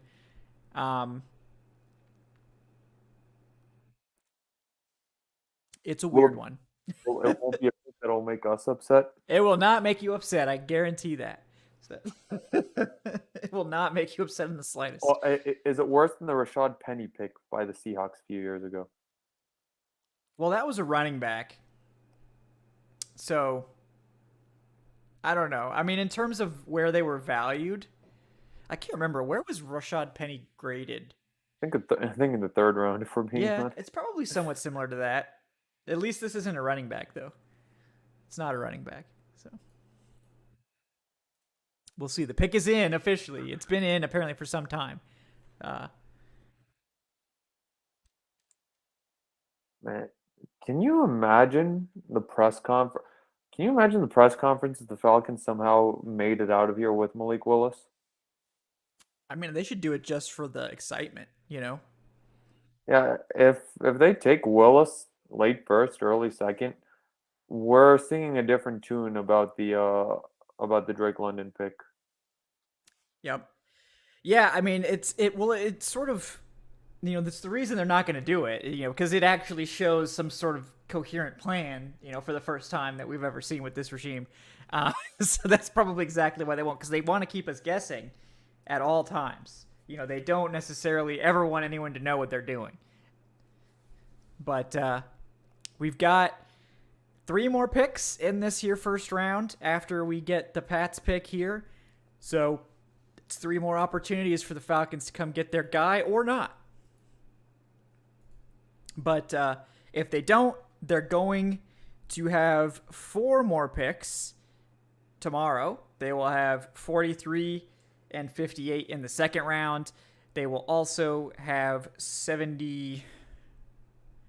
what is it, like 73 and 82 or something like that? Maybe it's 74. I should know. I've only done like 15 mock drafts, but some pick in the 70s and some pick 82. I know for sure it's 82. It's like 74 and 82 in the third round. So plenty of intrigue tomorrow. Honestly, maybe even more intrigue than today, considering how many picks they have. I mean, this is one of the rare second rounds where they actually have like a plus amount of picks. I remember, what was it? It was 2019 where we were all hyped for day 2. And then right at the end, they traded away like both of their day 2 picks to go get Caleb McGarry. And then we had nothing to talk about. Yeah. So. I remember, I think I was in Virginia that night of day 2. I was like, damn. Yep. Yeah, I remember. Yeah, I remember having to wake up really early, and then the Falcons pick kept me up that night because it's like, oh my God, the Falcons are going to trade up. Yeah. Yeah. Oh, what a time. All right. Man, even like the next pick has already been like leaks. Yeah, we're at that I feel like point. this is like almost day 2 already, where we're getting like leaks like 3 picks ahead of the actual draft now. So. All right. Well, the Chiefs do make their pick. Spoiler alert. They are going to make their pick at 30. So that leaves just 2 potential spots for the Falcons now. We're really trying to hype this up. Please bear with us while we try to keep you all engaged and interested over the remaining few minutes of the first round. There is like a legitimate chance they could. But again, with every pick that goes by, the chances get smaller. So,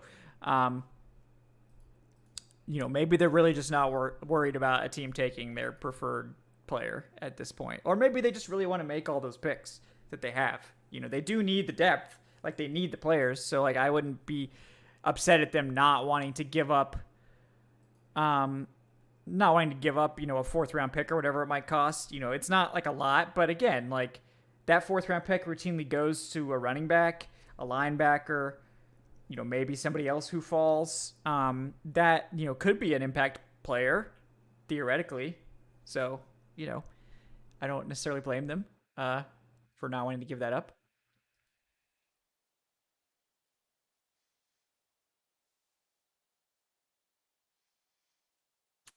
Right. Someday they will actually make the pick on the broadcast at some point. I do promise. Here it that. is. Here it is. Okay. Here's the commish. Yep, the commish is coming.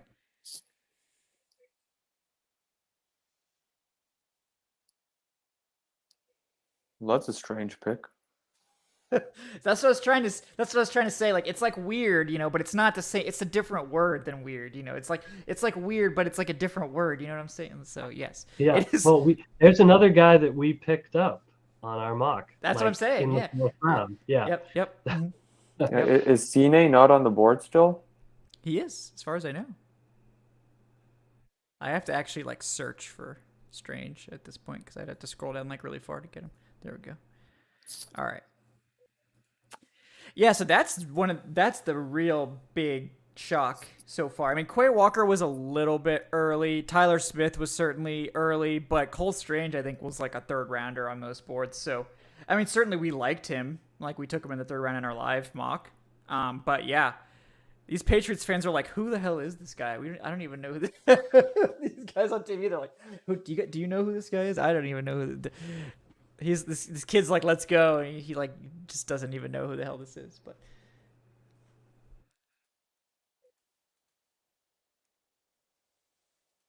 all right, so we got the Cole Strange pick. We know the Chiefs are going to pick at 30, so we will see who they end up with.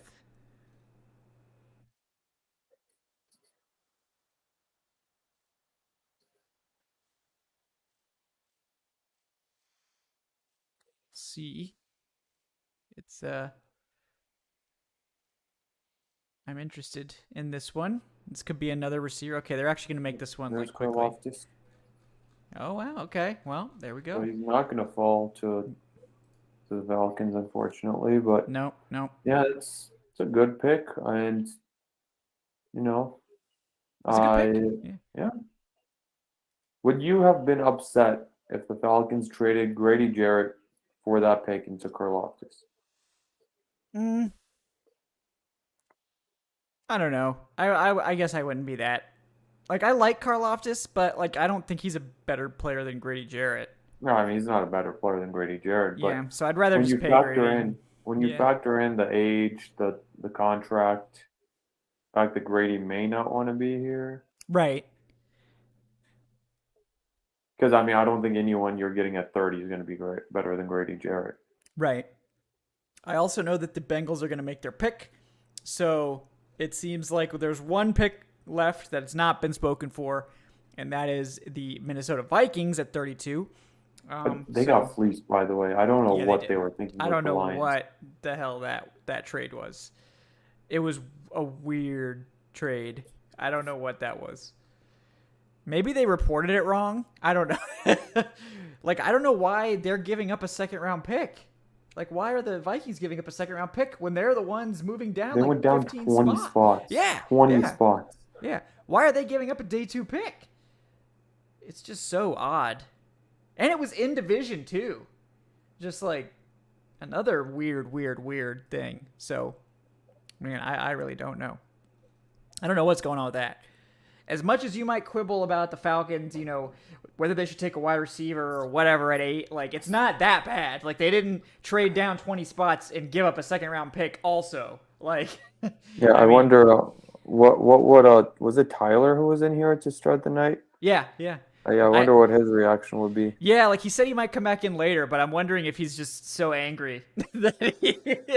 I mean, obviously with them picking at 32, he has to stick on the. I think he might be doing the Daily Norseman show. Yeah, he can't be coming on if they're still not they're about to pick. So yeah. Is Malik Willis in the green room? Was he invited to this draft? I honestly don't know. I would suspect that he would have been invited, but. It's surprising to me that only one quarterback went. Yeah, he's there. Yeah. It's a surprise that he didn't get drafted. Or well, I guess we could see what happens at 32. So we shouldn't. Yeah, I don't think the Bengals are going to take him. No, the Bengals aren't. I know who the Bengals are taking. They're not. It's not Malik Willis. And it would have been really weird if it was. That would have been a nice galaxy brain move right there. Yes, it's like, oh yeah, you know, Joe Burrow. We can't trust him. You know, you can't trust that Joe Burrow. Well, so we're already 2 years into his contract. We need to bring in the next rookie. You know, just keep re-upping those rookie deals. Got to keep it moving. Mike Brown doesn't want to pay Joe Burrow in a few years. Oh man.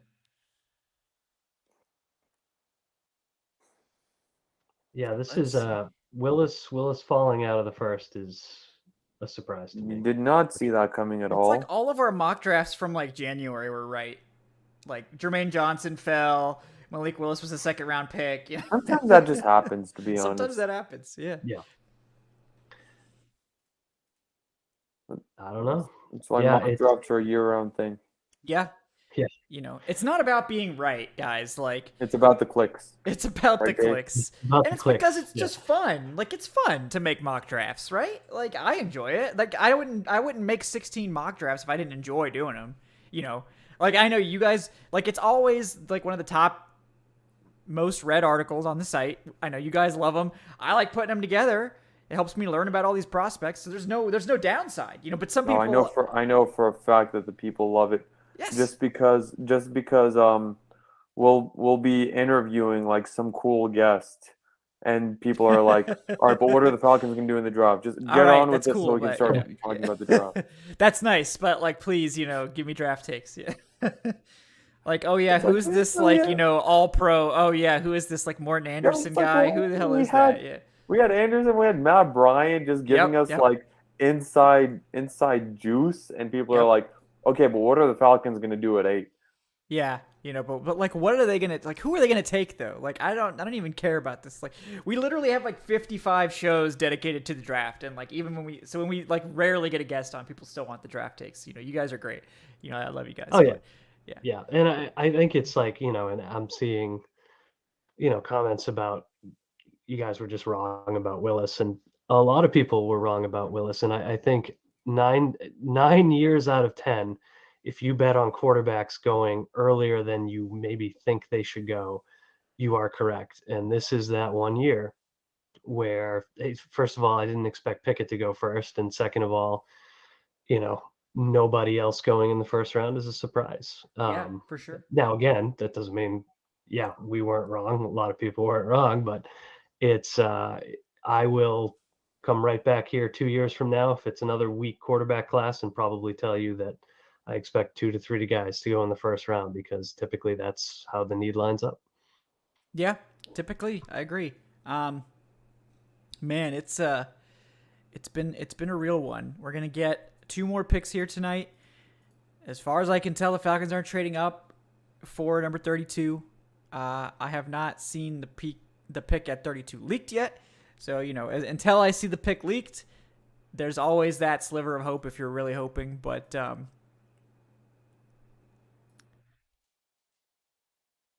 yeah, we're going to see. I mean, I guess it's not out of the question that the Vikings could take a quarterback. I think there's rumors. Booth is still on there too, right? That's true. Yeah, my CB2, man. Andrew Booth is still. Let's look at the available players. I have this list. Yeah, I mean, Willis and Ritter are 2 guys at the top. I know one of these guys on here is going to go here to the Bengals. Andrew Booth, Boy Mafe, Louis Cine, Nakobe Dean, Perry and Winfrey. Kyler Gordon was a guy a lot of people thought was going to go in the first round, the corner. Ajabo didn't go. So, yeah, I mean, a lot of good players going to be falling to day 2. The Falcons pick 43, which for the record, guys, is, what is that? 11 picks into the second round. Ooh, so yeah, a lot of these guys are just going to go. A lot of them are going to go. Not all of them, but a lot of them. I don't think. I don't think Willis is falling there. No, but Willis dropping could result in Desmond Ritter falling. Yeah, that's true. We'll see. Like, do the Lions want one? Do the Seahawks have those 2 picks right in front of the Falcons? So you have to think the Falcons probably have to get at least in front of the Seahawks. Maybe the Seahawks take them both, Ritter and Willis. Just shotgun approach, right? Like, just get one. Like, one of these guys will work out. Like, we're gonna just go for it. There's 2 Daxton QB system. Hill. Yep, Daxton Hill. That one doesn't shock me. Daxton Hill's really good. Can play any position in the secondary. He's a good player. Sort of a nice cherry on top piece for the Bengals. I think they have pretty good safety, so I'm a little bit surprised that he can play nickel corner too. Like he can play corner, he can play deep, single high, he can play cover 2, he can play in the box. I mean, he really can do just about everything. So I mean, he's a good sort of final piece to the puzzle for Cincinnati. So that one I don't mind at all. The Vikings pick has been leaked, guys, so I will let you know the Falcons aren't going to pick again tonight. So if you really want to leave, you can. We are going to do a quick recap here. We're not going to stay super long because we got to come right back on the air tomorrow night at 7. But we will spend a few minutes breaking it down. We'll go over the London pick again and talk about the Falcons picks tomorrow, and then we will sign off after that. But yeah, we hope we're going to get you through this last pick, and we're going to give our thoughts on the first round. But yeah, before we get to that, one more time, guys, thank you all so much for tuning in. Thank you for sticking with us for 4 hours officially now, this second. 300 of you, I think, what did we peak at? Yeah, almost 350. It's not quite a record. I believe we hit 500 in that Dallas Cowboys post-game show where they didn't fall on the onside kick. I think that was our biggest show ever. And, you all know why. Because of that damn game. But we just really appreciate you guys hanging out with us. Like I said, we'll be back tomorrow night at 7 o'clock p.m. Eastern for rounds 2 and 3. We'll have some more great guests, some more terrific commentators. We'll get you through both those rounds where the Falcons have 4 picks. And, of course, we're going to give you a little bit of a send-off tonight as well. Sorry, David. Sorry, I didn't mean to, send you out on a negative note. But yeah, we're going to get this last pick coming in here. We know the Falcons are picking, so we can go ahead and talk about the first round. As a whole, we've seen 31 picks. If you've seen Twitter, you know the 32nd pick as well. But we're seeing, based on the way the board fell, and Dave, I'll go to you with this first. Do you feel any better about the Drake London pick, seeing now that all of these receivers came off the board immediately after the Falcons pick? And, we'll see if a bunch more go early on day 2. It's certainly possible. I think it was 6 that went. We had London go at 8, Garrett Wilson 10, Olave 11, Jameson Williams 12, Jahan Dotson 16, Treylon Burks 18. And then we didn't have any go in the 20s, which is definitely a shock. But so that's 6. So do you feel any differently about the pick, knowing now that so many receivers were going to go off after, like immediately following that pick? Yeah, I think it's natural too, right? Because the Falcons, and again, time will tell if London is the best receiver in the draft, which that's he is. Falcons He is. I'm calling it right now. Okay. He better be. He is now, since he's on the Falcons. He is now. Yes. Yep. He is now. He is the best in this class. But the Falcons clearly anticipated that they could not move down and get him. He was going to go. Who knows? He could have gone 10. He could have gone 11. Whatever. But they were not going to get another shot at him if they missed it. They clearly thought he was the best player available, quote unquote, based on what they've told us about their philosophy to this point, and the fact that they took 2 pass catchers in back-to-back years, knowing full well that it would not be the most popular thing they could do, tells you that is a philosophy they're sticking to. So I think that, seeing 6 receivers go, seeing 2 traded, seeing the premium that is being placed on the position, I absolutely feel a bit better about it than I did initially. And I think, again, it has to pan out.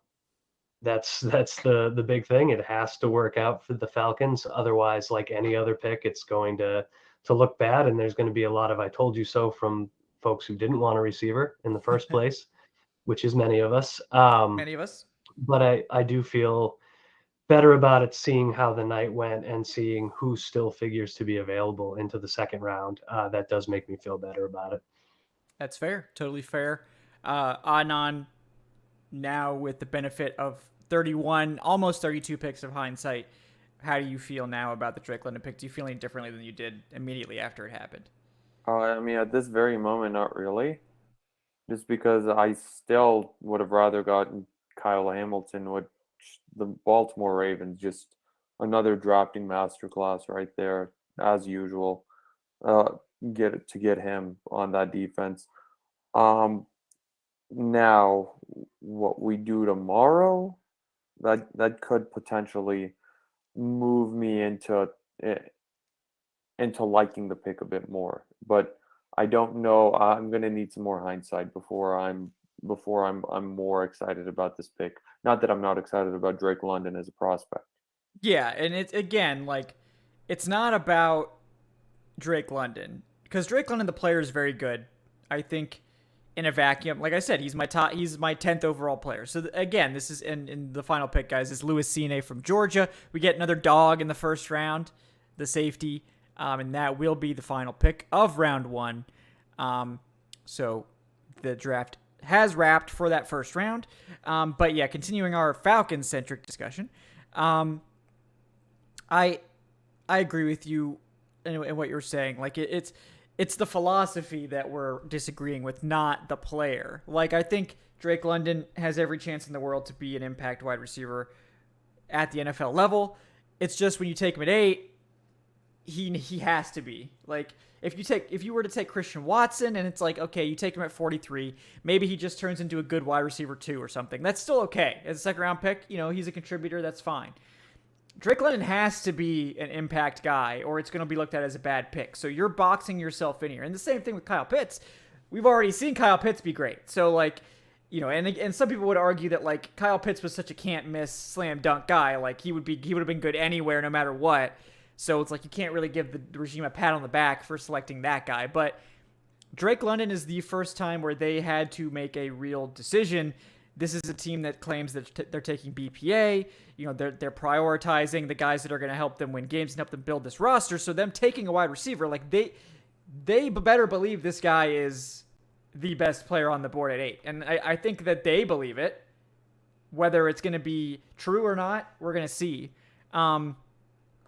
And I don't think it has anything to do with London the player. I think it has everything to do with what's the philosophy behind this team. Because right now it's let's get a bunch of flashy weapons, spend, we still have no left guard. I mean, I guess we'll see what happens on day 2. Obviously that's the big question, but like we've left the first day of the draft with no franchise quarterback, no help for the defensive line, no help for the offensive line, but we do have a secondary receiving option beside Kyle Pitts. So, we'll see.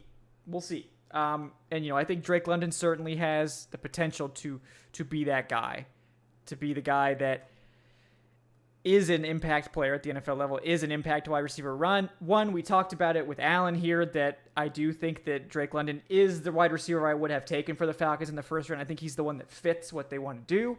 I think he fits Arthur Smith's scheme. He's got the size. He complements Pitts really well with that possession style, with that strength at the catch point. He can really eat up those intermediate routes. And if teams are going to double Pitts and give Drake London one-on-ones, he's going to win one-on-ones. So maybe that's the most important thing for this offense long-term is that teams are going to double Kyle Pitts. Kyle Pitts is going to have to learn to beat those doubles, but Drake London's going to feast on these single teams.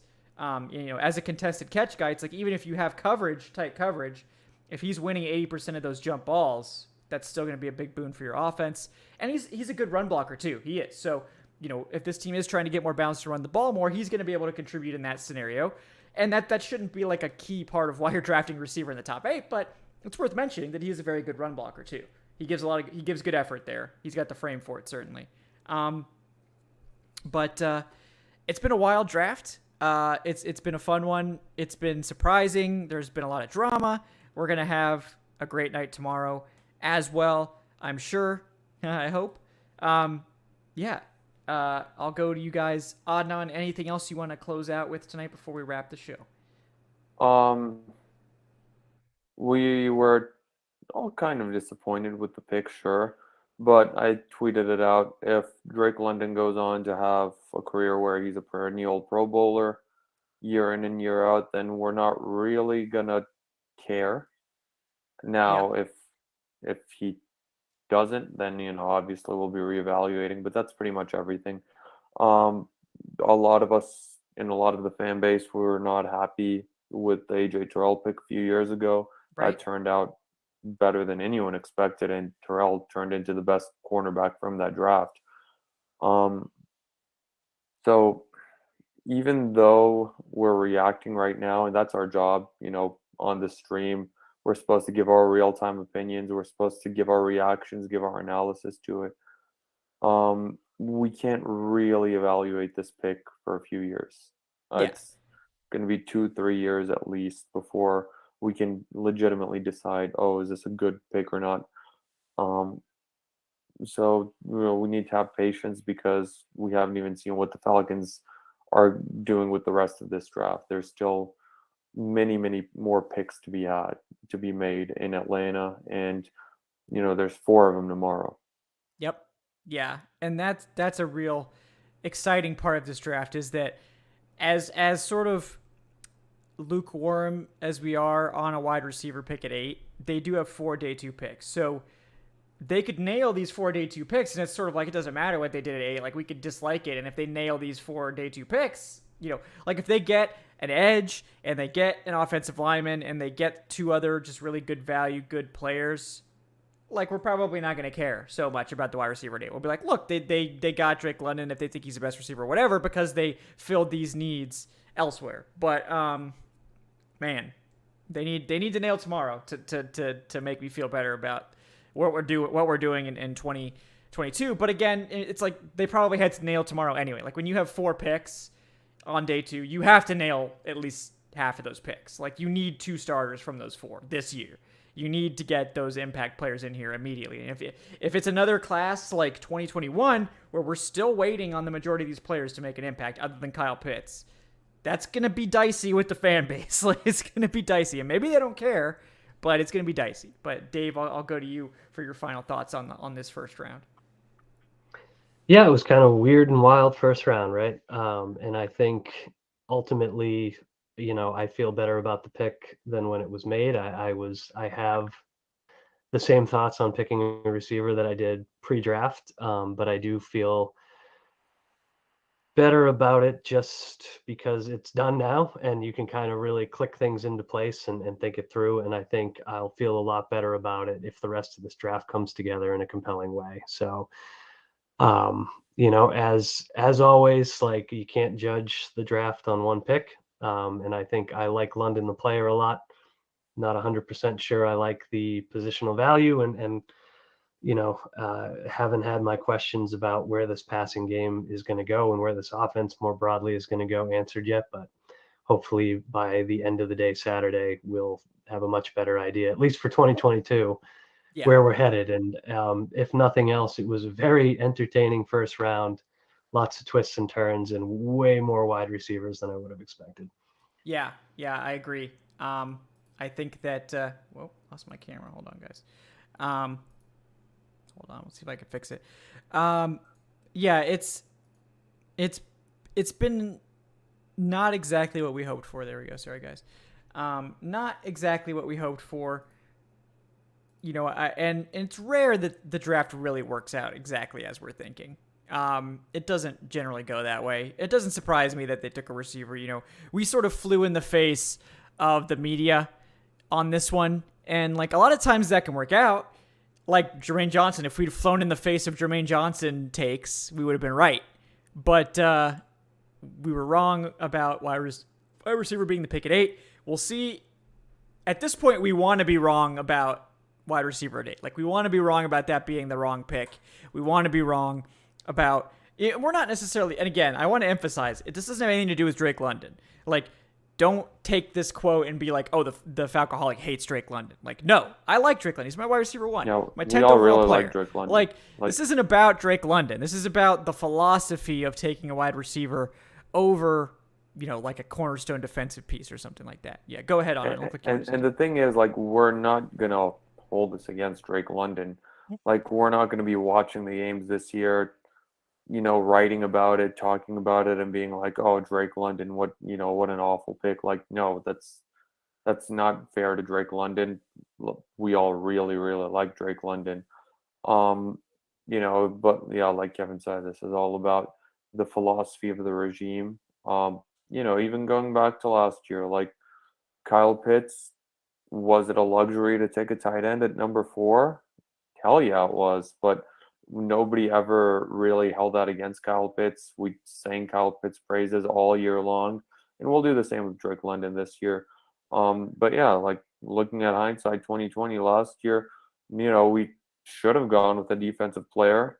Micah Parsons was there, but we never blamed Kyle Pitts for that, and we're not going to do that. We're not going to do that with Drake London either. Yeah, Drake London's not responsible for the team's decisions. So we all obviously hope that Drake London's an amazing player. And I think that he will be a good player for this offense. And again, maybe we look back in a couple of years, and this is like 2017 or whatever, where it's just littered with first round busts. And maybe Drake London's not this top 10 elite wide receiver, but he is a good wide receiver 1. He's putting up 1,000 yards a season. He's not like the best wide receiver in the division. He's not like this cornerstone piece, but he is a good wide receiver 1, a worthy first round pick compared to teams around the Falcons maybe getting all these busts. And as long as he's better than Chris Olave, Yeah, that's going to be what this is judged on at the end of the day. Like, Drake London better be better than Chris Olave. And he is on my board, so I wouldn't be shocked by that. But Chris Olave is really damn good too. He's my wide receiver 3. So, that one's unfortunate. But hopefully, the Saints' offensive line will be so bad with Trevor Penning, road grading, but whenever they have to throw the ball, it's going to be a concern. But yeah, guys, it is almost midnight. That was a long first round. The NFL really likes to drag out these first rounds, so we're not going to keep you any longer. Again, guys, thank you all so much for tuning in tonight. We really appreciate you hanging out with us. We'll have stuff up tomorrow on the site, Falcoholic, thefalcoholic.com. If somehow you found this draft party without ever going to the site, tremendous place to get your content. We have great stuff there. We're going to have great stuff all summer. We're going to have training camp coverage. We're going to have season coverage. We're going to have draft coverage next year if you want to look really far ahead. So that's where to go. If you want to help the show out, if you really enjoyed us tonight, you can check us out every Wednesday at 8 p.m. Eastern. Like I said before, we'll be back tomorrow night at 7, and then on Saturday at noon. And if you want to help the show, help support the show, our Patreon is a great option. It's patreon.com/Falcoholic Live. Lots of exclusive content there for our patrons. We appreciate all of you guys. I know most of you were here tonight to watch the draft party, so appreciate everyone's support. We will see what happens tomorrow. It's a big day for the Falcons. We're excited to get to that as well. Maybe even more exciting than the first round in some ways. So yeah, I can't wait picks. to take George Pickens in the second round and then see. Hell yeah. And then really melt down at that point. Yes, there we go. 2 receivers. That's all. That's what we really need here. But yeah, guys. Yeah, but think of the hate clicks. I know the hate clicks would be great. That would be fantastic. So maybe we should root for that after all, because we are a click-driven industry. So that's really all that matters to us. Ojabo, Dean, Booth, Willis, all on the board. Yep. Now George Pickens. We're going Pickens, and then we we're gotta going fix the receiving core. Adnan, we gotta fix the receiving core. Okay. And then we're going Mechie with our other second round pick. Hell yeah! Just look, we gotta get all of them. We can't let any of them fall to anybody else. We gotta get the receivers. We gotta fix the receiving core. We're gonna tackle that position this year. We'll tackle another one next year. So we're like 9 drafts away from having every position group settled. So. All right, Can't guys. fight that logic. Yeah, exactly. There's no way around that. Hey, one of them is bound to be good. Exactly. We're gonna get one of these. It's gonna work out. Yeah, guys. Again, thank you so much. Adnan Ikic is at Say Which Way on the Twitters. Adnan, anything you'd like to plug before we sign off? Oof. I don't think this is a good time with Dave being on here to say that I haven't really written anything in a while. Don't remind him. Yeah. It's okay. Dave and I are probably like 3 or 4 beers in, so it's probably an okay time to mention it. I'm only 2, so. Oh yeah, careful. me too. I mean, my first one was pretty stiff, but yeah, the second one just a regular beer. So.